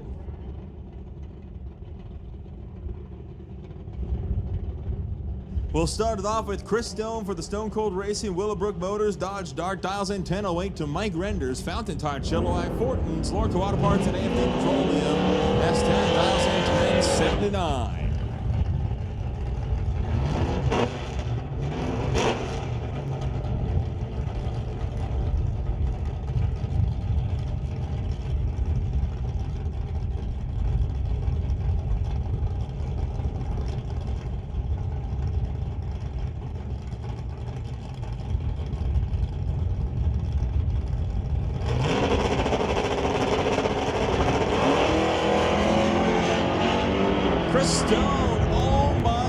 miles. 001 red on the tree for Chris Stone. Mike Render with a free pass in the next round as a heavy hitter is taken out early.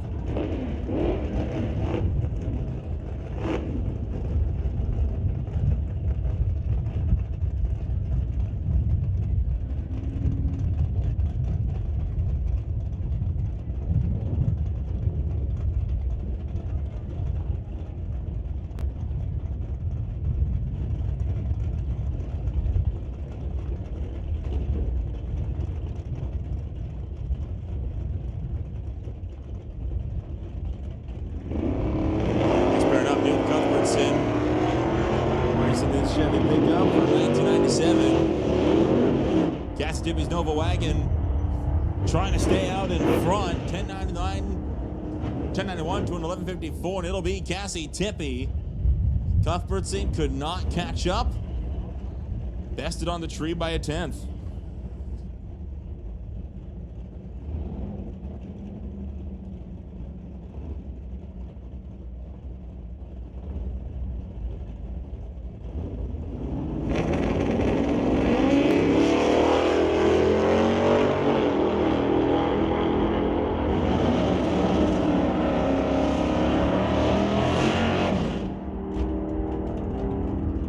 Ralph Ehlers going to be moving on into the next round, as so far we have not had a single pass where we have not seen somebody breaking out on the elimination charts. Dylan Scott and Steve Baskerville the next pair up. Baja North Lower Kawada Parts Advanced Diving, and the 1970 Chevelle dials in 1017 to race the 5-liter Mustang of Steve Baskerville, dialed in at 1285.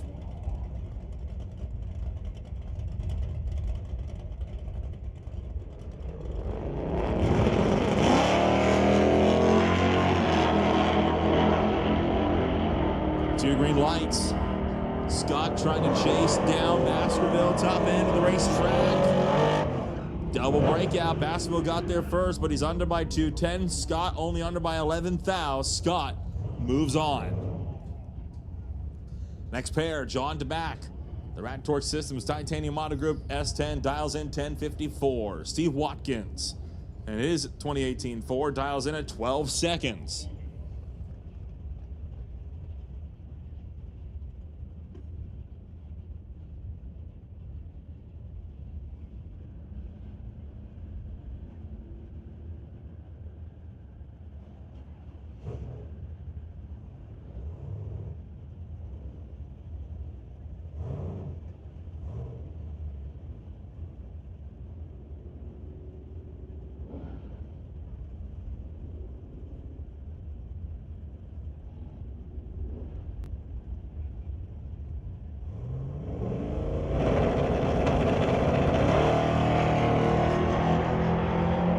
Once again, pair of green bulbs.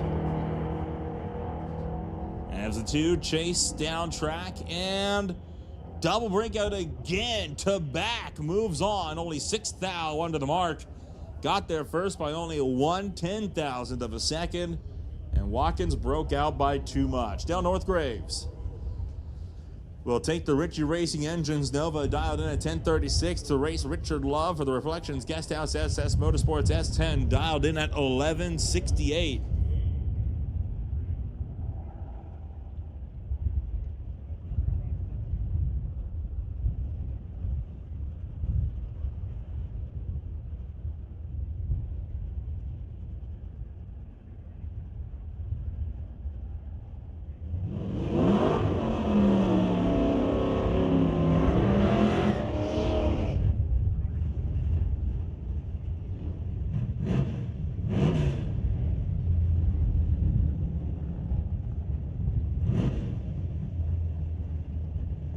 We'll bring up Dale Northgraves.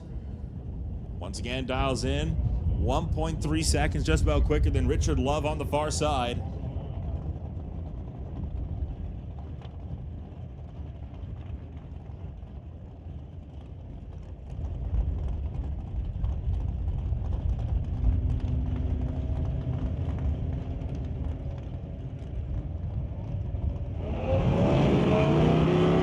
Two red lights, but Richard Love second on the tree. It was 027 red to Northgraves' 026. That will give Dale Northgraves the win.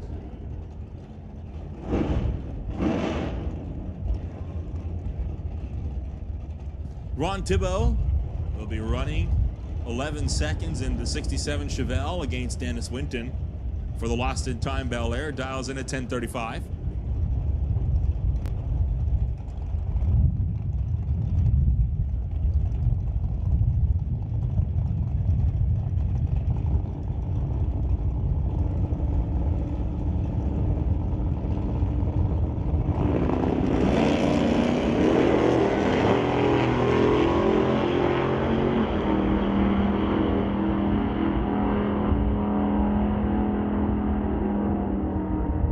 Red light start for Ron. Dennis Winton takes the Lost in Time Bel Air to round 2.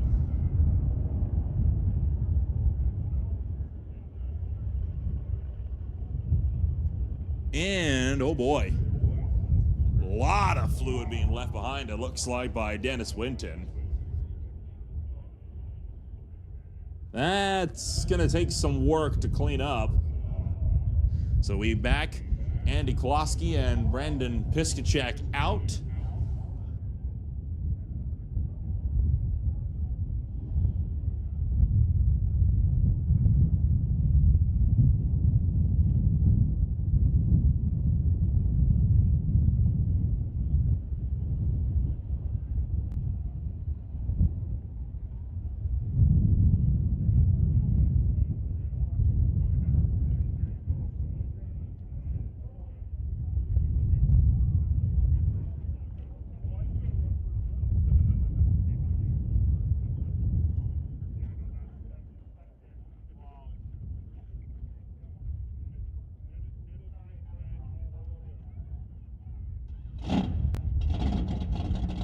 And well, that oil leakage that we got from Dennis Winton's car off of the starting line, well, it's down the whole track.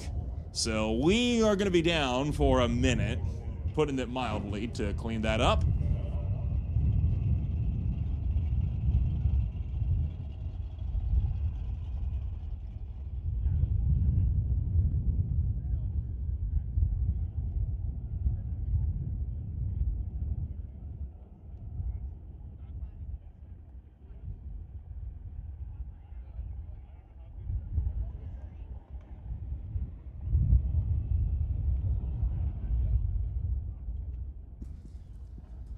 So while I have this down period, I have an update on our schedule for the day. I know there was rumors being floated around on a potential doubleheader in lieu of the less than optimal weather tomorrow. That doubleheader, as a result of this, has just been canned, so we will not be running a doubleheader. If you have been eliminated, you can breathe easy. You are not in any rush to get yourself turned around. We will only be running the original one race scheduled for today. So no doubleheader. No doubleheader. If weather permits, we'll still be back for more tomorrow.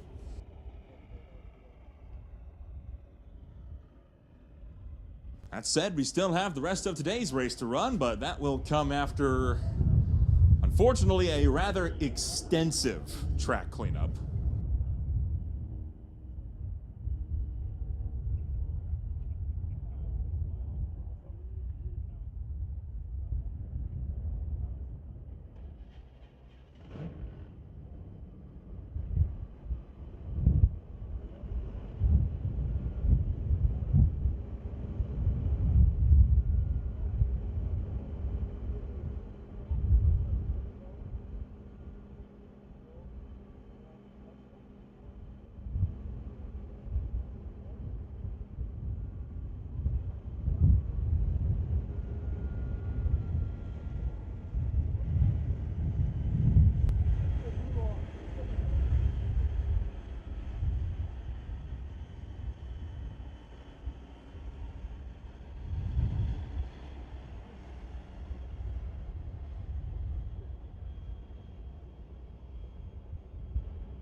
As of right now, we have no ETA on how long this cleanup will take.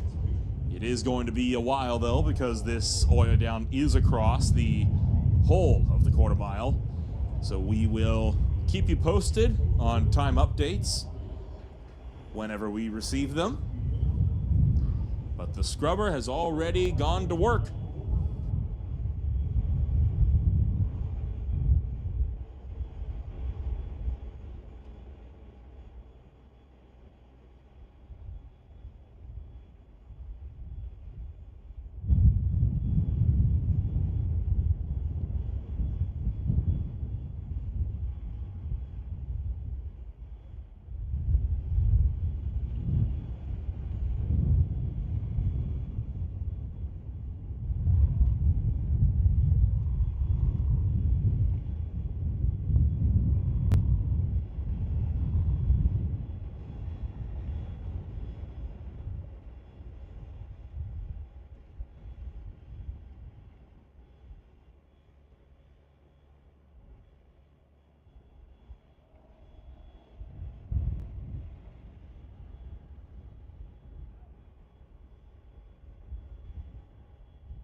One more time, want to give a big shout out to all of the big sponsors that helped keep the lights on here at Mission Raceway Park. Of course, Lorco Auto Parts, TCS, Transmission Products and Torque Converters, JBS Equipment, Job Portable Buildings, Cobox, Valley Bobcat and Excavating, 3K Calibrations, DieselDoctor.ca, Trailblazers, Factory Direct Tools, Sim Alex, Jerry's OK Tire, Super Steve's, Remax, and many more.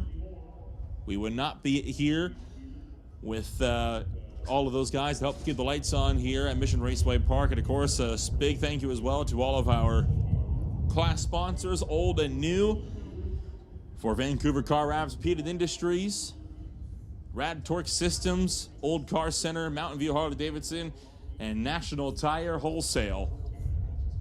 Thank you for helping us keep doing what we love and allowing us to put on racing programs week in, week out. Thank you again to all of the folks in the stands, and thank you for your patience as well while we continue our cleanup of a major oil down in the right-hand lane down the quarter mile. You can see crews are hard at work trying to clean that mess up so we can go back to racing as soon as physically possible.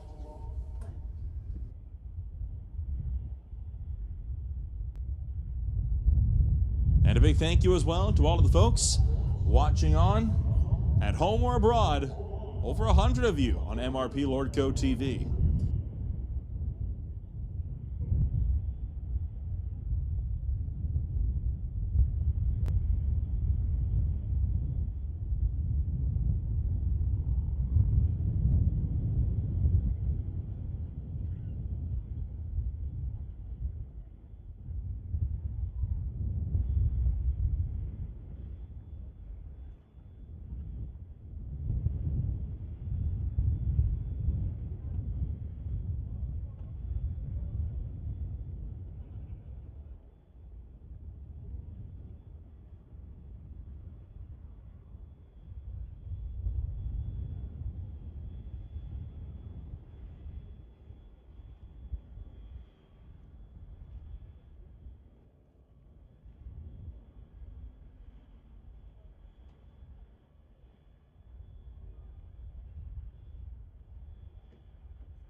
So coming on up throughout the entirety of the 2025 year, street legal drags, you can find those over on April 25th will be our first one, along with events on May 9th and more. Every other Friday, you can take a look at when those dates are at our website, missionraceway.com. For competitive races, of course, our next race weekend on the May 4th weekend, races 3 and 4. Tuna Bash will be up on May 10th for drifting, dragging, and a bit of a car show on May 10th. Races 5 and 6 will be taking place on the 17th and the 18th, and I do believe that is also going to be the season opener for the Winter Harbor Marina and RV Canada West Door Slammers. Races 7 and 8 will see round 1 for the Western Canada Top Fuel Nitro Harleys. And then, of course, races 9 and 10 being run alongside the NHRA Division 6 Northwest National Open, alongside the JBS Equipment ET Series. That's our first major event of the weekend. For those of you from the Lower Mainland Dock Cars looking for the car meet, that will be on June 20th. And then, second biggest event of the year for our track, it is Door Wars 13, powered by Titanium Auto Group. West Coast Outlaws out in full force. Just Mechanical Sunset Showdown Series will be kicking off during that weekend as well. Then, races 11 and 12 on July 13th. Looking for a doubleheader there. And then, the Speed Promotions Racing Street Outlaws, formerly the MPK Street Outlaws, will be having their big meet on July 25th and 26th. For those looking for the Greater Vancouver Mustang Association's Drags Night, that'll be on our street legal event on July 18th.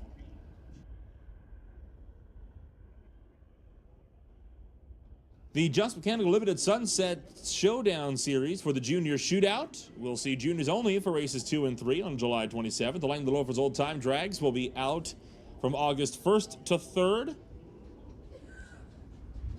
Smoke, Fire, and Thunder out August 21st to 24th. Our biggest event of the year. And of course, the one that everybody is waiting for. The NHRA Division 6 ET Finals. August 27th all the way out to September 1st. Capped off by the Farmer Memorial Mission Finals on September 19th to the 21st. And then not just the West Coast Outlaw Shootout, but also the Canadian Motorcycle Drag Racing Association from September 26th to 28th. So CMDRA and West Coast Outlaws will race alongside with one final Mopac Auto Supply Friday Night Street Legal to close out the season on October 3rd. And once again, that is just on the drag racing side of things, so plenty to be excited for. Completely packed year. And there's also road course racing, there's motorbike racing, a bit of motocross as well. If you want to find out more about all of those other events, you can, again, check out the website, missionraceway.com. Half Track Snack Shack is still open for business, and as I understand, still quite a bit of time left before we'll be ready to go. So if you did want to go down and get some food, well, I can't think of a better time, honestly, than right now. Now would be a fantastic time to go down.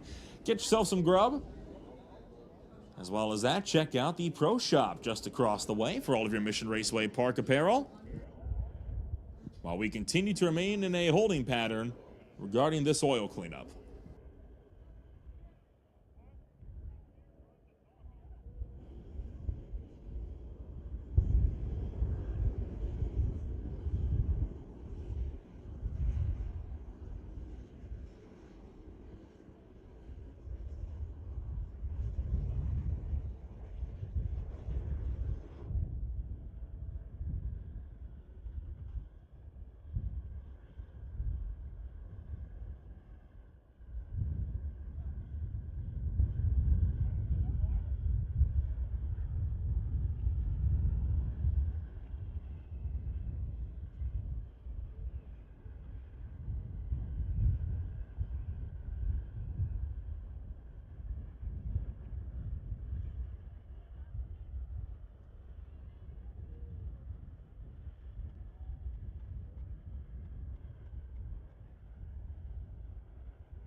Well, folks, we certainly appreciate your patience while we get this little issue taken care of. It's a little more than a little issue, but the hardworking staff out there is making great headway. Hopefully it won't be too much longer. Once again, the concession stand is open. The Half-Track Snack Shack. Gourmet burgers. That's one of the changes since last year, is the burgers are now gourmet. Please don't ask me what that means.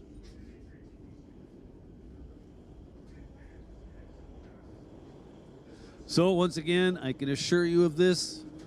The staff out there wants to get this issue taken care of just as soon and as badly as you do. Got lots of cars in the lanes ready to go. We're in the middle of round one, pro bracket.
So, progress update. You might have just heard race cars fire. We are not going racing yet. We are simply making room for tractors and other vehicles to have room to maneuver around, but you do see that we are still very much hard at work.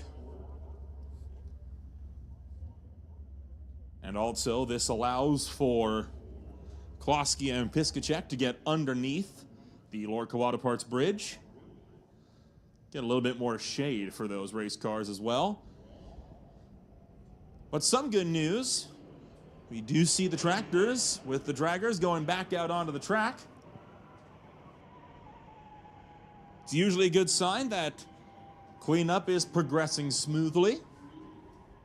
And we still do not have an ETA, but we will again give one as soon as we receive one. But with those tractors headed out onto the racetrack, it's a good sign.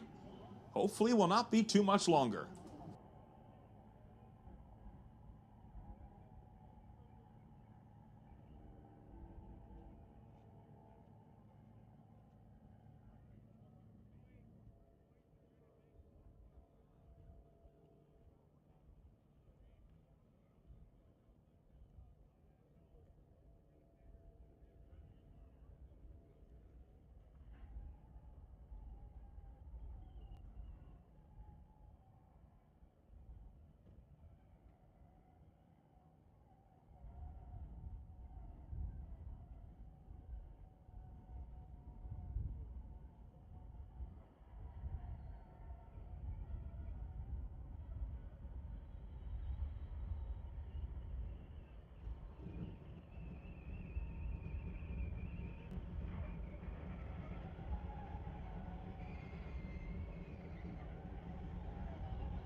All right, so we are getting set to put the cleaning equipment away.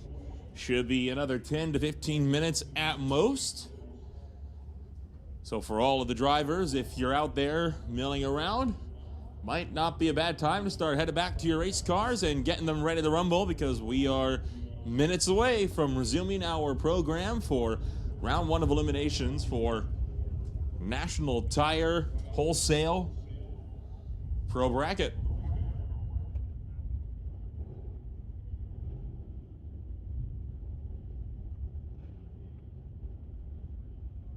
All right, we're going to make the call. Vancouver Car Wrap Sportsman, we need you to the lanes. Vancouver Car Wrap Sportsman, come on down to the lanes.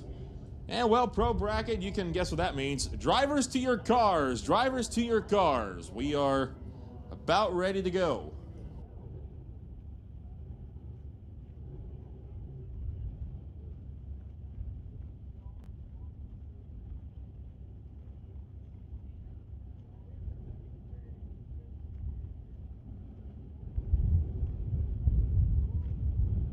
So after over an hour delay for that extensive track cleanup, we can hear some life from the staging lanes as drivers warm their cars back up in preparation of resuming racing action this afternoon. Once again, for those of you that are still hanging around the stands and watching along online, we appreciate your patience as we have worked to get this race back underway as quickly as physically possible.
All right. So after an hour and a half, we will bring Andy Klosky and Brendan Piskacek into the water box.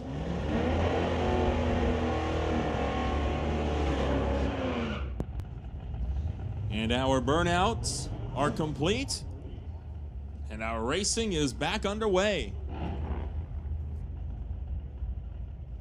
Once again, it's the Malibu wagon, Kevin's wagon for Design Florida Lorca Auto Parts over here, Tower Side, and a Buick Racing with Motor Canada with Thomas Mustang on the far side. Believe just shy of halfway through our first round of eliminations for National Tire Wholesale Pro Bracket. Klosky turns on the red light. Piskacek will move into the next round. Both drivers hitting the red bulb on that one. Klosky was worse. Ergo, first or worst rules say, Klosky takes that one. Nick Douglas dials in at 12-12. He'll face off against John McLean for the Falcon Off Racing 1969 Ford Falcon. Dials in 1097.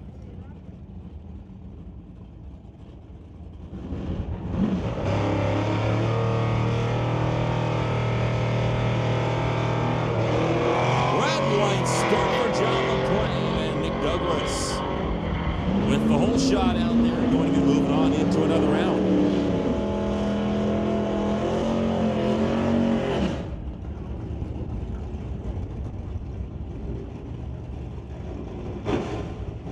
Bring up Craig Johnson for the BC Scale. Johnson's Customs Exhaust Malibu wagon dials in 1060 against Ross Walker for the Prestige Chevrolet Chevy 2 dials in at 1004.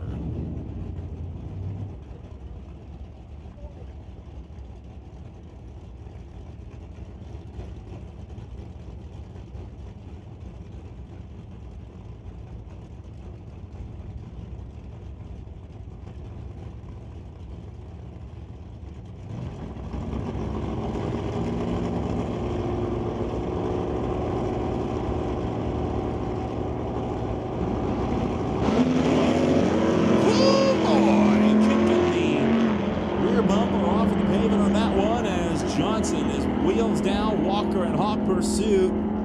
Top end. How about that? Sixth down goes the way of Ross Walker, taking down a heavy hitter early.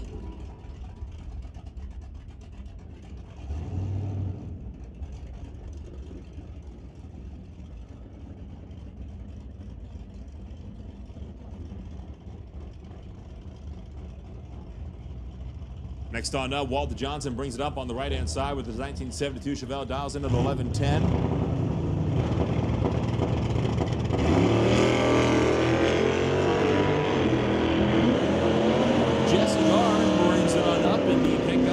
Tower side, so Jesse Gard chasing down Walter Johnson. Breakout for Johnson, was double away on the tree, had it one, but goes 5 thou under. So Jesse Gard moving on to the next round. That brings up the Linden Service Center 1966 Plymouth, dialed in at 1043 with Matt Warner behind the wheel. To his right, dialed in at 1150 with the 2024 Ford F-150. It's Rob Getz.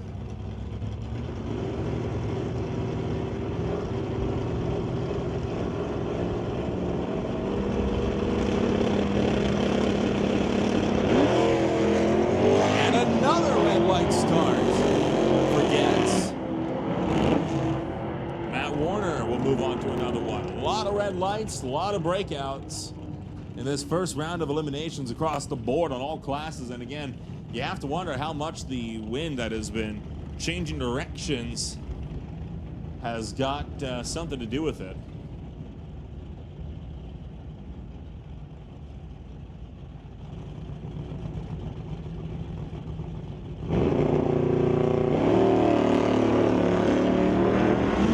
Jeff LaFane will go red for the Stir Enterprise Design Ford Camaro. He is out of race number 1. Rich Dice takes the Transport Logistics Chevy Nova to the next round. Next up, it's Jim Benke. Dials in 10-10 with his Plymouth Barracuda. Brian Prescott dials in 10-12 alongside him.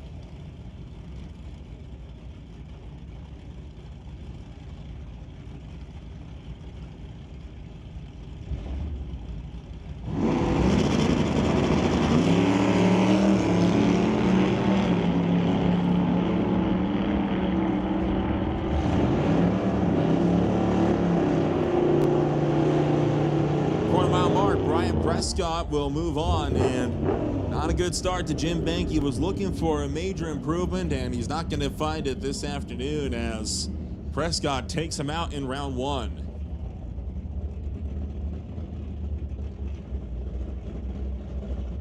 That'll bring up Daryl Tippy, dials in 10-49 for the Horizon Paint Chevy 2, racing against Deborah Dalton in the 79 Impala, dials in 11-57.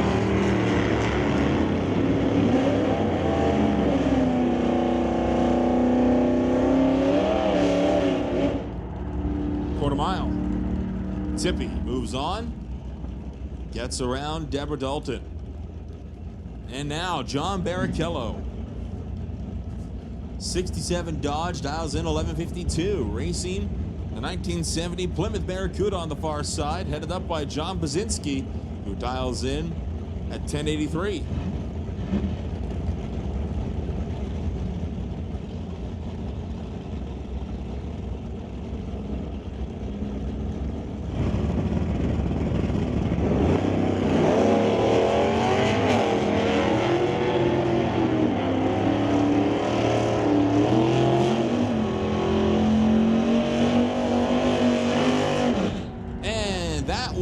Barrichello got there first, but he breaks out. Went 11-46 on the 11-52 dial, gives it back to Basinski, who will move on to round two.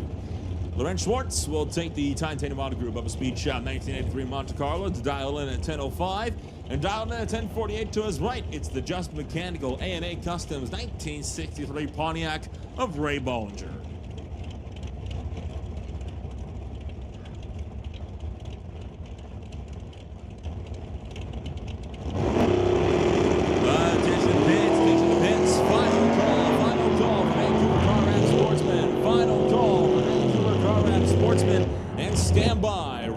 Super Pro. Final call for Sportsman. Schwartz will take out Bollinger and moves on to round two.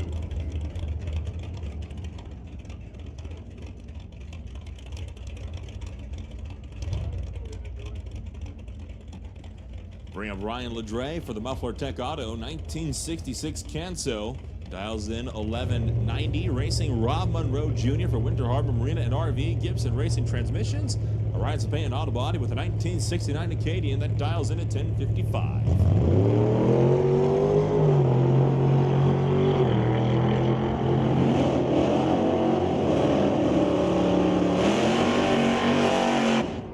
Top end of the racetrack, Monroe out in front, Monroe for the win.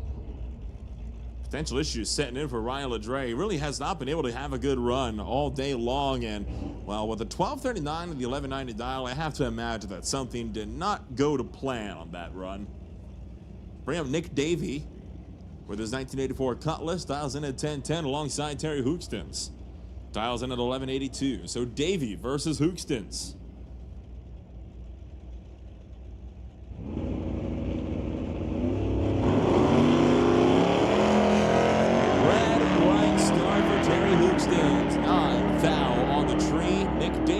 Take it into the next round.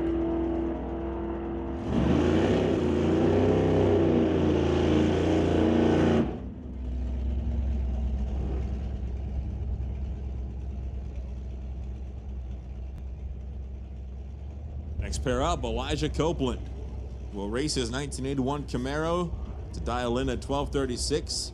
Sean Langley will be running the Ford Escape.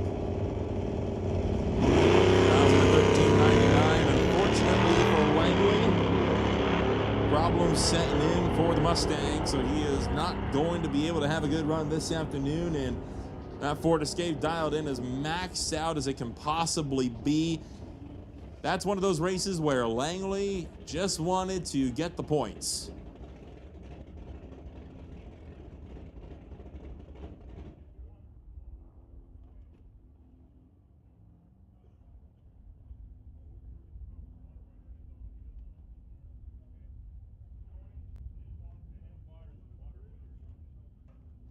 And looking like Mal Patterson should have the bye.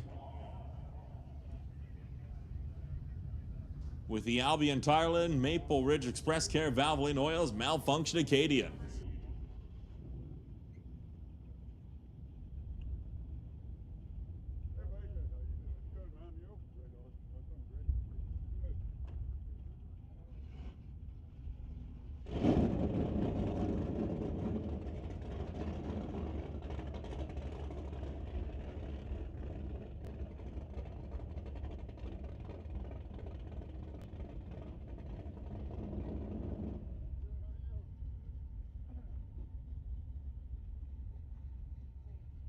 And looking like now some more cleanup needing to be done. Hopefully not too much, particularly in the left lane. So I suspect possibly off of Elijah Copeland's 1981 Camaro.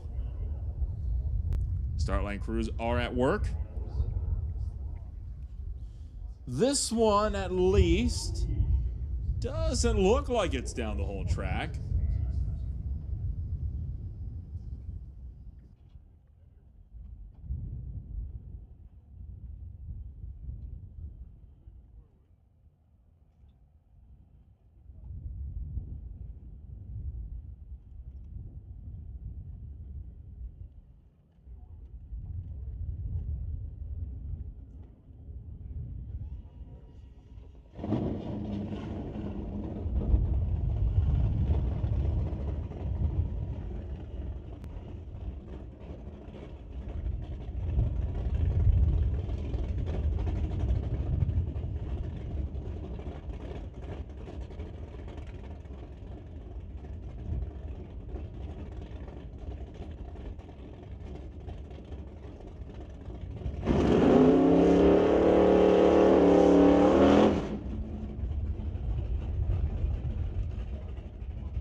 Attention in the pits, attention in the pits.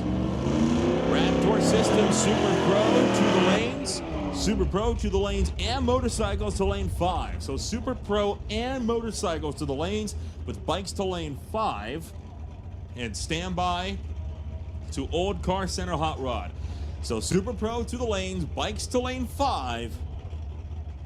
And Hot Rod on standby. First pair of the season for Vancouver Car Wrap Sportsman, Kevin McCulley.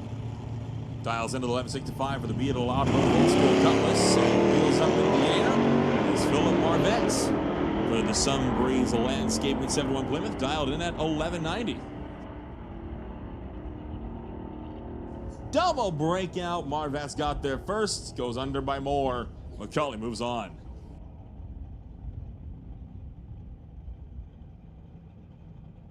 Next up, Randy Hermson running the Eddie the Eagle 87 AMC, already fully bumped in.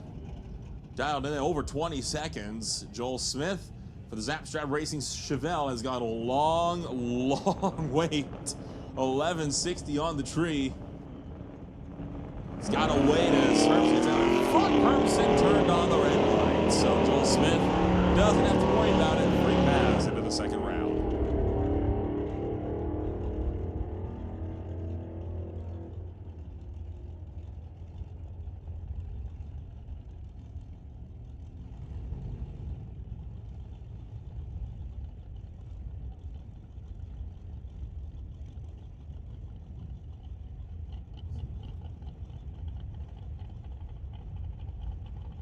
Stormy Newcomb will bring up the SBB Racing, Pavey Hills Machines, and Acro Machining. 1999 has 10,000 and 1282. Bruce Sturts racing alongside.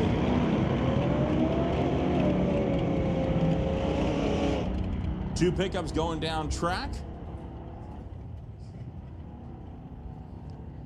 Newcomb takes that one away.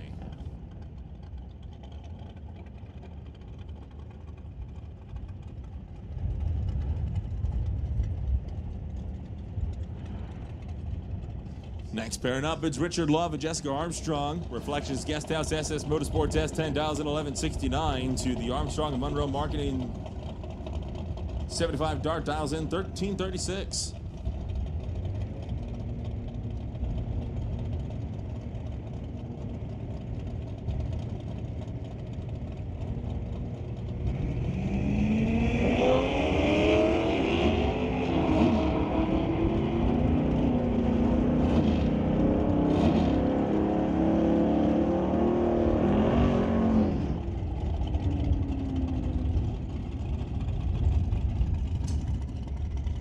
Richard Love gets the head of Armstrong.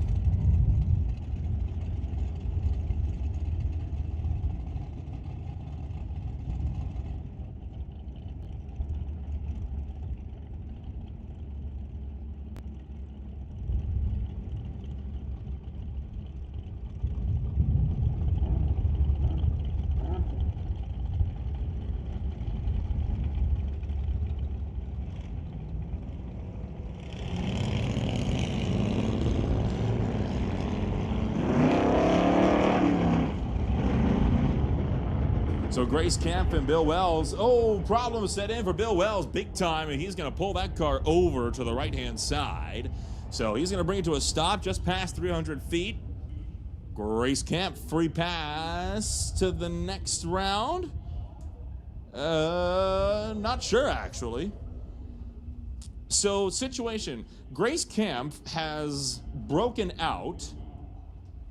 Bill Wells is not moving.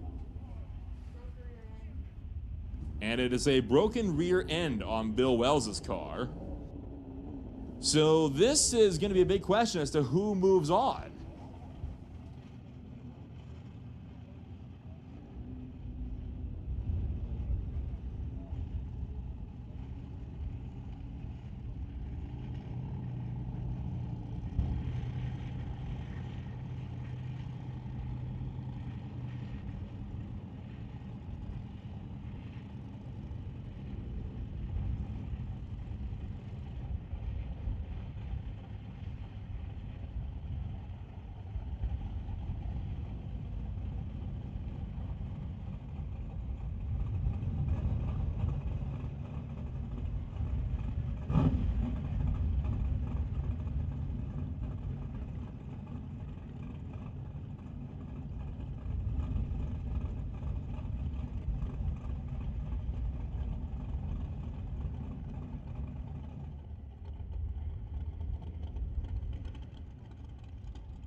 So Dale Wood and Eric Brittain are sitting back here in the water box. 1160 for the 1972 Nova, and Brittain dialed in at 1386 for the half-fast 2. Pseudo dragster? I think it would be an apt description. It's a unique car. I like the look of it, though.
So Bill Wells having his Malibu towed up to the top end.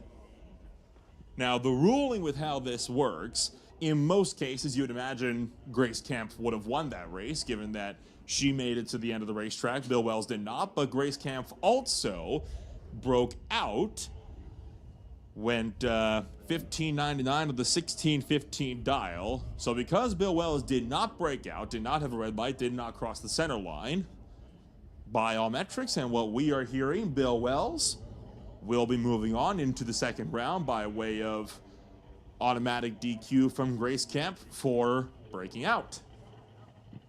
Now, whether Bill Wells will be back for the next round, obviously that depends on how severe the damage is and what ends up going on in the pits. But by every metric, Bill Wells will be, at least on paper, into round 2.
So Dale Wood, Eric Bertain, 1160 to a 1386.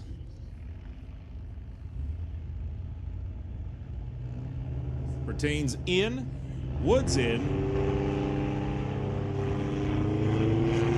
And it's a red light for Eric Bertain.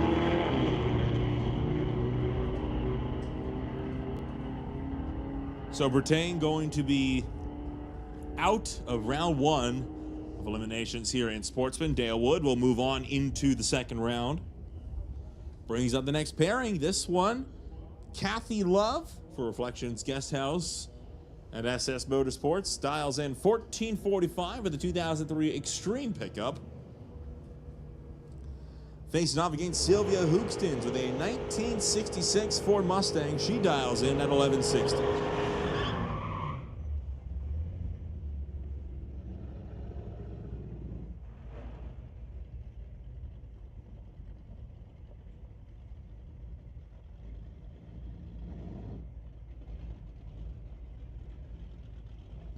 Attention in the pits, attention in the pits. Craig Johnson, we are waiting on you in the staging lanes. Craig Johnson, we are waiting on you in the staging lanes. If you have broke, please let us know. Craig Johnson, we are waiting for you in the staging lanes.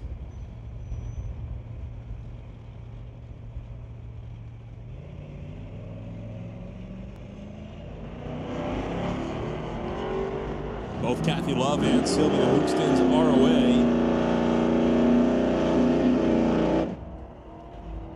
And up at the top end, it'll be Hookstins taking it on a double breakout, which sends us to the next pair with Ann Copeland. Dials the Subaru Outback in at 1540, while the Lorca Auto Parts Dodge Dart of Veronica Hodgson will dial in at 1190.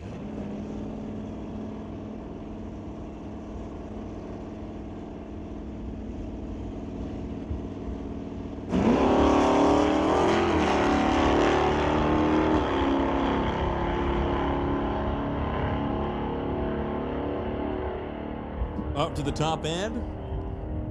Give it to Veronica Hodgson, going 016 to the margin of victory. 1192 on the 1190 dial. And now, how about that? Battle of the Piscachecks. The Buick Ford Motor in Canada with Thomas, machine for Brendan. Dials in 1320 here on the tower side out of Burnaby. And, well, Dan. Father versus son here. So the senior of the pair will be on the right side, dialing in at 1452.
Both cars away on green lights.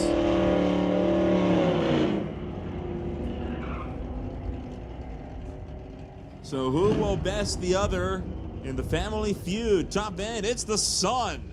Taking it on a double breakout. Brandon Piscachek will best his dad, Dan, to move on into the next round. That leaves us with Eric Hansen and Steve Watkins. Broadway Refrigeration's 1220 Dodge Dart dials in against the 1201 of a Ford Mustang from 2018.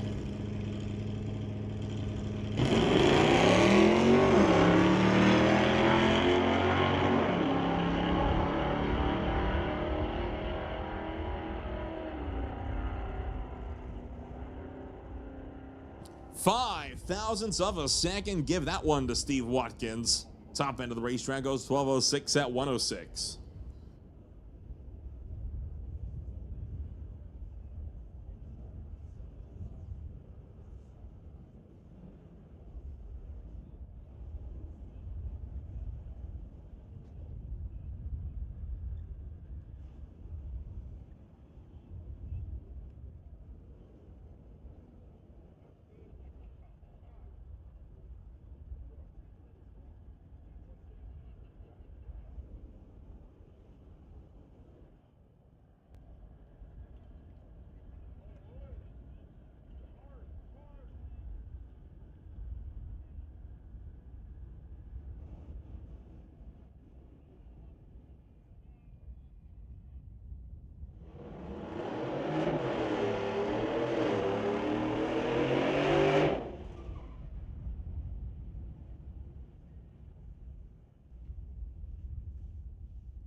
So Rob Getz will bring up the 2024 Ford F-150, dials in at 1180 next to Sean Langley. The 69 Mustang dials in at 1640. Sorry, not the 69 Mustang. The Ford Escape dials in at 1640. And oh boy, close race on that one, but it's going to be a race of the red lights. Separated by 3 thou. Langley went 109 red, Getz only 106. So 3 thousandths will give Getz the win on that one. Lucked out. Baskerville's 2022 Mustang GT dials in 1265 against the overtime BC Dragon. And Snordcom Canada Honda Civic dials in at 15 seconds for Dallas Nassie.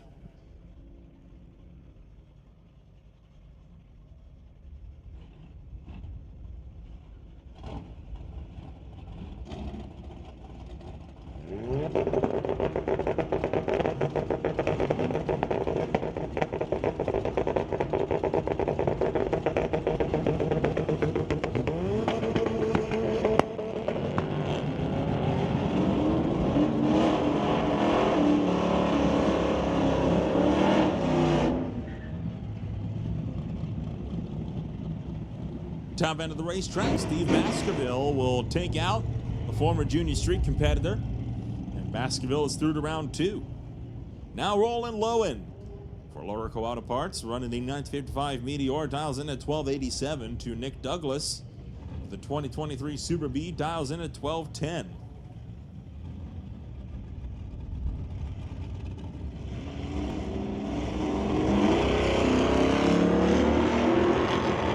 Again, 2 green lights.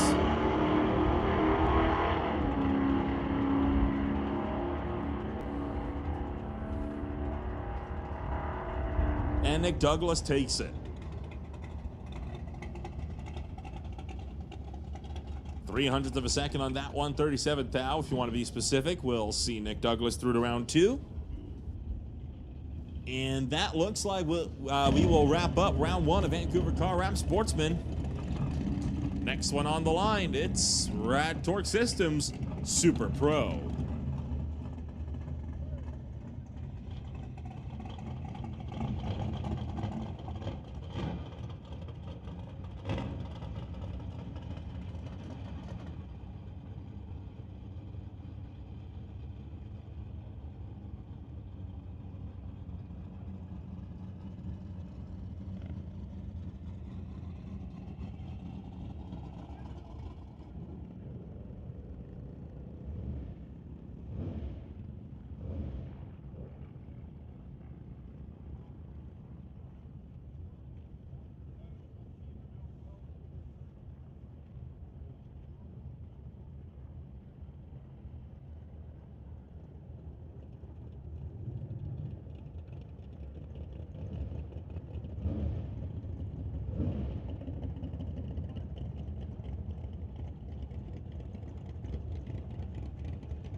Mark Muscat will be the first one up. Alongside Mark Rochelle, the Lordco Auto Parts Chevrolet will dial in at 10:55 to the 78 Malibu's 10:09.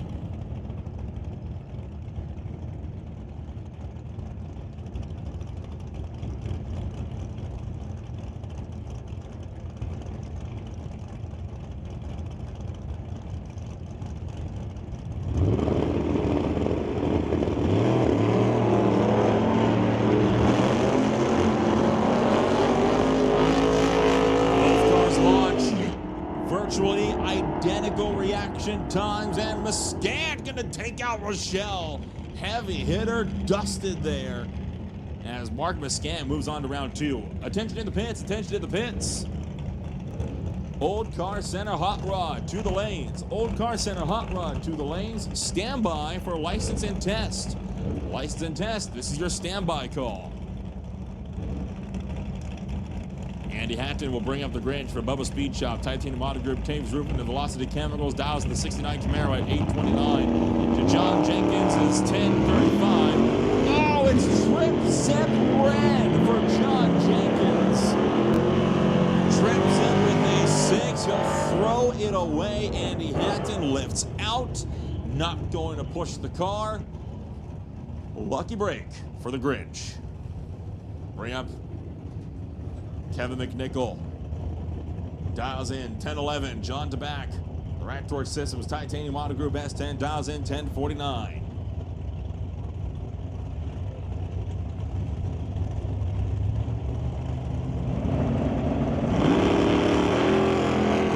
Red light start for John DeBack.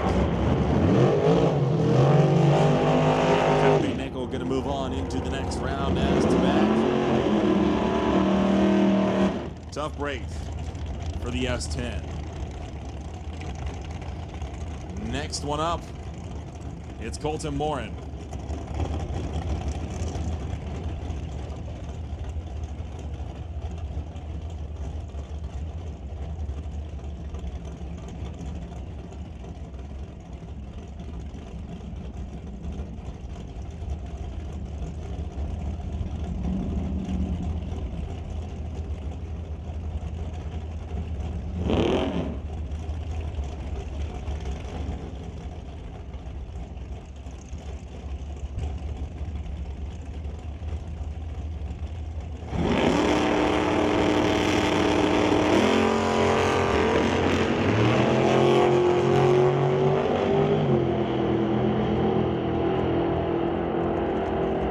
Start for Colton Morin's competitor, and that will see Morin through into round number 2.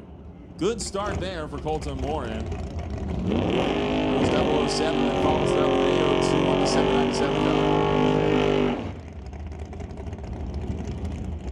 Mike Stewart, meanwhile, takes the Bucky's Mini Excavating, Ken Specialty Auto, Gibson Racing Transmissions, and Big Al Motorsports Chevy 2. Dials in at 10:03. Will leave first to Jeremy Soares with the Soares Transport Quick Tech Race Cars 2001 Cameron Dragster, which dials in at 7:35.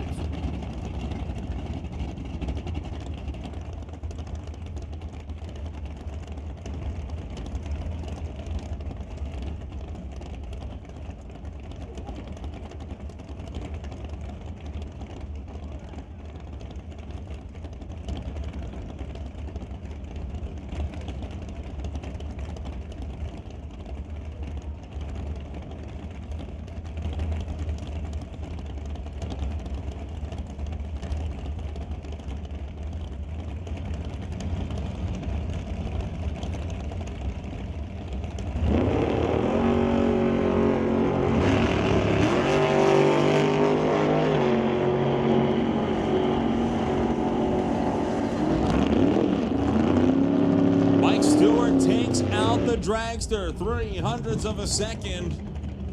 Will take Mike Stewart to the next round.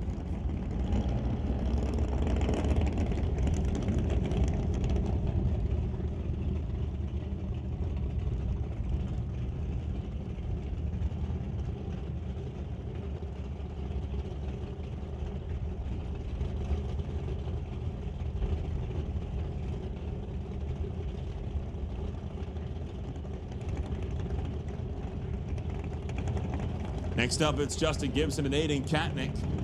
964 to an 889. Two green lights. Justin Gibson working the 005 light in the back pocket. Oh, Katnick! Katnick got there first by 15 thou, but breaks out by 6. Justin Gibson moves into round number 2. That'll bring up Chris Stone and Darryl Tippy. The Willowbrook Motors Dodge Dart dials in 1005 to the Chevy 2 of Darryl Tippy dials in 1053.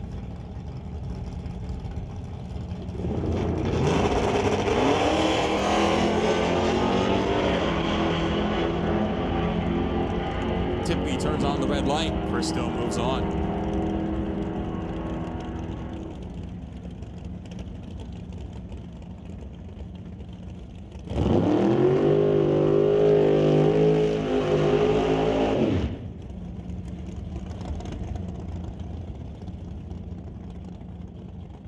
Attention to the pits, attention to the pits. License and test to lanes 5 and 6. License and test, come on up lanes 5 and 6. License and test to 5 and 6.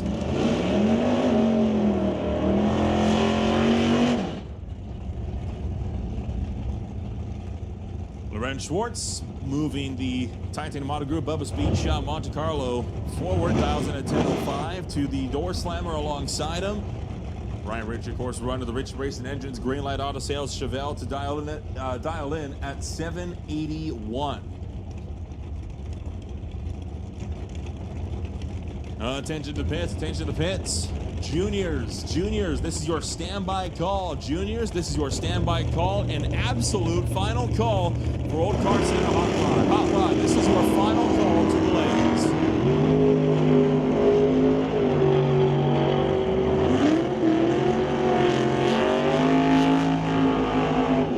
Schwartz takes out Brian Ritchie by 11 thou, and the door slammer is sent packing. Now, will it be the same story for another? We've seen one Gibson go down. Here's the other one. Jason Gibson brings up the 9-1 Mustang Fox body, dials in 978. Paul Soares will be running his 95 Pontiac, dials in at 808.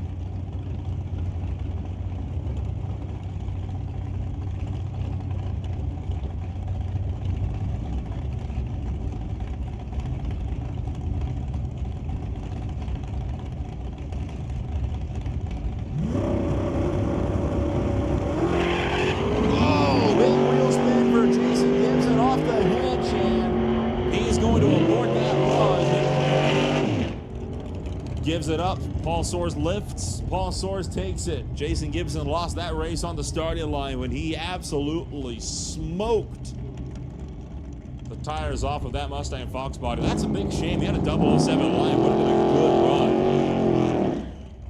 Meanwhile, Emily Gerard will bring out the Shear Solutions Just Mechanical on Titanium Auto Group undercover dragster to dial in 755. Rob Monroe Sr.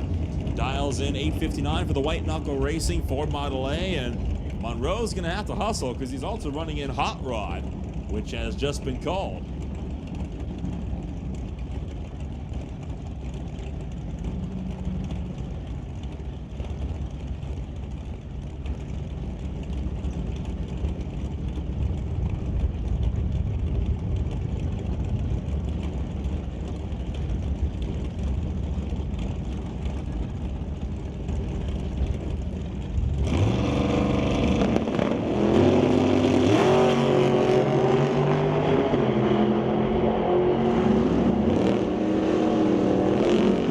Of the racetrack, it'll be Emily Gerard as Monroe turns in red by a quarter of a second.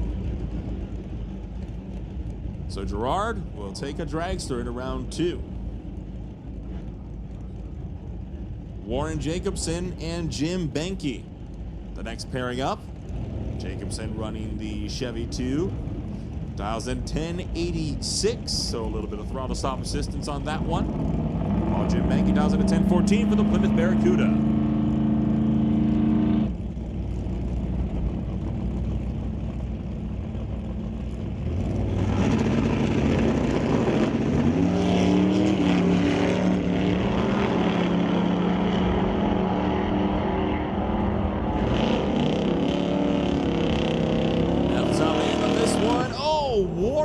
Jacobson with the top end charge. Banky had a 007 line, but just lost it at the top end. 5,000 will see Warren Jacobson move on. Next up, Jan Christensen. Running the Chevy Camaro Z28 from 1978,000, 1060 to Brad Vinge's BNC Racing Camaro dialed in at 1056.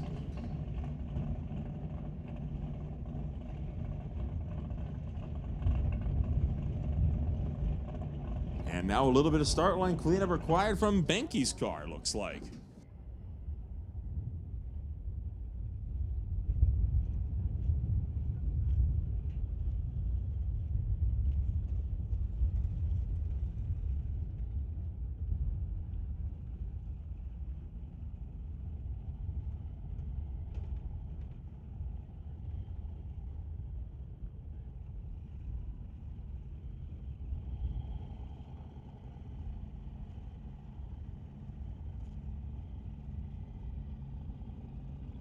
Once again, Hot Rod. Hot Rod, you are up momentarily. Hot Rod, where are you at? We need you down here. Hot Rod. Hot Rod, we're waiting for you.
That tree.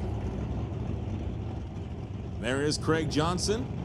BC Scale Johnson's Customs Exhaust Malibu Wagon to dial in at 1063 to race Nick Angelucci. And the 70 Malibu dials in at 1070.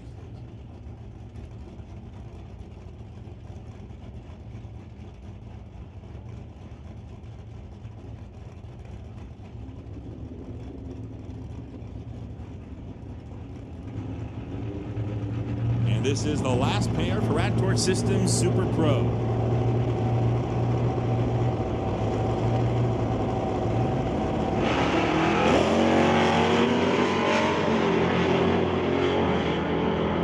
Another pair of red lights. This one will go the way of Craig Johnson as Angelucci goes 016 red, and Johnson 001 to the good.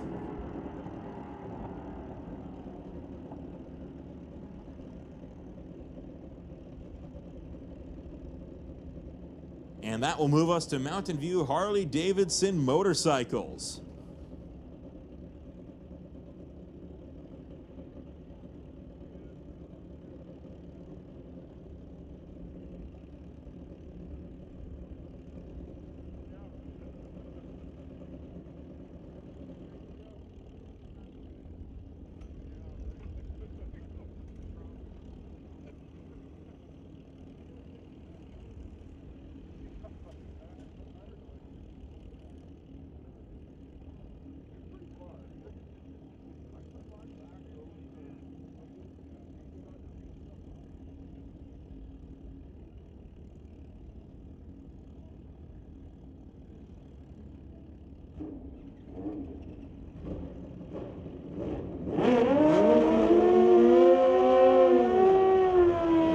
So first pair.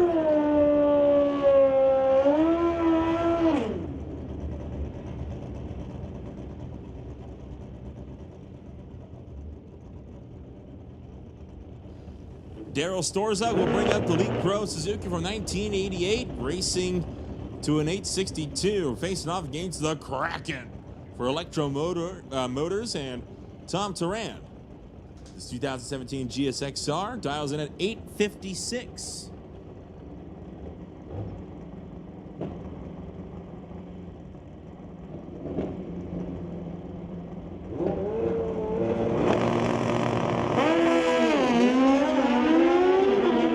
Both bikes are away.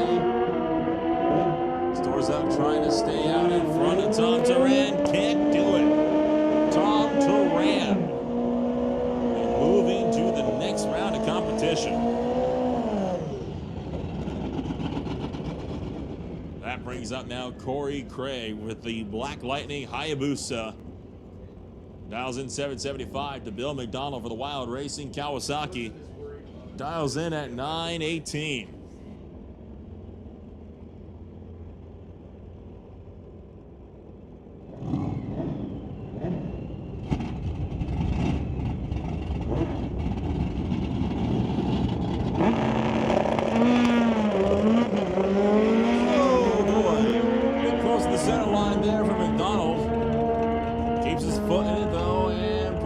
Set in for Corey Craig.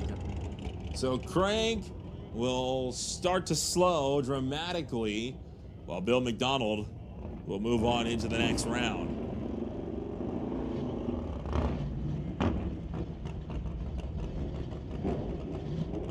Attention to the pits, attention to the pits. Junior Street finalists. We need you to lanes 5 and 6. Junior Street finalists to lanes 5 and 6. Then Thunder to 1 and Lightning to 2. And a standby as well for National Tire Wholesale Pro Bracket.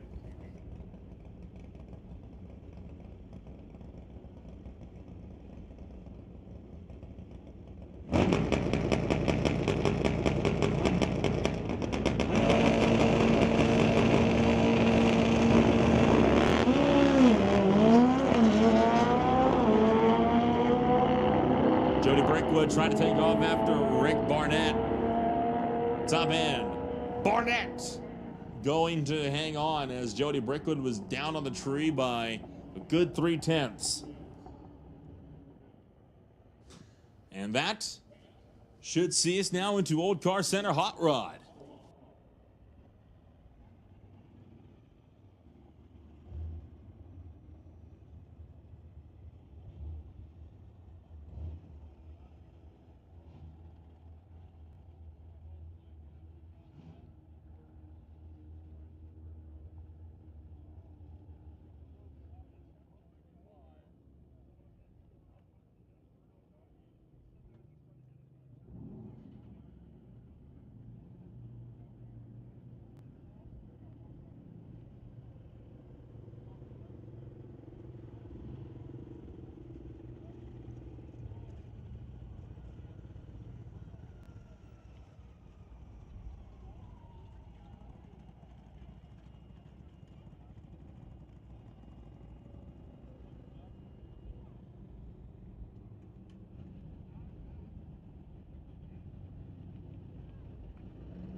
Rob Hodgson brings it up now against Terry Hookstins. First pair for Old Car Center Hot Rod of the 2025 campaign. 1064 to an 1190.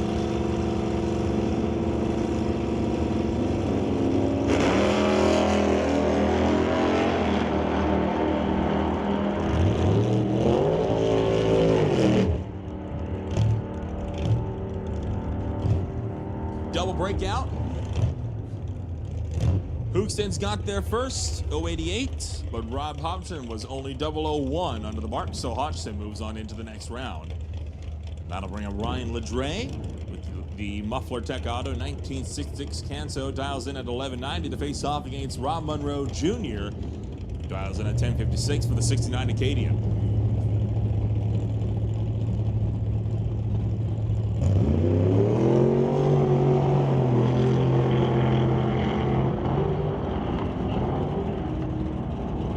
And more issues setting in for Ledre as not having the run that he needed. 1208 on the 1198, enough. Monroe Jr. going to take him out in round one. Next up, Barry Patterson racing his 1965 Coronet, dials in 972 to Monroe Senior's 859 for the White Knuckle Racing Model A. Just had some good fortunes. Rat Torch Systems Super Pro.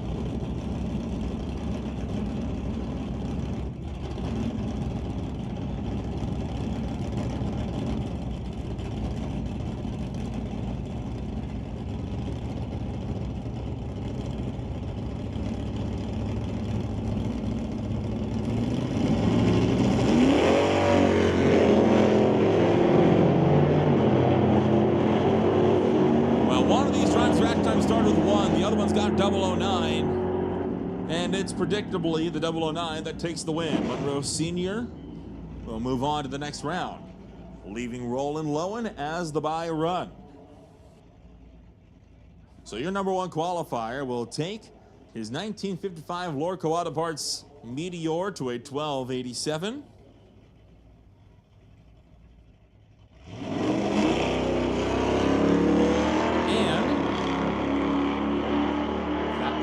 To the end of round one of all classes. Admittedly, later than anticipated, but such is the way of track life. So we're going to have a few license and test passes now. I see the Top Fuel Harley is back for more.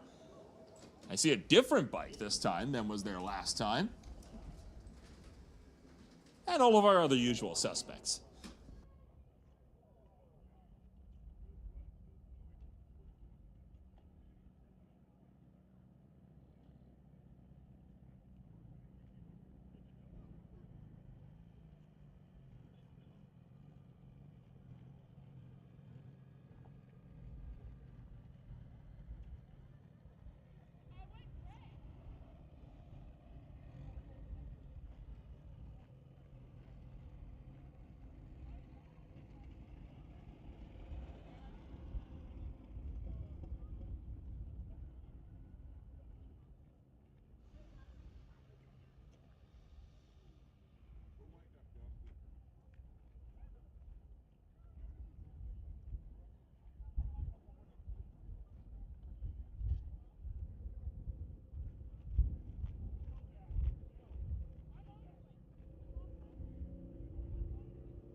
So Greg Dowdy going to bring up the Rack Torque Systems dragster for another test hit this afternoon.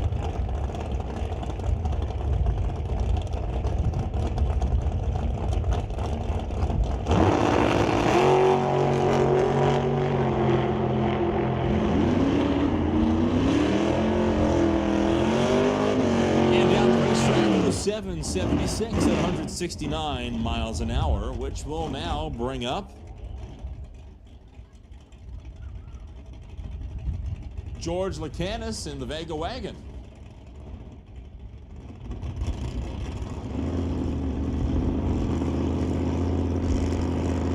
Attention to the pits, attention to the pits.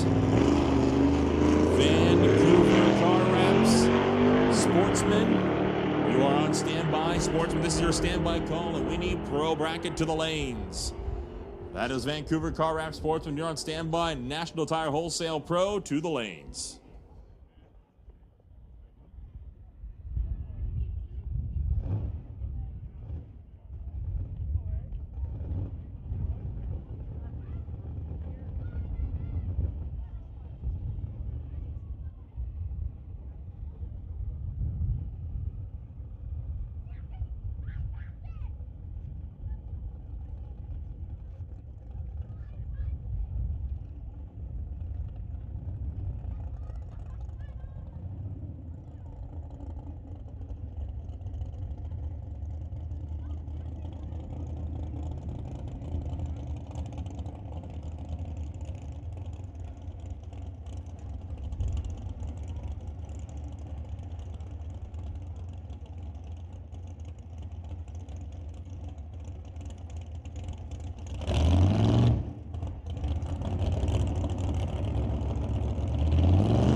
Sylvia Hookston's licensing Jerry Epps' old car. Of course, Jerry Epp, unfortunately, departing us since last season. So Sylvia Hookston's has since purchased that car and is looking to make sure it gets to see some more passes down track. That car has since been renamed the Epp. Quite fitting, I'd say.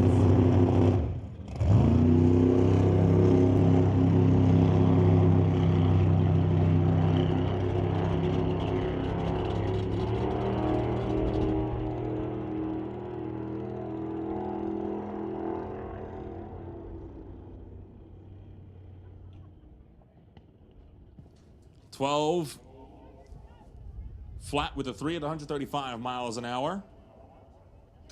And the Harley is back for more.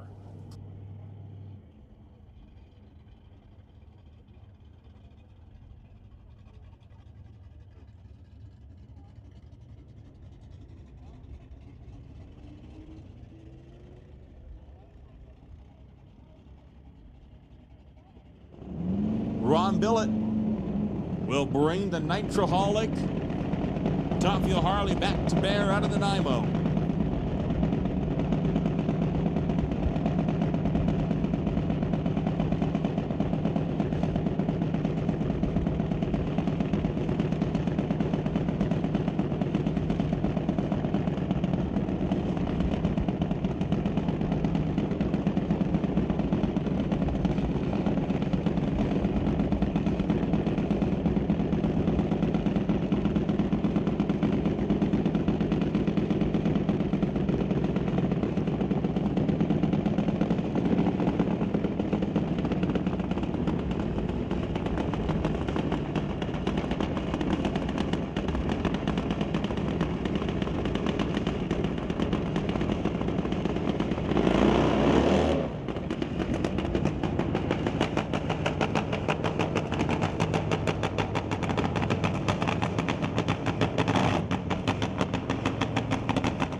Ron Billett.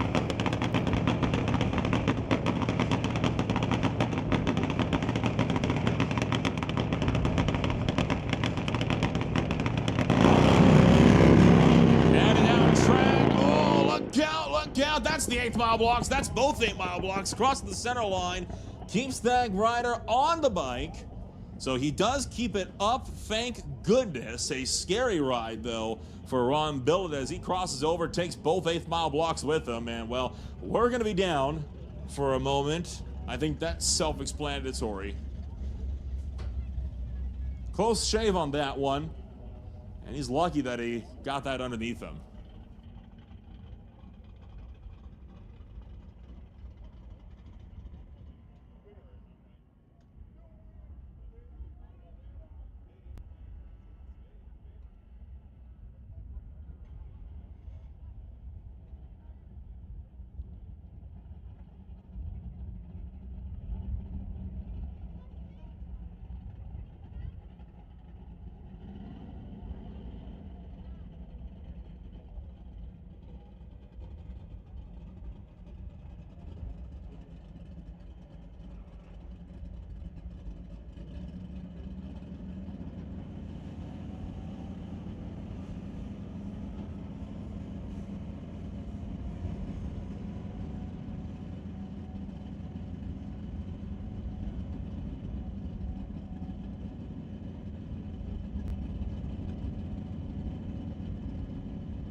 And we are looking for National Tire Wholesale Pro Bracket to the lanes. National Tire Wholesale Pro Bracket. You should be making your way on down to the lanes. Pro Bracket, come on down to the lanes.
All right, 8th mile blocks have been replaced. And we bring up Matt McKay-Smith and Austin Christopher, pair of Pro Mod bikes, ready to the rundown track. Both riders, with a lot of experience on those Pro Mod bikes.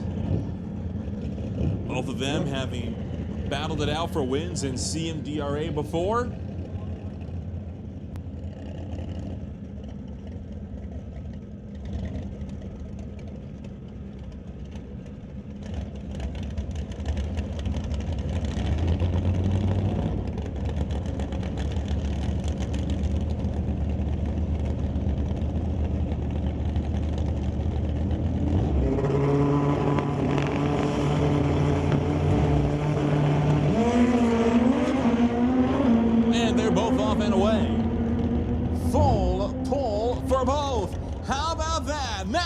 Smith first 200-mile-an-hour pass in a competitive weekend, 665, 208, while Christopher goes 679 at 178 miles an hour. You kind of thought it'd be a four-wheeler that would set the first 200-mile-an-hour pass, but I'll take a bike. And that'll bring up Jason Field, the Ritchie Racing Engines, Greenlight Auto Sales, number Chevy Nova for 1971, sporting 632 cubic inches of Chevy motor under the hood.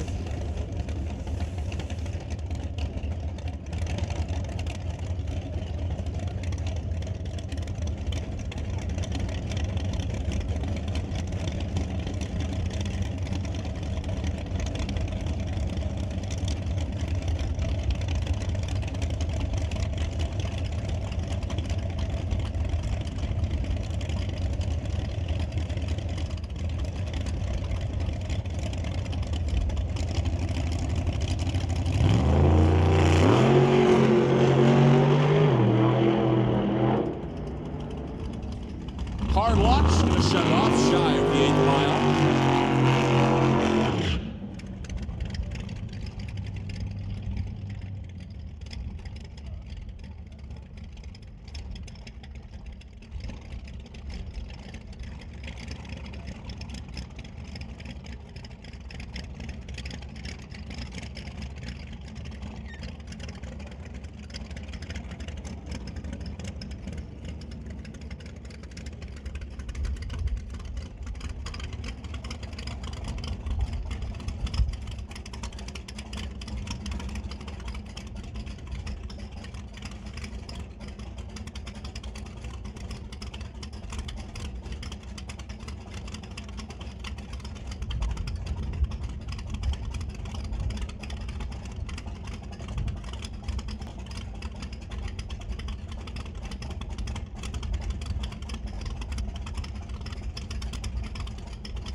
So we saw what Field was able to do off the line. Curious to see what the driver out of the Noose Bay of Dale Grasdale can do in a 68 Chevy. Well, just as hard of a launch, and he is going to go the distance. 697, 193 miles an hour. Pops both laundry chutes at the top end. And that takes us to the first final, not just of the day, not just of the weekend, but of the season. As here, we have Tyler dialing in at 9, not Tyler, sorry. Josephine. So many black pickups around recently. Josephine dials in at 982 for the final round for the Zapstrap Racing crew. But leaving first will be Taryn over on the far side for Peterson Industries, dialing in at 1062.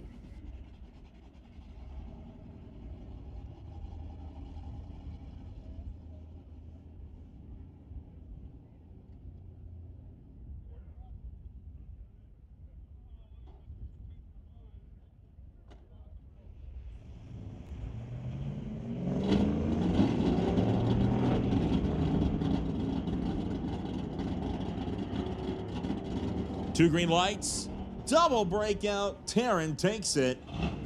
0-14 under for Josephine. 0-11 under for Taryn. 3 thou difference on the breakout. And Taryn wins the season opener of the JBS Equipment ET Series for Peden Industries Junior Street.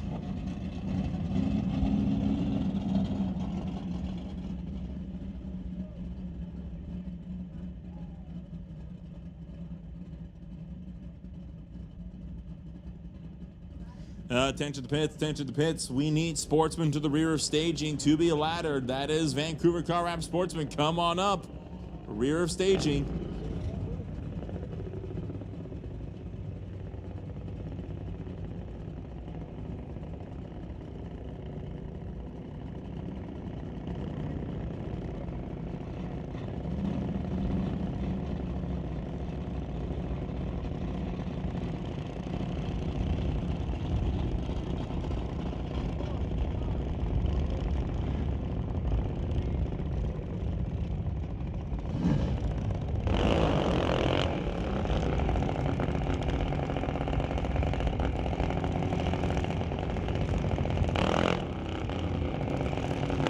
So round 2 of eliminations for Peden Industries Junior Thunder. Hunter brings out the BDL Automotive, Diversified Metalworks, Millrun Truck Body, Lord Racing, and Badass Garage Tracks at the dial limit at 890.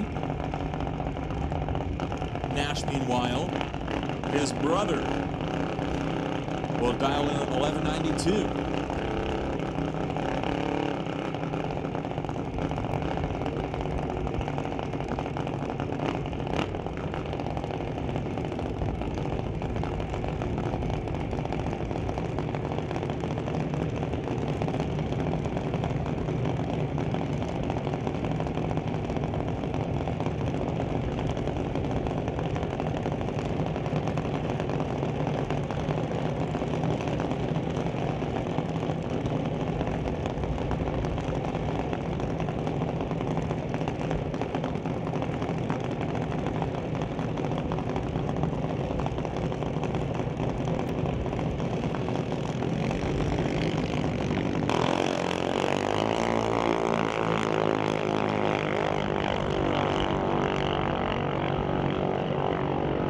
Headed down track.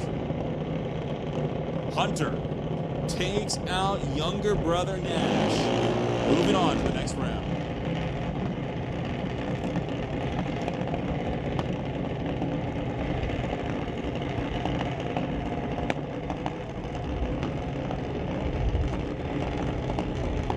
Meanwhile, Hunter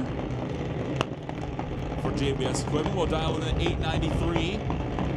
Identical reaction time to his opponent across from him, Cadence. For Titanium Monogram Millrun Truck Body, Ken Specialty Auto, Ernie Speed and Custom Elite Belts, David Trudy, and Color Colors.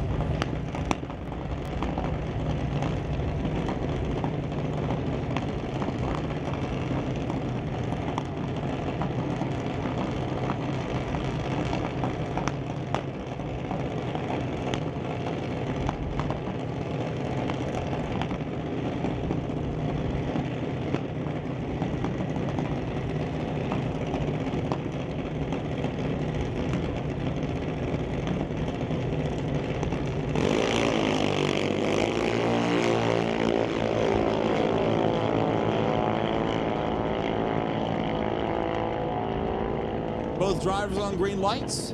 Hunter will take out Cadence by 0.03 of a second. Moving on to the next round. Now it's the Riga Workplace Solutions TKO Hot Rods.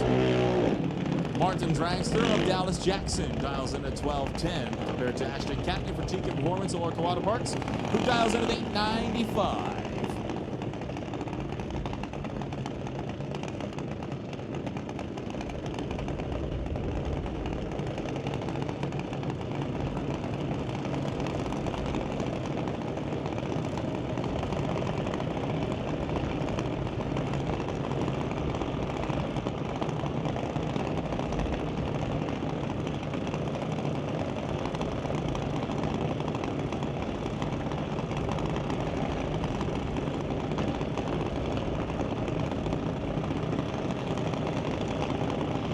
Dallas is in, waiting on Ashton.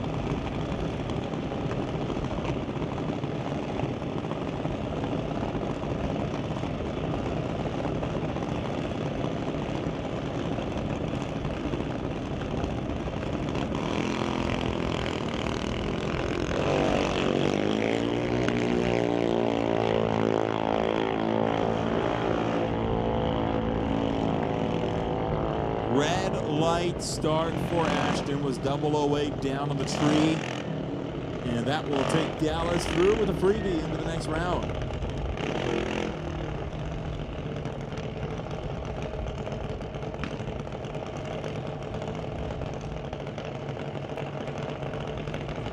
And now we bring up Owen and Nate.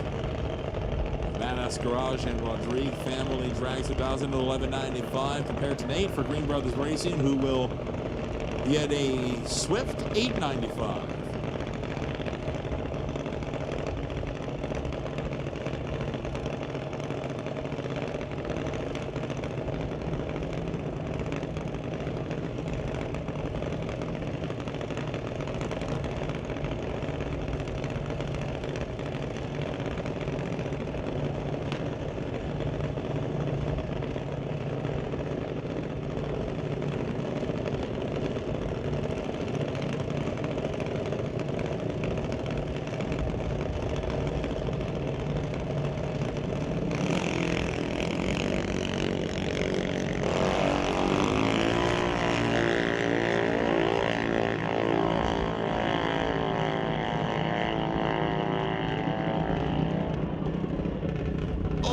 Owen got there first, but goes way under the dial in doing so.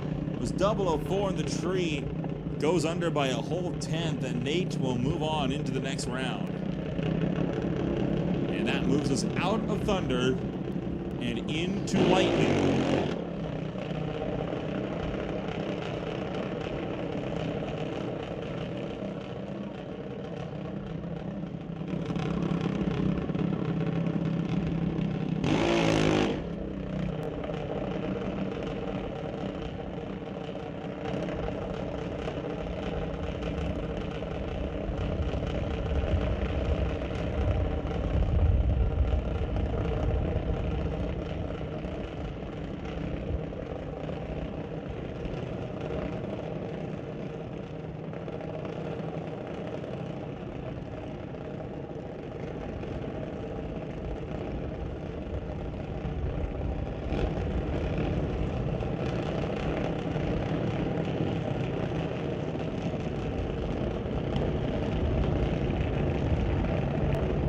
Attention in the pits, the stage lanes, wherever you may happen to be, but attention all racers still in competition. Bit of a change. You will not be laddered until you have 8 cars or less in your class. So laddering will take place at 8 cars or less. You are random until there is 8 or fewer cars in your class. Nick takes the by run in round 2 of Junior Lightning. Adam and Emily. The next pair up, 8:02 to a 9-second time. TK Performance, Local Auto Parts over here, tower side. While it's Titanium Auto Group, Local Auto Parts, Walco TNT, and Pioneer Truck and Trailer on the far side.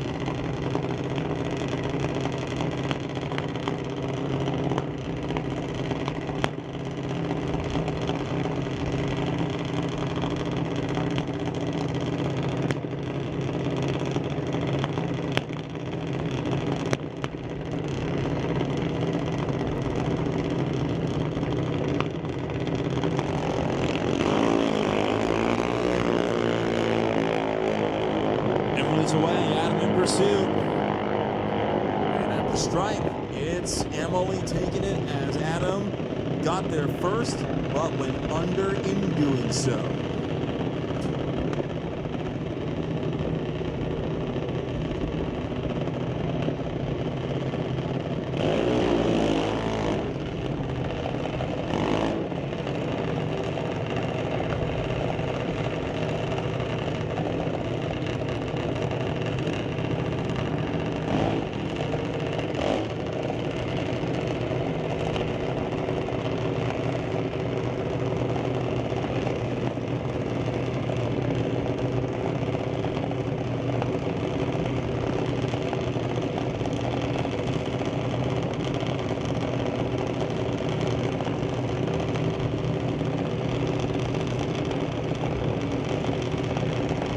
O'Connor and April, the next pairing up. It's TKO Hot Rods, Fitness Lab, Panther Auto Glass, Albion Tyler, Local Auto Parts, and Napa Auto Parts over here for Connor. 790, while it's 802, and JBS Equipment for April on the far side.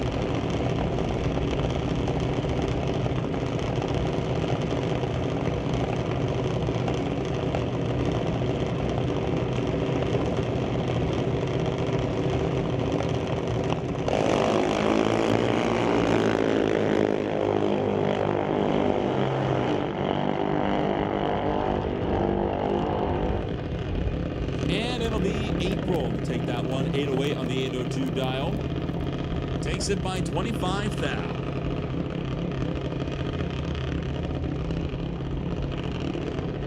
And that will leave Coca.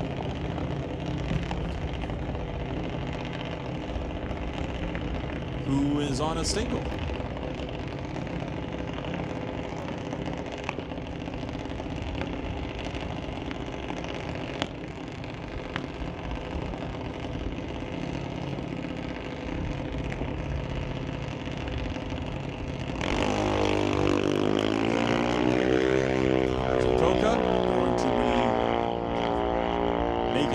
Pass down the track. Goes 881 at 74. And that will take us to round 2 of National Tire Wholesale Pro Bracket.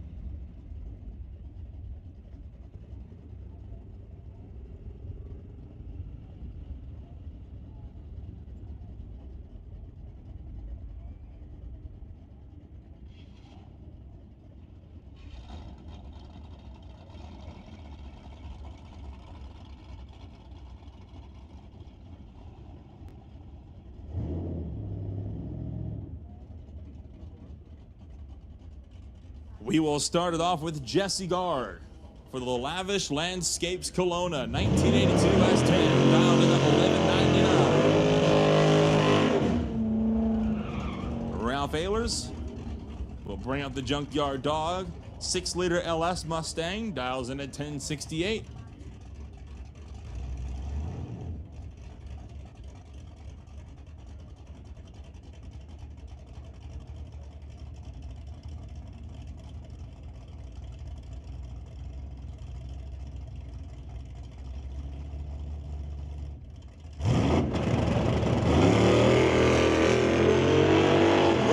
Start for Gard, and Jesse Gard, unfortunately, will have to pack up the Lavish Landscapes Kelowna S10 and be sent packing as Ralph Ehlers moves on to round 3.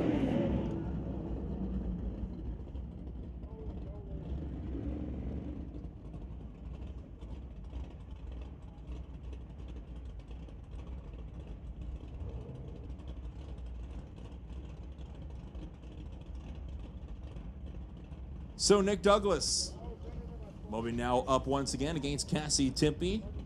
Modern versus the old. 1209 Charger going up against an 1154 Chevy Nova wagon. And that one's going to go the way of Cassie Timpey as Nick turns it red.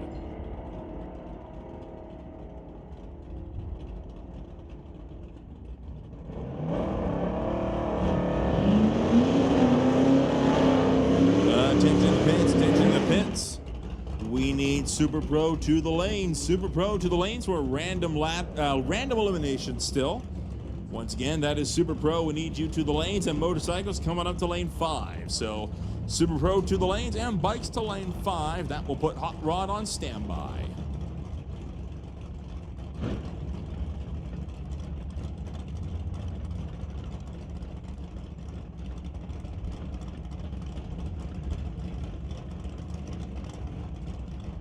Ross Walker and John DeBack, the next pair up to Bear.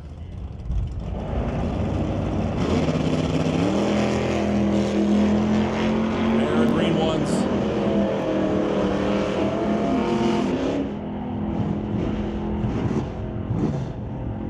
John DeBat takes it on a double breakout. How about that? Ross Walker 001 to the good on the tree. DeBat only 001 under, while Walker was 026. So DeBat is into the third round. That brings up Brian Prescott with his 2003 Chevy S10, dials in 1014 to race Matt Warner for the Linden Service Center Plymouth, dials in at 1046.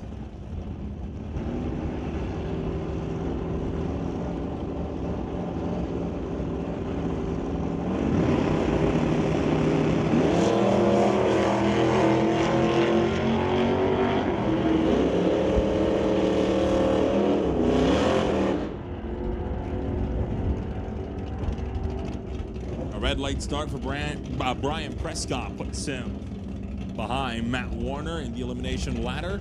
Mal Patterson will be going up against Rich Dyes, the malfunction Acadian for Albion Tile and Maple Ridge Express Care and Valvoline Oils, dials in at 1009, while Dyes takes the Transporters Logistics Nova to an 1109.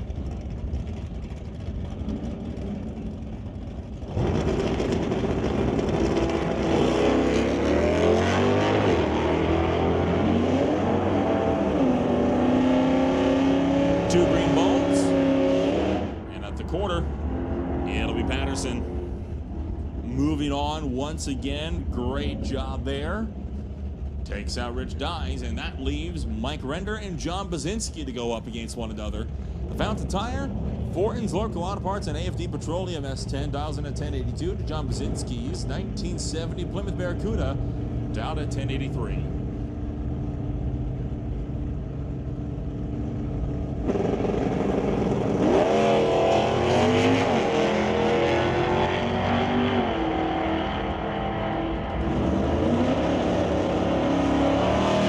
Quarter mile mark, the win line for John Basinski.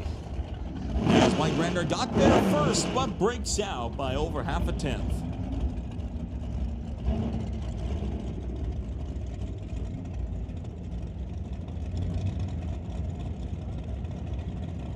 Next up, it's the Baja North Lorco Auto Parts Advanced Diving. 1970 Chevelle of Dylan Scott, dials in 1015 compared to Brandon Piskacek. For the Buick Racing and Motor Canada with Thomas, Ford Mustang dials in at 1315.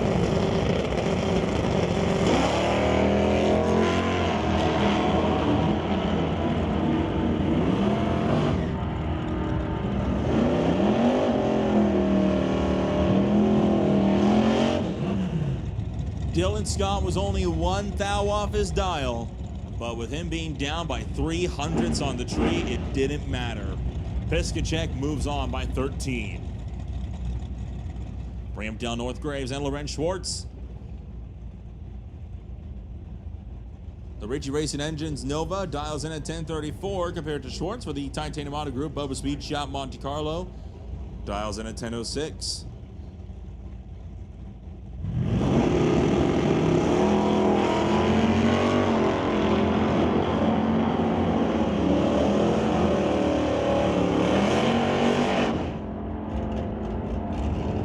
Another breakout.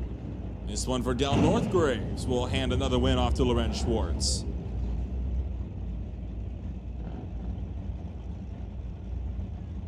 Next up, we've got Nick Davey. Dials in at 1010 for the 1984 Cutlass. He'll go up against Rob Monroe Jr. with the Winter Harbor Marina and RV Gibson Racing's transmission, Rice and Paint and Auto Body 1969 Acadian running at a 1056.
Rob Monroe Jr., will be moving on into round number 3 of Pro Bracket Eliminations, as will Daryl Tippy, both drivers. Some pretty good lights. 0-12 for Tippy. It was a trip zip with a 6 for Monroe Jr. Nick Davey and Elijah Copeland both sent packing. As we will move on to Vancouver Car Wrap Sportsman for their second rotation, as Kevin McCulley.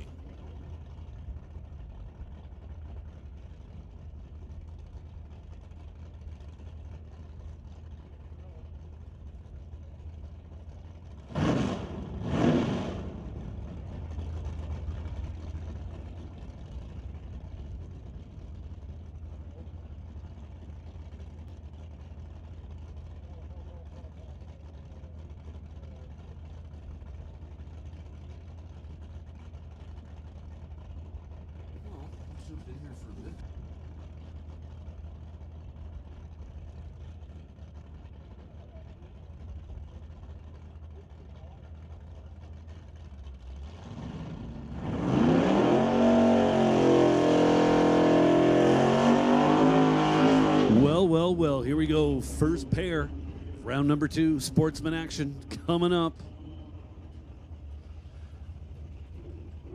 Looks like it's going to be Steve Watkins and Kevin McCauley. Watkins, tower side of the racetrack. 2018 Mustang.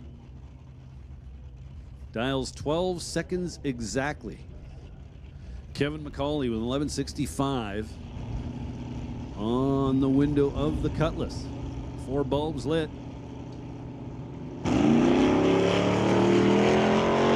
So one of these drivers with a sizable starting line advantage.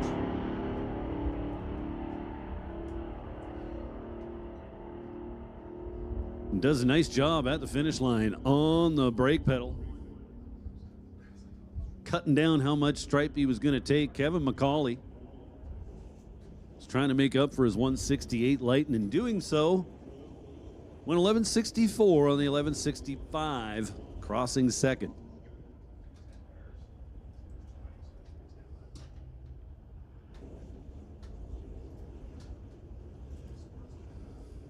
So as mentioned, Watkins will be coming back in that 2018 Ford Mustang.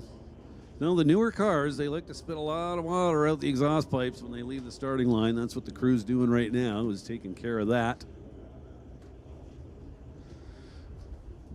So if you are a driver, one of those newer cars, doing your best to clear the exhaust out in the staging lanes would be very, very much appreciated. That would quite drastically cut down on the work the starting line crew has to do, and it'll also save us some time. So a couple of Chevys rolling up now. Joel Smith in the right-hand lane. Zap Strap Racing, 1968 Chevelle. Little small block under the hood. Dale Wood over here on the tower side out of Mission. The 72 Nova. Also with a Chevy small block. Both guys sporting 383 cubic inches. Pretty common number these days in the small block Chevy world.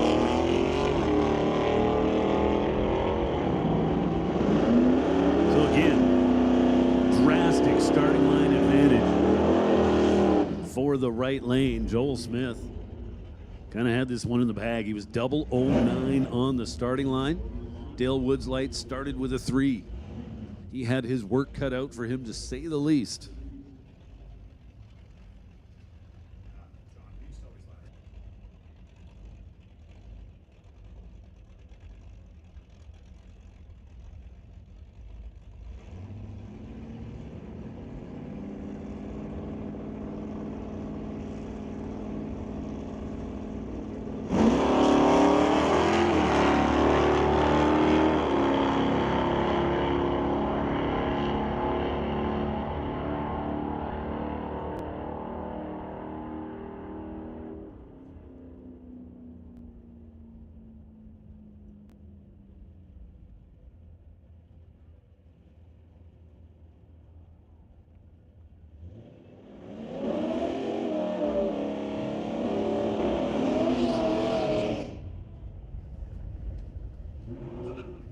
So Steve Baskerville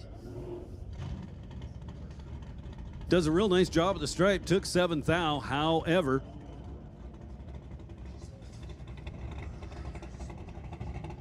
did not get the win. That went to Veronica Hodgson. Both cars were under. Veronica by a lesser amount, so she moves on. Now, Sportsman champ Nick Douglas at the starting line, left-hand lane, or TCS lane if you prefer. Richard Love in the right lane.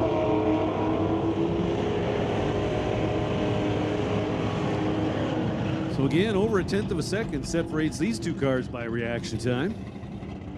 The guy with the better light gets the win light at the finish line. Imagine that. So Nick Douglas will move on to round number 3. On the strength of an 033 light. Now Brendan Piskasek will take on Sylvia Hoogstens. Hoogstens sporting a bunch more power this year. Your 66 Mustang. 50 thou starting line advantage for Sylvia in the right lane. And then goes dead on with an 8. Totals out at 39 thou. Nice job, Sylvia. Moving on to round number 3. She was 031 on the tree. Brennan was 081. He's 50 thou behind, had his work cut out for him.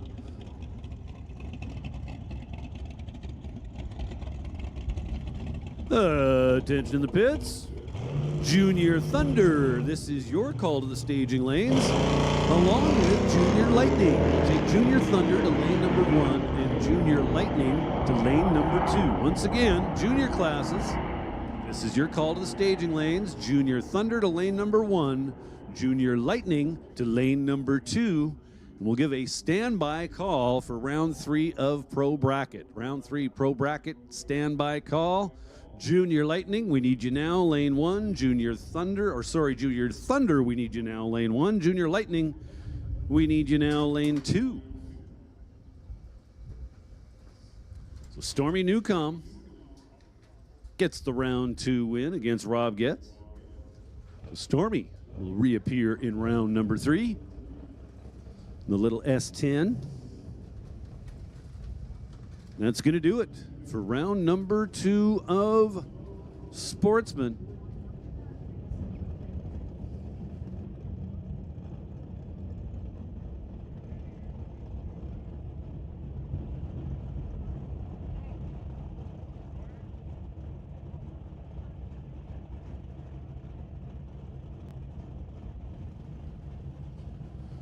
So shout out to Vancouver Car Wraps for bringing us the Sportsman class in 2025.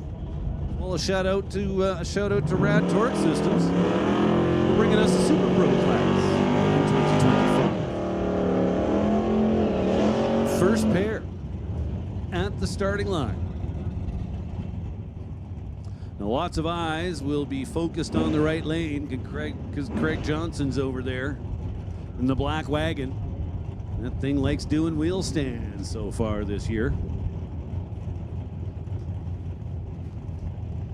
So Johnson dialed 1060 in the wagon. McNichol dialed 1008 in the Nova.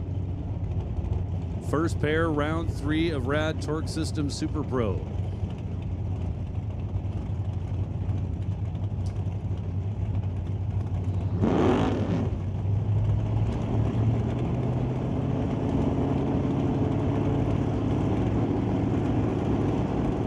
Four bulbs lit.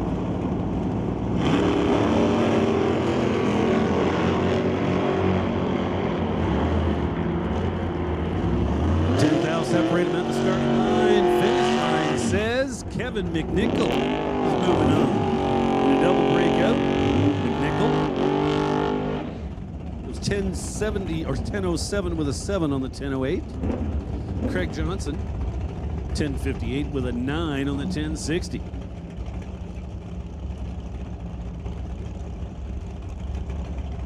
So Kevin McNichol will be coming back for round number 3. Got the updated ladder for Vancouver Car Wraps Sportsman. They're down to just 6 cars. Joel Smith and Nick Douglas going to duke it out for the bye into the final. Now Paul Storrs and Mike Stewart. Or Bucky, as you might know him. So just 3,000 separate them by reaction time. This should be tight at the finish line. Bucky is moving on.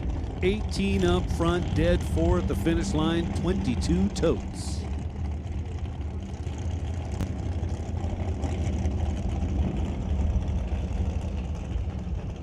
Hey, listen up in the pits. Listen up in the pits. Hot Rod.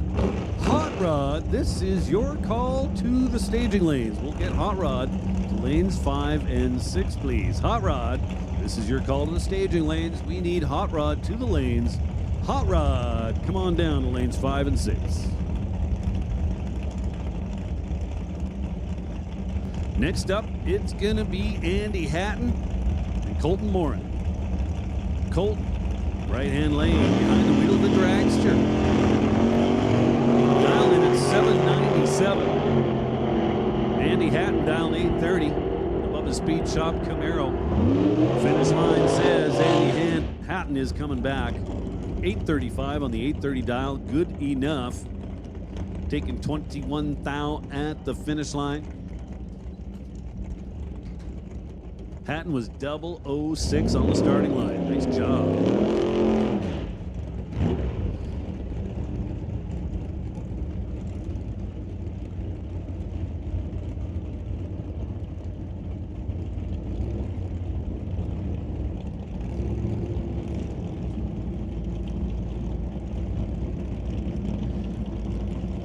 Warren Jacobson coming up TCS side of the racetrack. 67 Chevy 2, dialed 1088. Warren making use of the throttle stop. He's going to look like he's on the gas, off the gas, back on the gas. Emily Gerard will be holding her foot flat to the floor in the dragster right-hand lane. She's dialed 759. Hang around for about 3 seconds. And she's off. Try run Warren down. Is she going to get there? It's Warren. Moving on. 1091 on the 1080. Gets the job done. Had a 52,000 starting line advantage.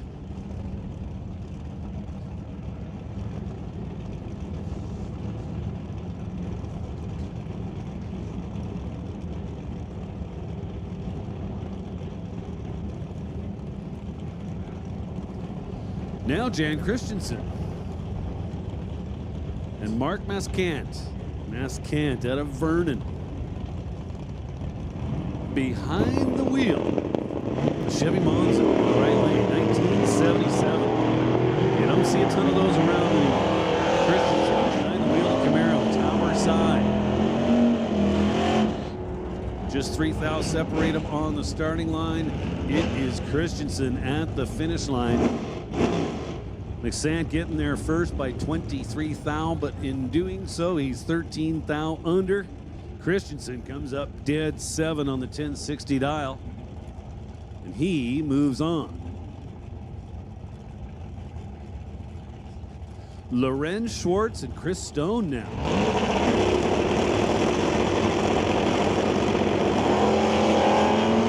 Lorenz turns it red by 33.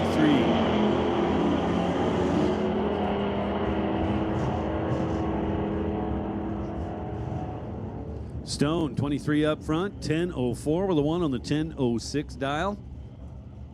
Chris Stone advances to round number 3. We finish off the second round of Super Pro with Justin Gibson on a bye run. 968 is the ET prediction.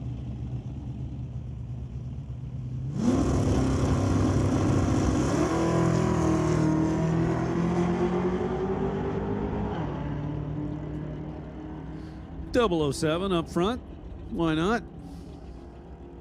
And 966 with a 3, all out on the 968 dial.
number 2, a motorcycle.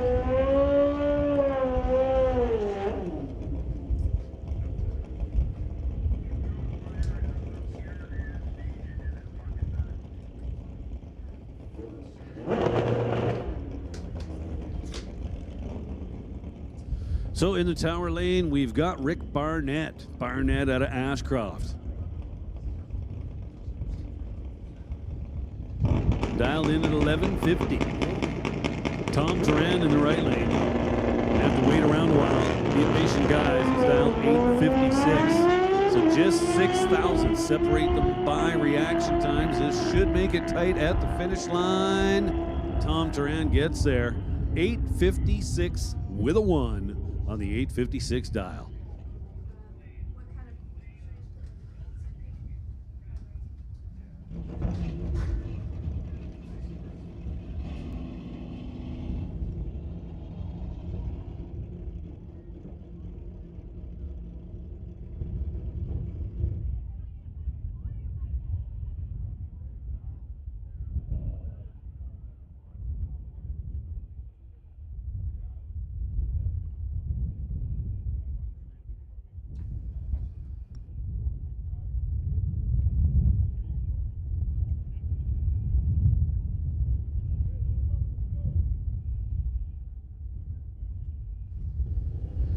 Hey, listen up out there in the pits. Pro Bracket. This is your call to the staging lanes. Pro Bracket, this is your call back to the lanes for round number 3. And make a note here, everybody. One change from last year, last couple of years anyway, is we will now ladder at 8 cars as opposed to 16. So once again, to repeat, we will ladder at 8 cars or less as opposed to 16 or less. So how does this affect you? Well, Pro Bracket, you are absolutely not on a ladder. Random pairing. So Pro Bracket to the lanes. We need you now. We'll also give Sportsman a standby. Standby call going out to Sportsman. Well, you good to go there, Nolan? Nolan's just turning his mic on. I have down me a Snickers bar. I'm good to go. Excellent news. I'll go get ready for Pro Bracket.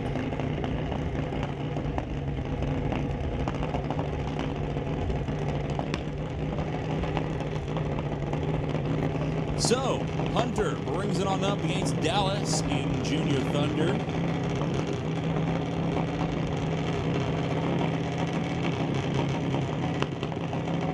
Semi-final round.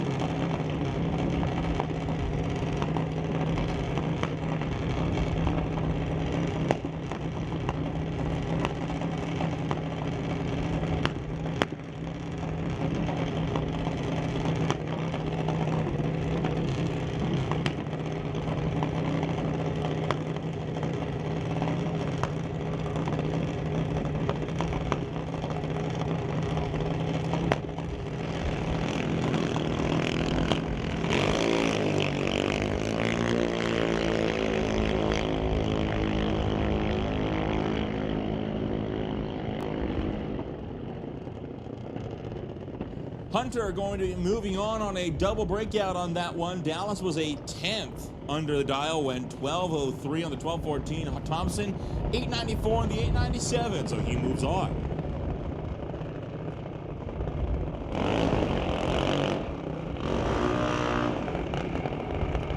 We'll bring up Hunter and Nate.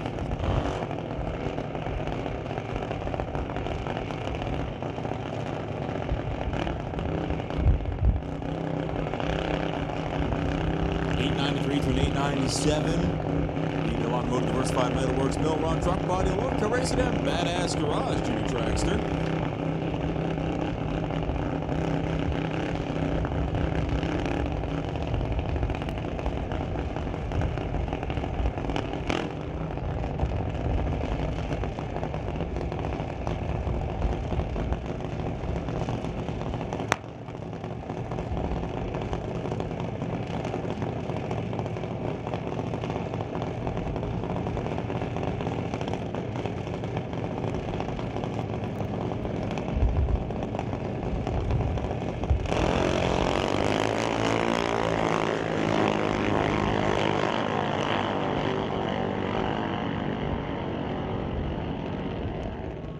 And a breakout there for Nate. 19 thou underneath. Went 895 on the 897. And that puts Hunter into the final round.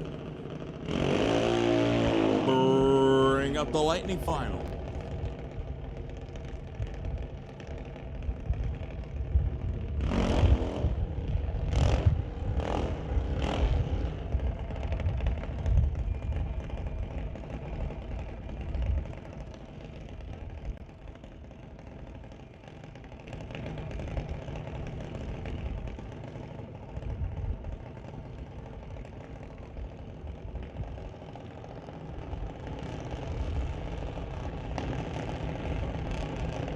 Emily will race the Titanium Auto Group, Lorco Auto Parts, Walco, TNT, and Pioneer Truck and Trail, the Junior Dragster on the buy run, dials in at 9:05.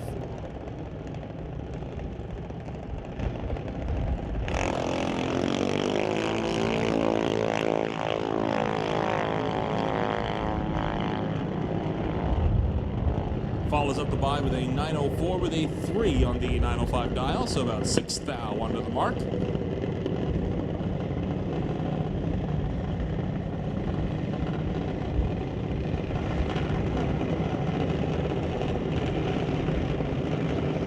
Brings up the next pair.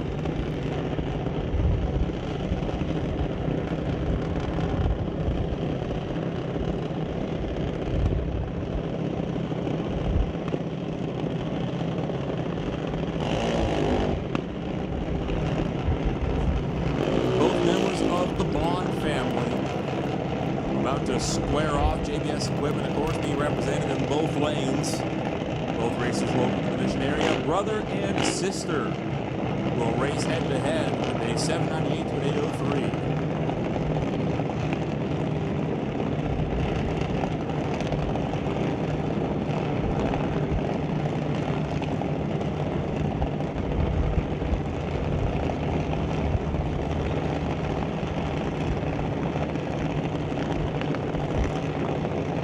These drivers will face off against Emily in the final round of People Industries Junior Lightning.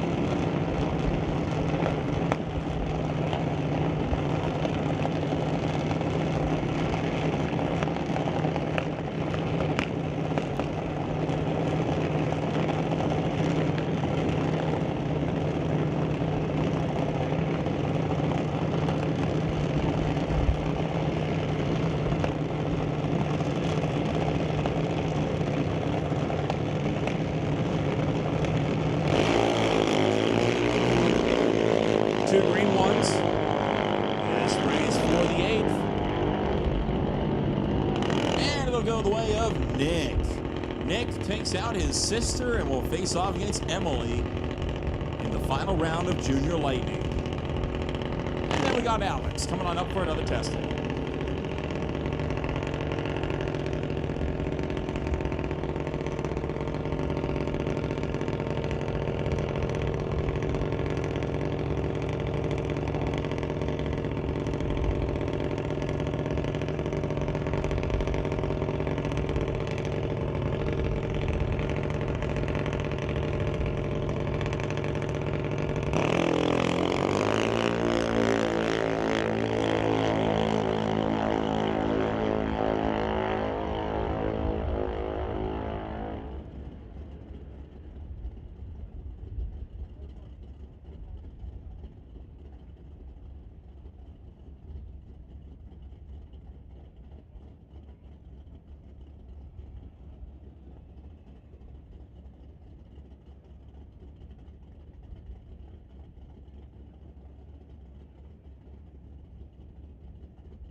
So we'll bring up the next pair. And the first pair, round 2 of Old Car Center Hot Rod. It's Rob Hodgson and Rob Monroe Jr. Attention in the pits, attention in the pits. We need Super Pro to the rear of staging, this time to actually be Sportsman to the rear stage to be laddered. Super Pro on standby. Sportsman to the rear staging to actually be laddered this time. And Super Pro, you're on standby.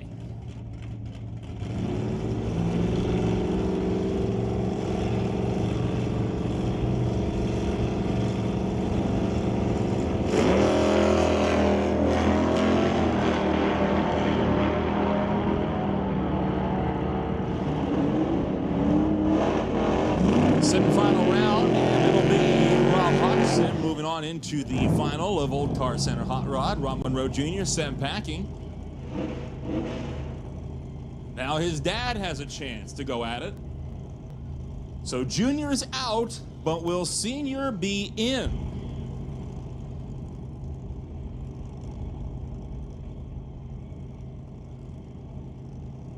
Rob Monroe Sr. running the White Knuckle Racing 1931 Ford Model A, dials in at 859. Facing off against the Lorca Auto Parts Meteor, dials in at 1280.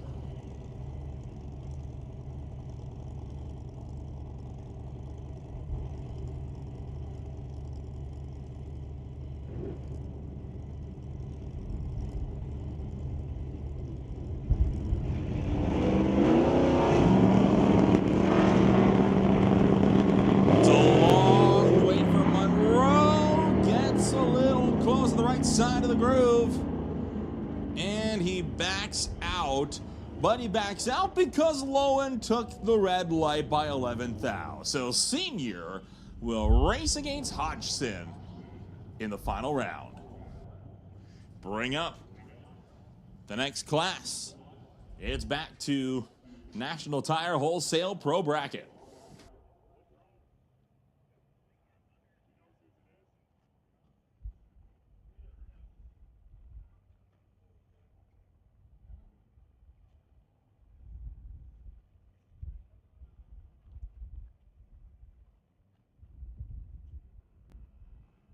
Hey, attention in the pits, or really attention anywhere on the property. We have an unauthorized drone flying around. It needs to be grounded immediately, and we are not going to be running any cars until that unauthorized drone is on the ground. It is a safety concern. If you're flying a drone, you do not have authorization, and it must be grounded immediately. You are holding us up.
Ralph Ehlers will now go up against Mal Patterson.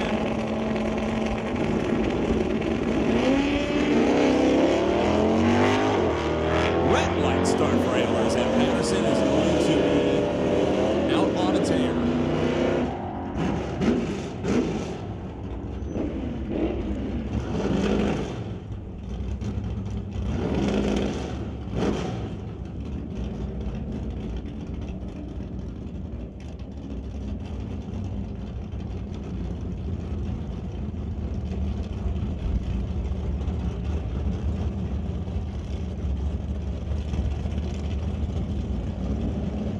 Attention to the pits, attention to the pits. Super Pro, Super Pro. Now you can make your way on down to the lane. Super Pro, come on down to the lanes to the ladder. And we'll also get the motorcycle finalists up here as well. So motorcycle, come on down as well. Matt Warner moves on as Cassie Tippy turns on the red light. So with Tippy going red, Warner moves on. And now it's John Basinski and Laurent Schwartz.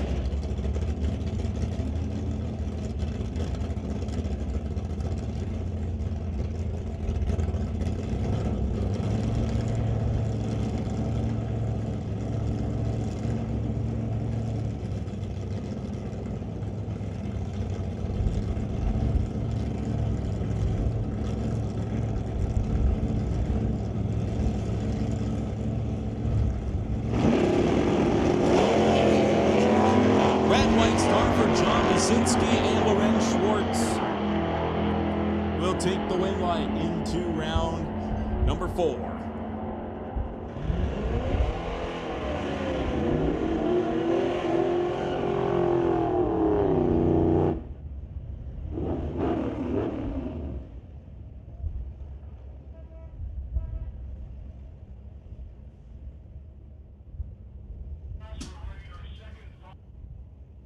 So next up, Brandon Piskacek, running the Buick Racing Motor Canada with Thomas Machine.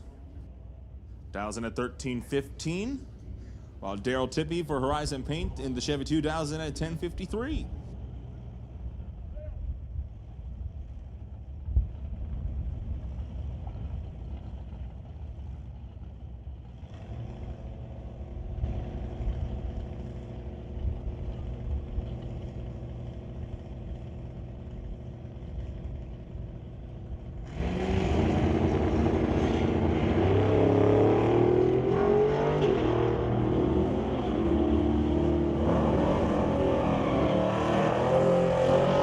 Top end of the racetrack, it is Daryl Tippy who is going to be moving on into the next round.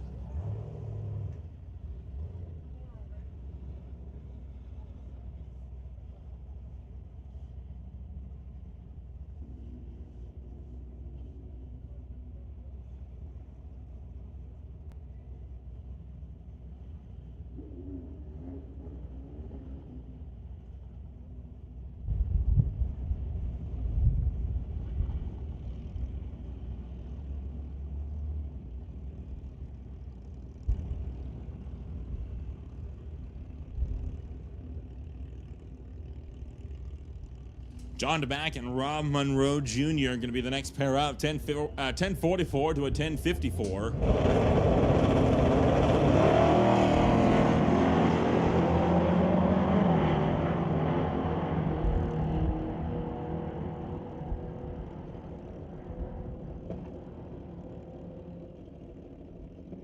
And by 9,000ths of a second, John DeBack will take out Rob Monroe Jr. Was down at the tree, but only 7th thou off the dial, and that will translate into a great package. Moves on to the next round. And now, our second final of the afternoon and of the season. Bill McDonald brings up the Wild Racing Kawasaki, dials in 9:18. Tom Turan for Electromotor races the Kraken with his 2017 GSXR, dials in 8:56. The first final of the season for Mountain View Harley-Davidson Motorcycle.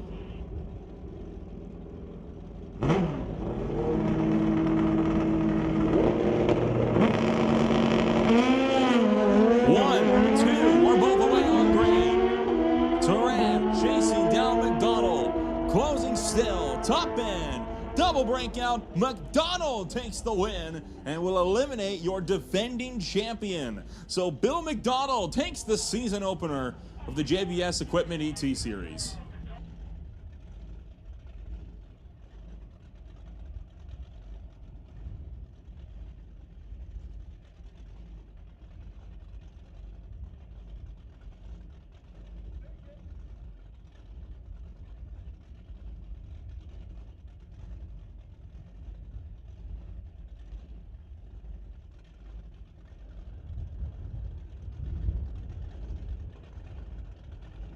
So with the motorcycle final in the books, we will move on to Vancouver Car Wrap Sportsman.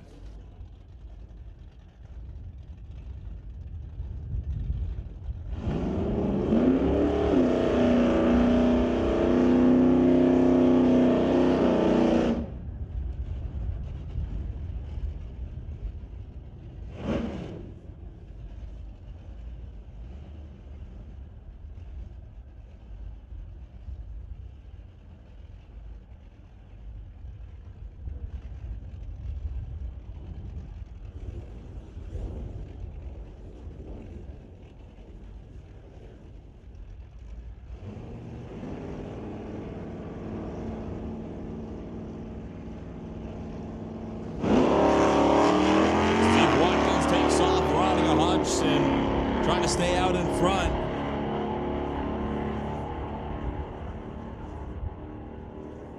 Top end of the racetrack, it'll be Watkins knocking out Veronica Hodgson. So Steve Watkins goes 0-31 to the good on Veronica Hodgson at the top end. Brings up Stormy Newcomb for SBB Racing, Pavey Hills Machines and Acro Machining with the 99 S10 dialed up against Sylvia Hookstons, dialed up at 1160 to the 1276.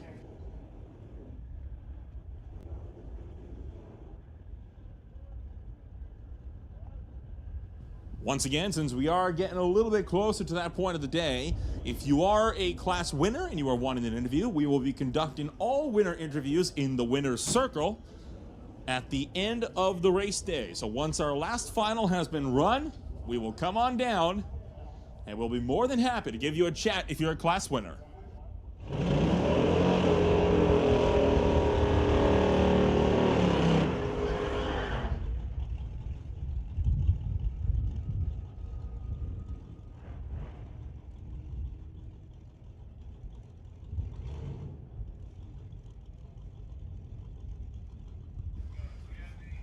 Attention in the pits, attention in the pits. Juniors to the lanes, juniors to the lanes. We need juniors back to the lanes, juniors to the lanes.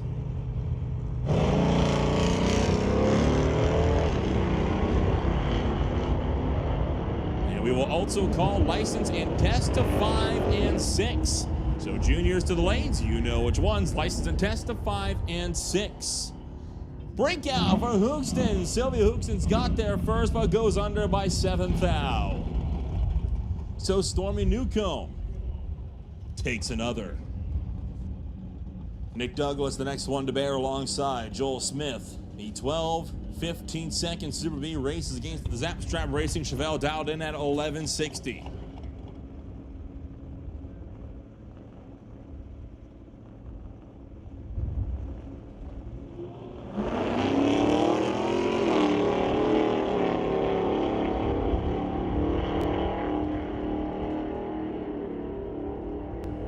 Top end of the racetrack as we got 2 green lights. It's Joel Smith, 1/1000th of a second off the dial. 1160 with a 1 on the 1160 dial gives him an easy win over Nick Douglas.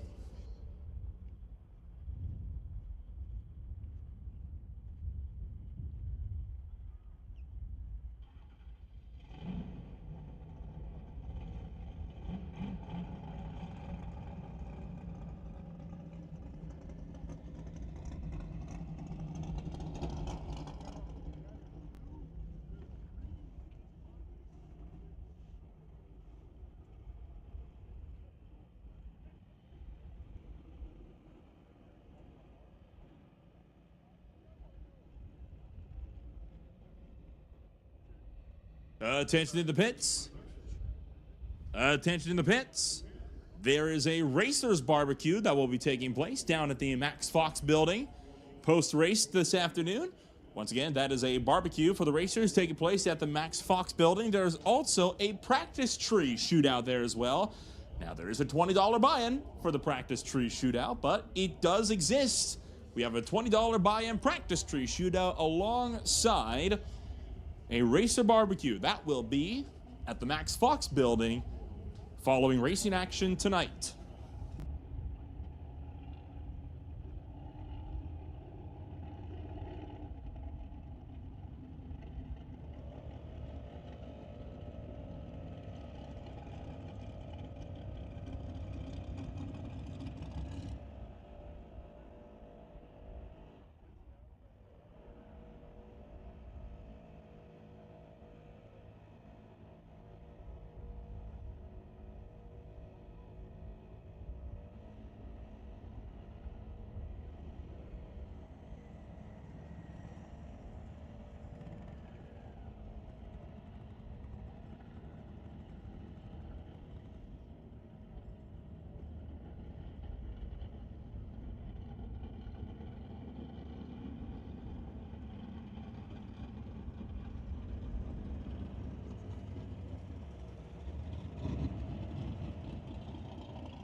So a bit more track prep going on as we prep up for the Rad Torque Systems Super Pro category.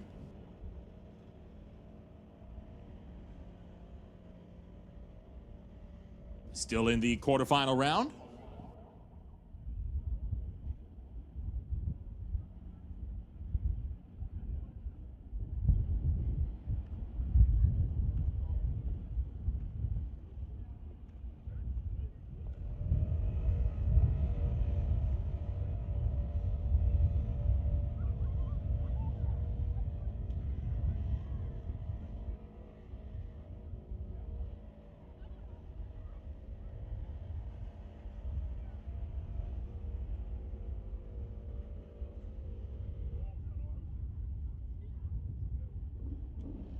Attention to the pits, attention to the pits. Pro to the rear of staging, please. Pro to the rear of staging.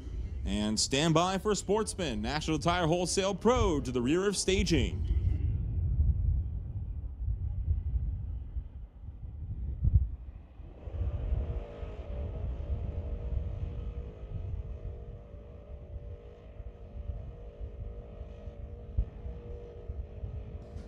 And as well as that call, we'll also make a quick shout out for Old Car Center Hot Rod as well. Hot Rod finalists, whenever you are ready, we will take you. Hot Rod, whenever you're ready for your final round, we'll happily fit you in.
All right, Rad Torque Systems Super Pro rolling into the water box.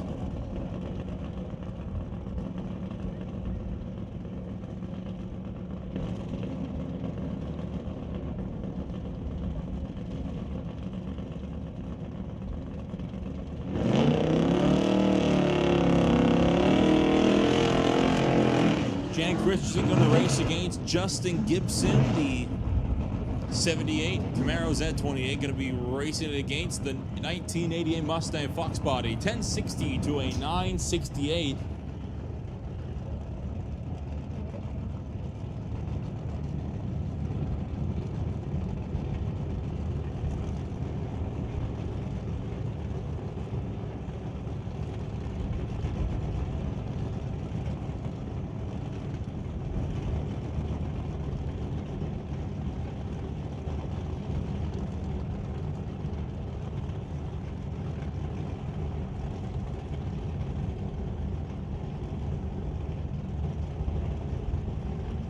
Gibson's in, Christensen in just behind.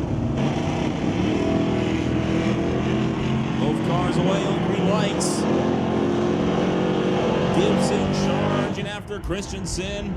And at the quarter, Gibson going to take it as Christensen got there first, went under by 400ths though to do so.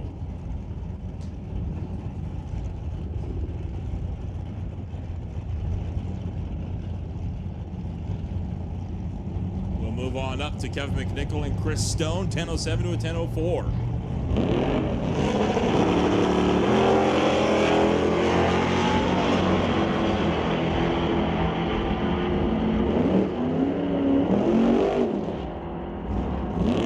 And top end, Kevin McNichol moving on against Chris Stone. So Chris Stone now knocked out of 2 categories. Attention to pits, attention in the pits. License and test to lanes 5 and 6. License and test, bring them on to lanes 5 and 6. License and test to 5 and 6. Mike Stewart brings up the Super Chiclet once again, dials in 10:03 to Warren Jacobson's 10:91.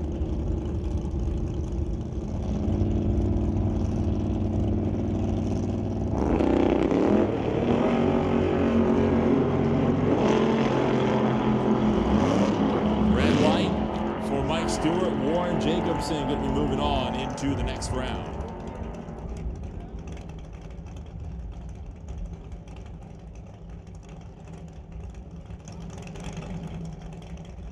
And that will leave Andy Hatton with the bye run.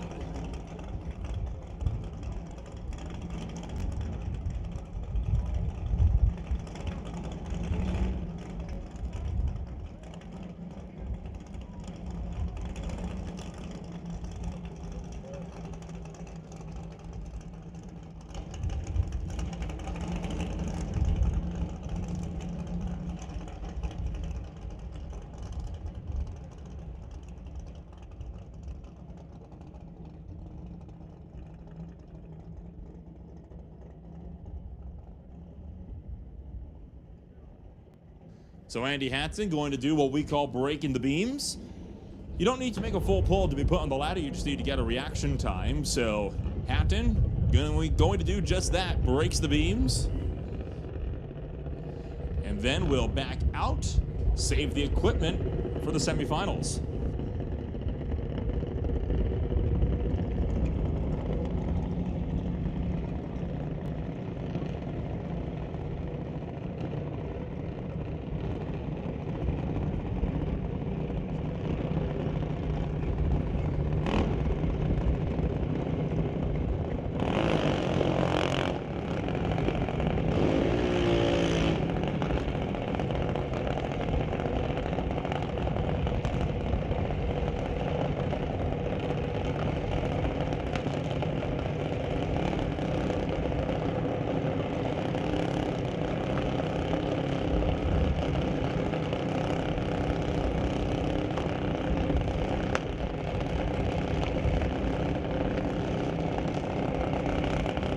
So the Junior Thunder Final, Hunter for BDL Automotive, Diversified Metalworks, Milrod Truck Body, Morco Racing, and Badass Garage.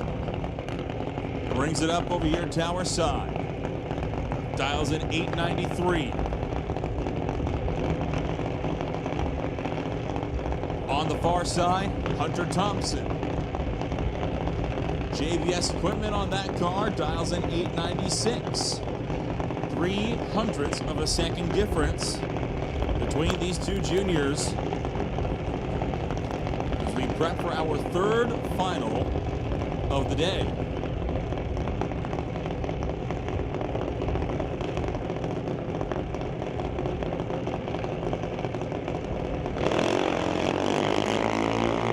Both racers away on green lights and heading out to the top end. Who takes it at the 8th? Thompson got there first, but he breaks out by 8 thou. Hunter will win the season opener for JBS Equipment and, Peter Industries Junior Thunder.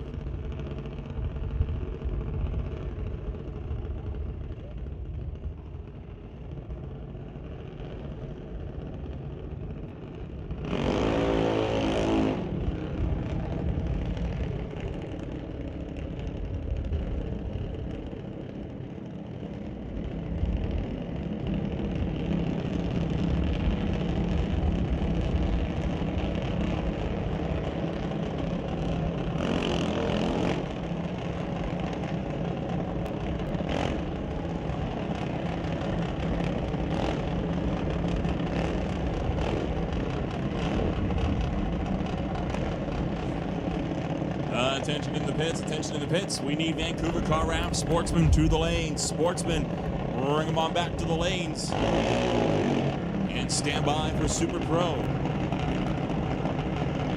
Final for Junior Lightning. Nick versus Emily. Last round, Nick had to take out his sister to get to where he is now. And the JBS equipment machine dials in at 798. Emily races for Titanium Auto Group Warco Auto Parts, Walco TNT, and Pioneer Truck and Trailer. She dials in at 904.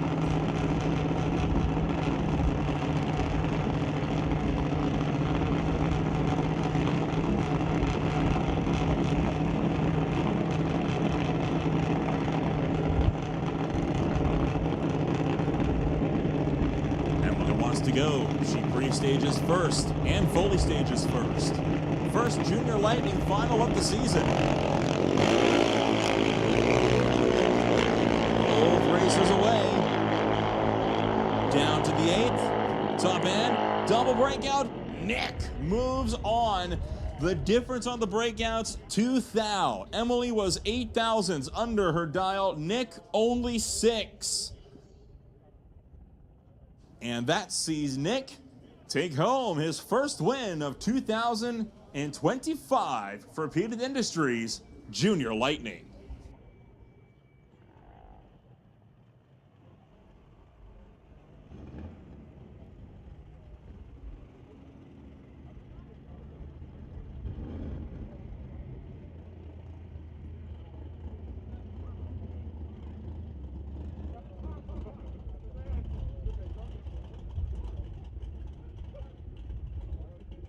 And now we will bring on up some licensing passes.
All right, we roll back to National Tire Wholesale Pro Bracket.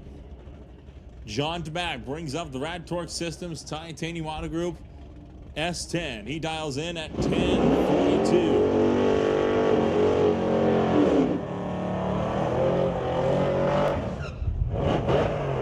Meanwhile, Mal Patterson dials in 10:04 for the Malfunction Acadian for Albion Tire, Maple Ridge Express Care, and Valvoline Oils.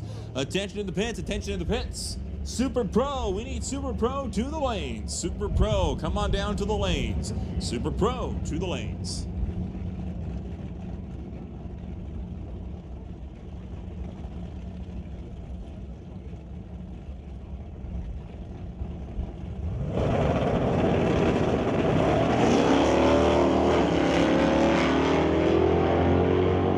Both racers away on greens. Top end, to back goes to the final. As Patterson goes 10:43 on the 10:04. John Taback has taken out another, and he is into the final round for National Tire Wholesale Pro Bracket. Meanwhile, Lorenz Schwartz and Daryl Tippy will be up next for the Titanium Auto Group Bubba Speed Shop Monte Carlo. Oh, sorry, into the semifinals. Not into the finals, into the semifinals for John Taback, with Daryl Tippy dialed in at 10:52 for the Horizon Championship 2. Tippy turns on the red line by 4 foul. Red Shorts being followed pretty good. He is sent packing. And then Matt Warner will have the bye.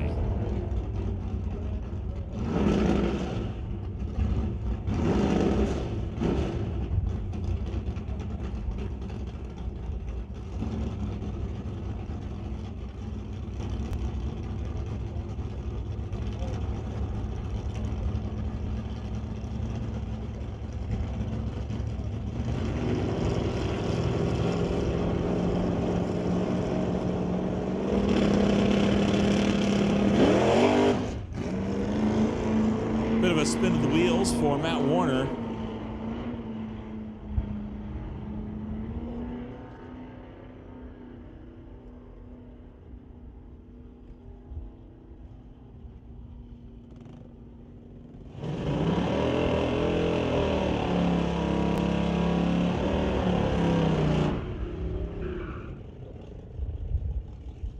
So we move on to Vancouver Car Wrap Sportsman.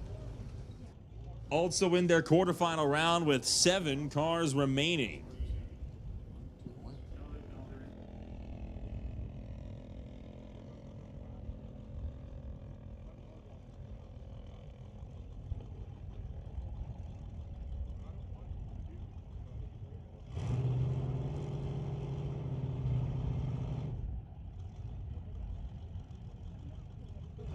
Stormy Newcomb and Steve Watkins will face off. The SBB Racing, Pavia Hills Machines, and Acro Machining. S10 dials in 1276. Leaves ahead of Steve Watkins' Ford.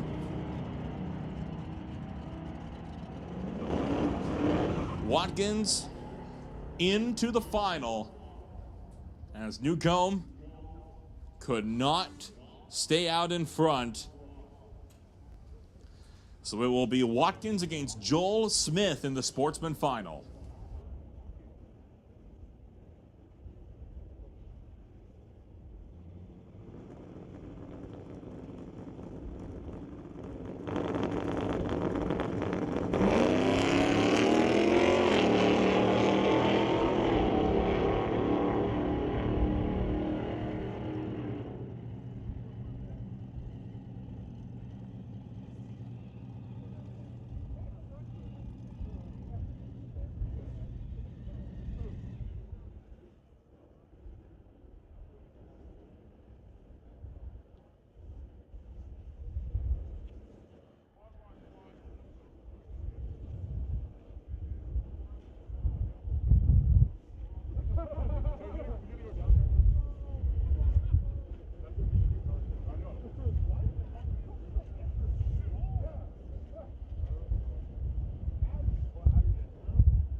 Well, it looks like we got our hot rod final coming up here.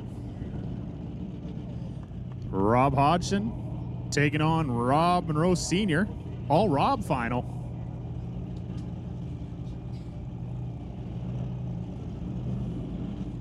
I'm going to put $20 down that Rob wins this.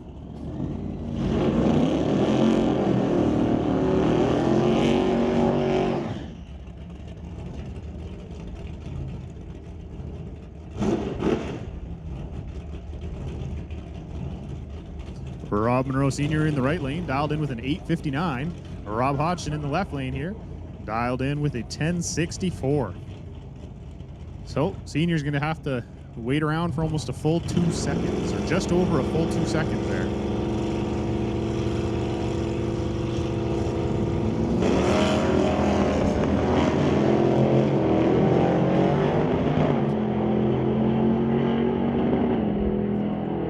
Rather signature wheel stand out of Senior there, and Hodgson takes the win, going 10:68 on the 64. Senior 000 on the tree with a trip zip. Senior goes trip zip in the final, but goes 870 on the 859 dial and gives the win over to Rob Hodgson, going 1068 on the 1064.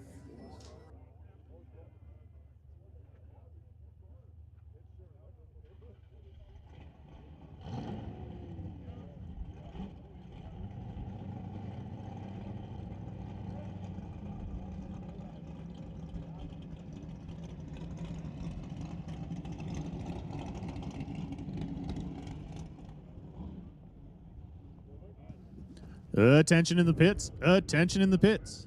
We are looking for National Tire Wholesale Pro, please. National Tire Pro, we need you down to the staging lanes.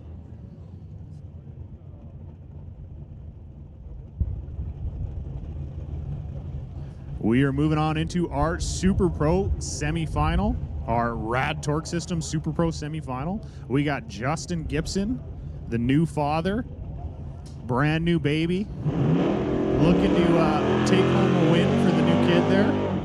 In the left lane, dialed in with a 972, and we got Kevin McNichol, our current Super Pro track champion, dialed in with a 1007 in the Lordco lane.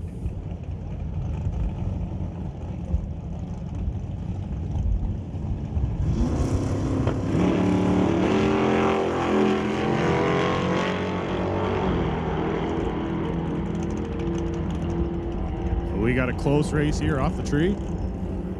McNichol taking the win, going 10:07 on the 7. Gibson going to 73 on the 72. 0:17 on the tree. McNichol was 0:23.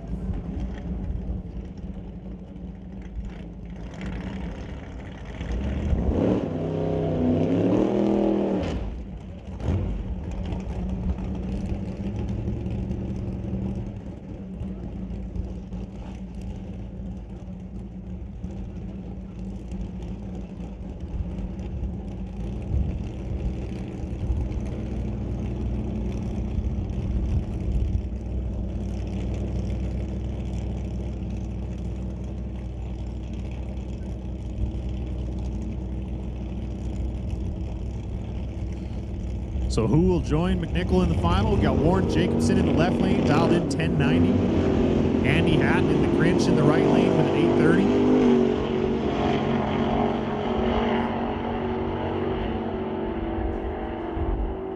830. Andy going a very odd 483 on the tree there. Warren, 021 on the tree. Warren taking the win, going 1099 on the 1090 dial.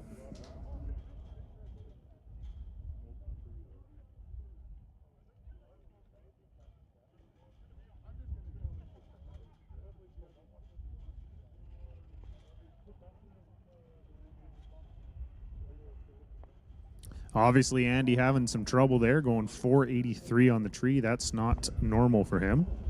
Going an 830 with a 6 on the 830, though. So it will be Warren Jacobson taking on Kevin McNichol in your Rad Torque Systems Super Pro Final.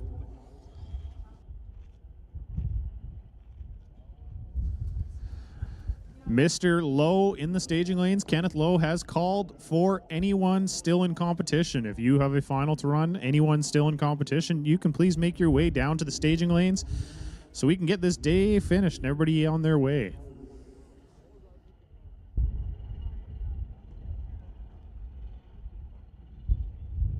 I'll repeat that again out there, everybody in the pits. Attention in the pits. If you are still in competition in a final, if you could make your way down to the staging lanes so we can get this run off.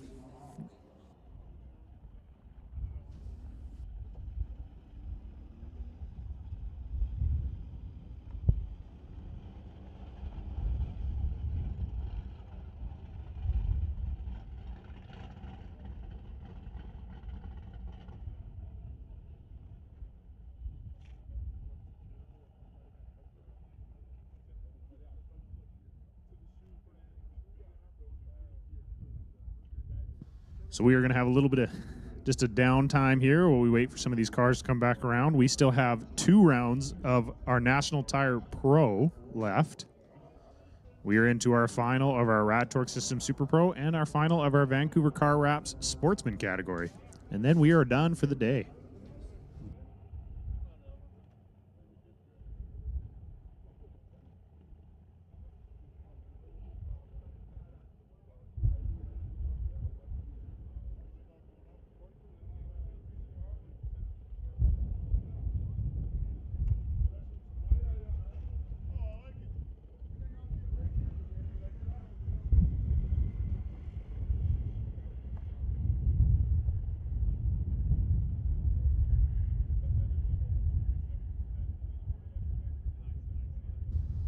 I can see Hunter Gallant down there counting his cash, trying to figure out what he's going to spend his money on.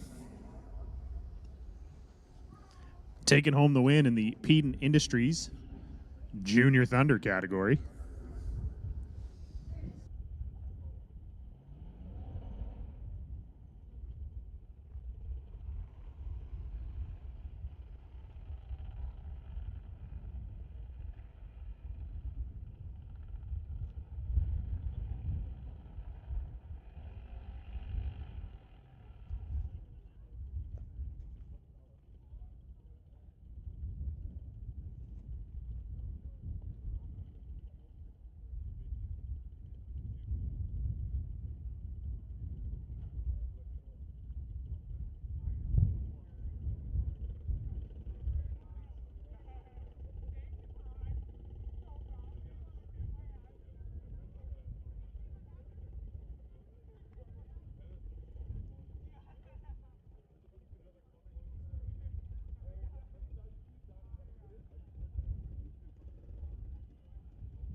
It appears that we got our Vancouver Car Wraps Sportsman Final coming around here. Joel Smith in the TCS lane.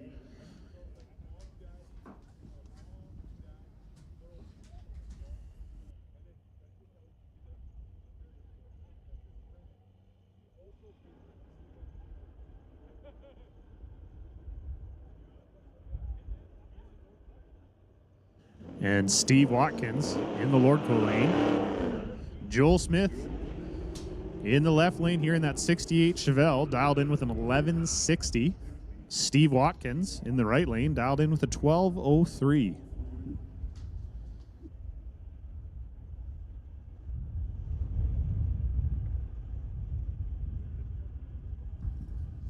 A bit of a new versus old final. We got a 68 Chevelle taking on a 2018 Ford Mustang. Joel getting in there, loading up on that foot brake.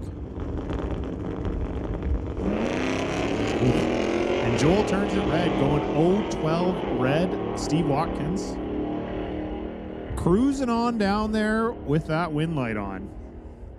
Just taking his time. Joel going an 1148 on the 1160, running it out, obviously. Steve, 1695 on the 1203, but it did not matter because Joel was red. So Steve Watkins taking home the win. Steve Watkins is your Vancouver Car Wraps champion. Vancouver Car Wraps Sportsman category winner today. Also, our current points leader for Vancouver Car Wraps Sportsman category.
This will bring us into our National Tire Wholesale semifinals. We got John Tabac in the left lane, taking on Matt Warner in the right lane. John Tabac dialed in with a 1042, Matt with a 1068. John driving that little 89 S10. Matt in the wheel stand in 1966 Plymouth. Oh.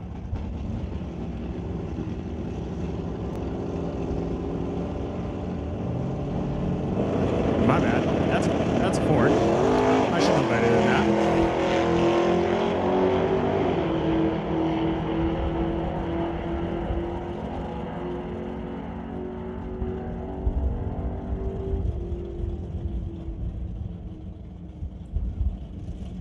Warner with a little bit of wheel spin off the line, causing some issues. And John Tabac moving on, taking the win, going 1050 on the 1042. Tabac was 011 on the tree. Warner was 025, going 1082 on the 1068. Which will bring up our bye, Lorenz Schwartz, who looks like he's just going to stage that thing, break the beams.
As well, if you made it into the semis or the finals and you were done, but if you made it to the semis or the finals, there is a check up here for you and possibly a trophy. So make sure to come and grab that. Second floor of the timing tower. There is checks up here for semifinalists and winners and runner-ups.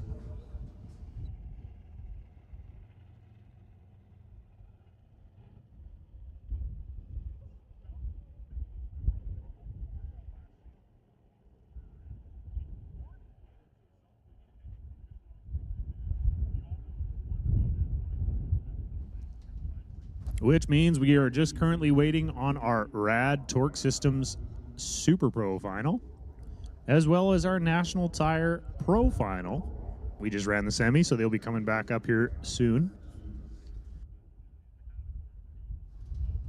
Meanwhile, Taryn Monroe down there doing her winner's circle interview.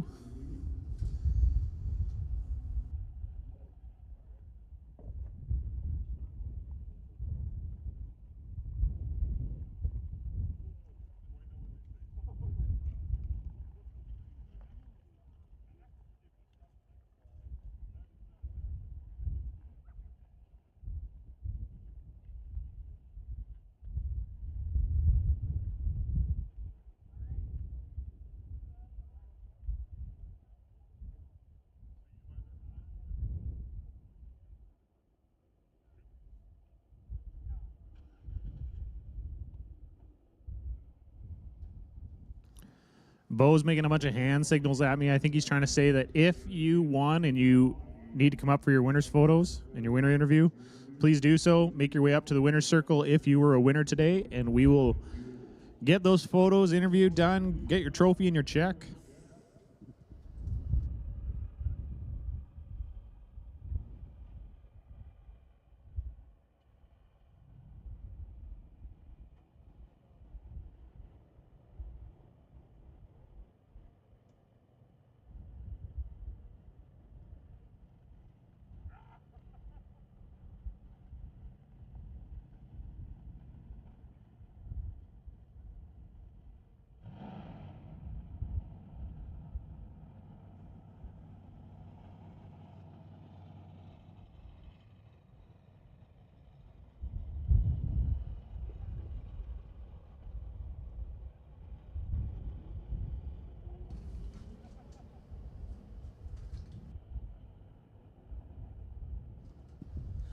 Hey, big shout out to Steve Watkins down there taking home the W today in his first time at our racetrack.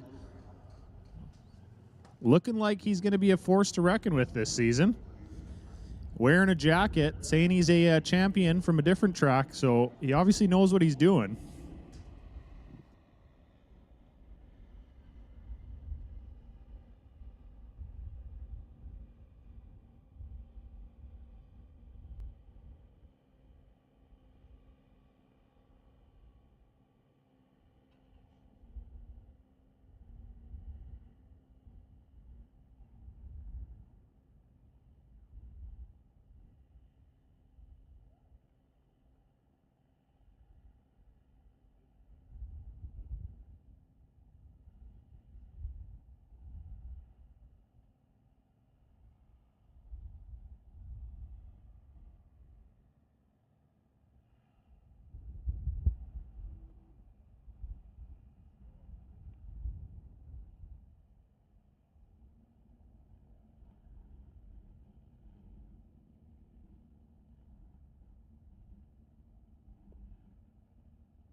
Looks like we got our Rad Torque Systems Super Pro Final back there. Warren Jacobson, Kevin McNichol. Battle of the Chevy 2s.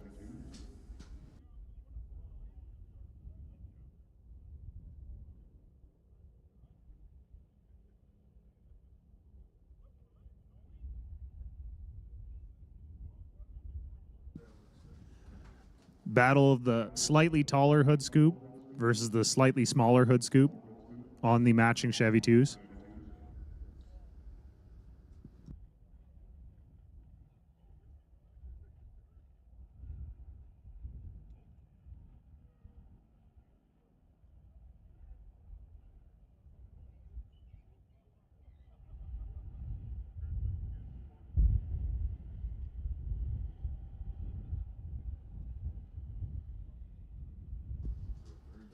Hey, Shelly Monroe wants me to let you know that the Easter egg hunt is happening at the river in 15 minutes. 15 minutes. There will be a Easter egg hunt at the river. This is for the kids only, so please, adults, don't go racing over there. Don't worry, I already stole some candy and ate it myself. But yes, for all you junior kids that were signed up for it, there is a Easter egg hunt happening down by the river. Presumably by the ET Shack at the beach entrance there would be where you would go. If you can make your way down there, Shelly will be waiting for you. 15 minutes.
Hey, Mr. Hodgson, you got some money to go get some more fuel now.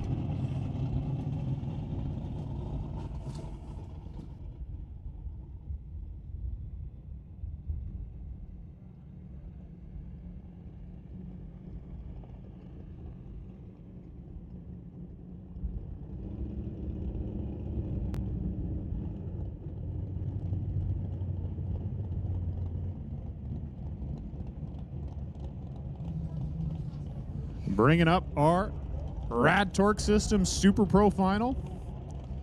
You got Kevin McNichol in the Rad Torque Systems sponsored Chevy 2 in the left lane, dialed in with a 10.06. And Warren Jacobson in the Lordco lane with a 10.92.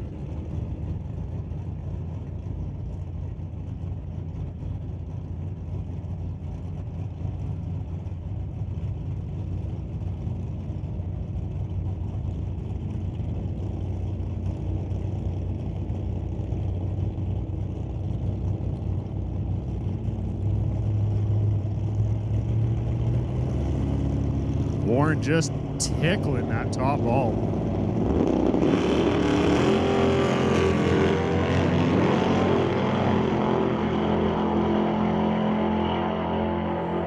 Pretty big starting line advantage for one of them here. And that was McNichol taking it and turning that into a win. Going 10.07 on the 10.06. McNichol 0.56 on the tree. Warren with a 170 on the tree. Going 10.91 with a 2 on the 10.92. So Kevin McNichol taking home the win. starting the season off strong, looking to repeat, go back-to-back as Super Pro champion.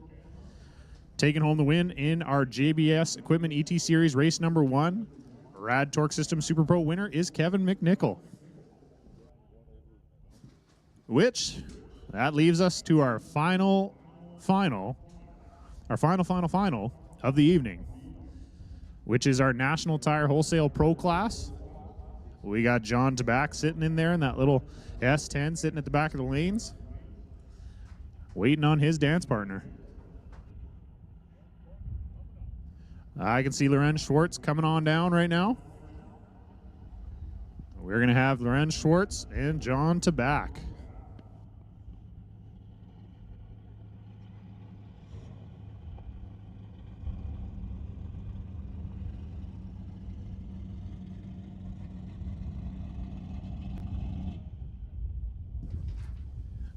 Owen trying to set a new track record for how many mops he can carry at one time.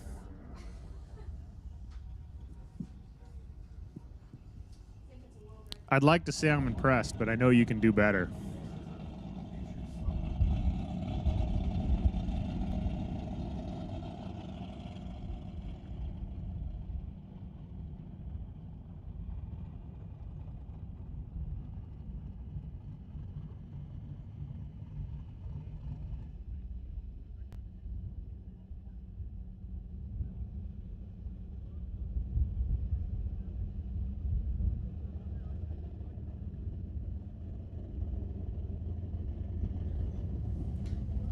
Rolling under the bridge, coming into the water box. We got John Tabak in the left lane, taking on Lorenz Schwartz in the right lane. John Tabak dialed in with a 1040 in the TCS lane. Lorenz with a 1003 in the Lordco lane.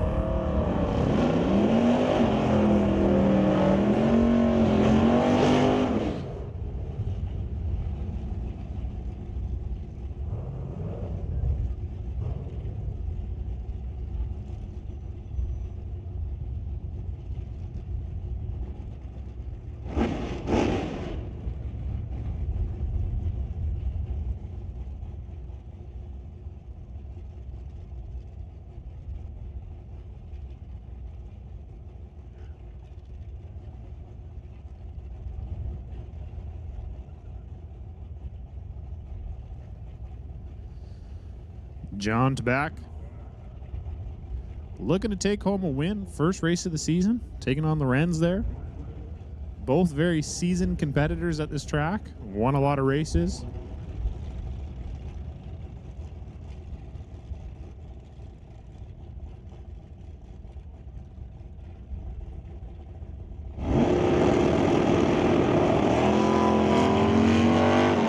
And both guys just absolutely drill the tree. It's going to be a close one. Lorenz taking the win on a double breakout, going 10.00 with a 9 on the 10.03. Lorenz 0.008 on the tree. John 0.002 on the tree, going 10.36 with a 4 on the 10.40. So Lorenz Schwartz is your National Tire Wholesale winner today, taking home the win on a double breakout. Congratulations, Lorenz. And that brings us to the end of the program. So thank you, everybody, for making your way out today to the Titanium Strip. Thanks for joining us on a great day. Beautiful weather here in April, and we hope to be racing again tomorrow. The weather looking a little questionable tomorrow, but we'll make the call early in the morning. So racers, fans, staff, everybody, be paying attention to social media. We will be posting early in the morning what the plan is. Looking to try and run tomorrow, but we'll see if the weather wants to cooperate or not. Other than that, thank you so much for coming out. Good job. Congratulations to all the winners, and we will see you soon.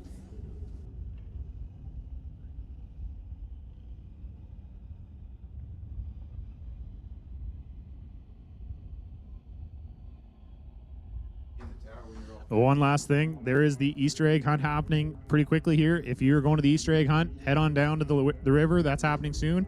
As well, there is a racer appreciation barbecue, burgers, hot dogs, pasta salad, whole bunch of stuff. Practice tree shootout at the Max Fox building. Come on down, please. Come and see us. Yeah, as Willie says, be there or be square.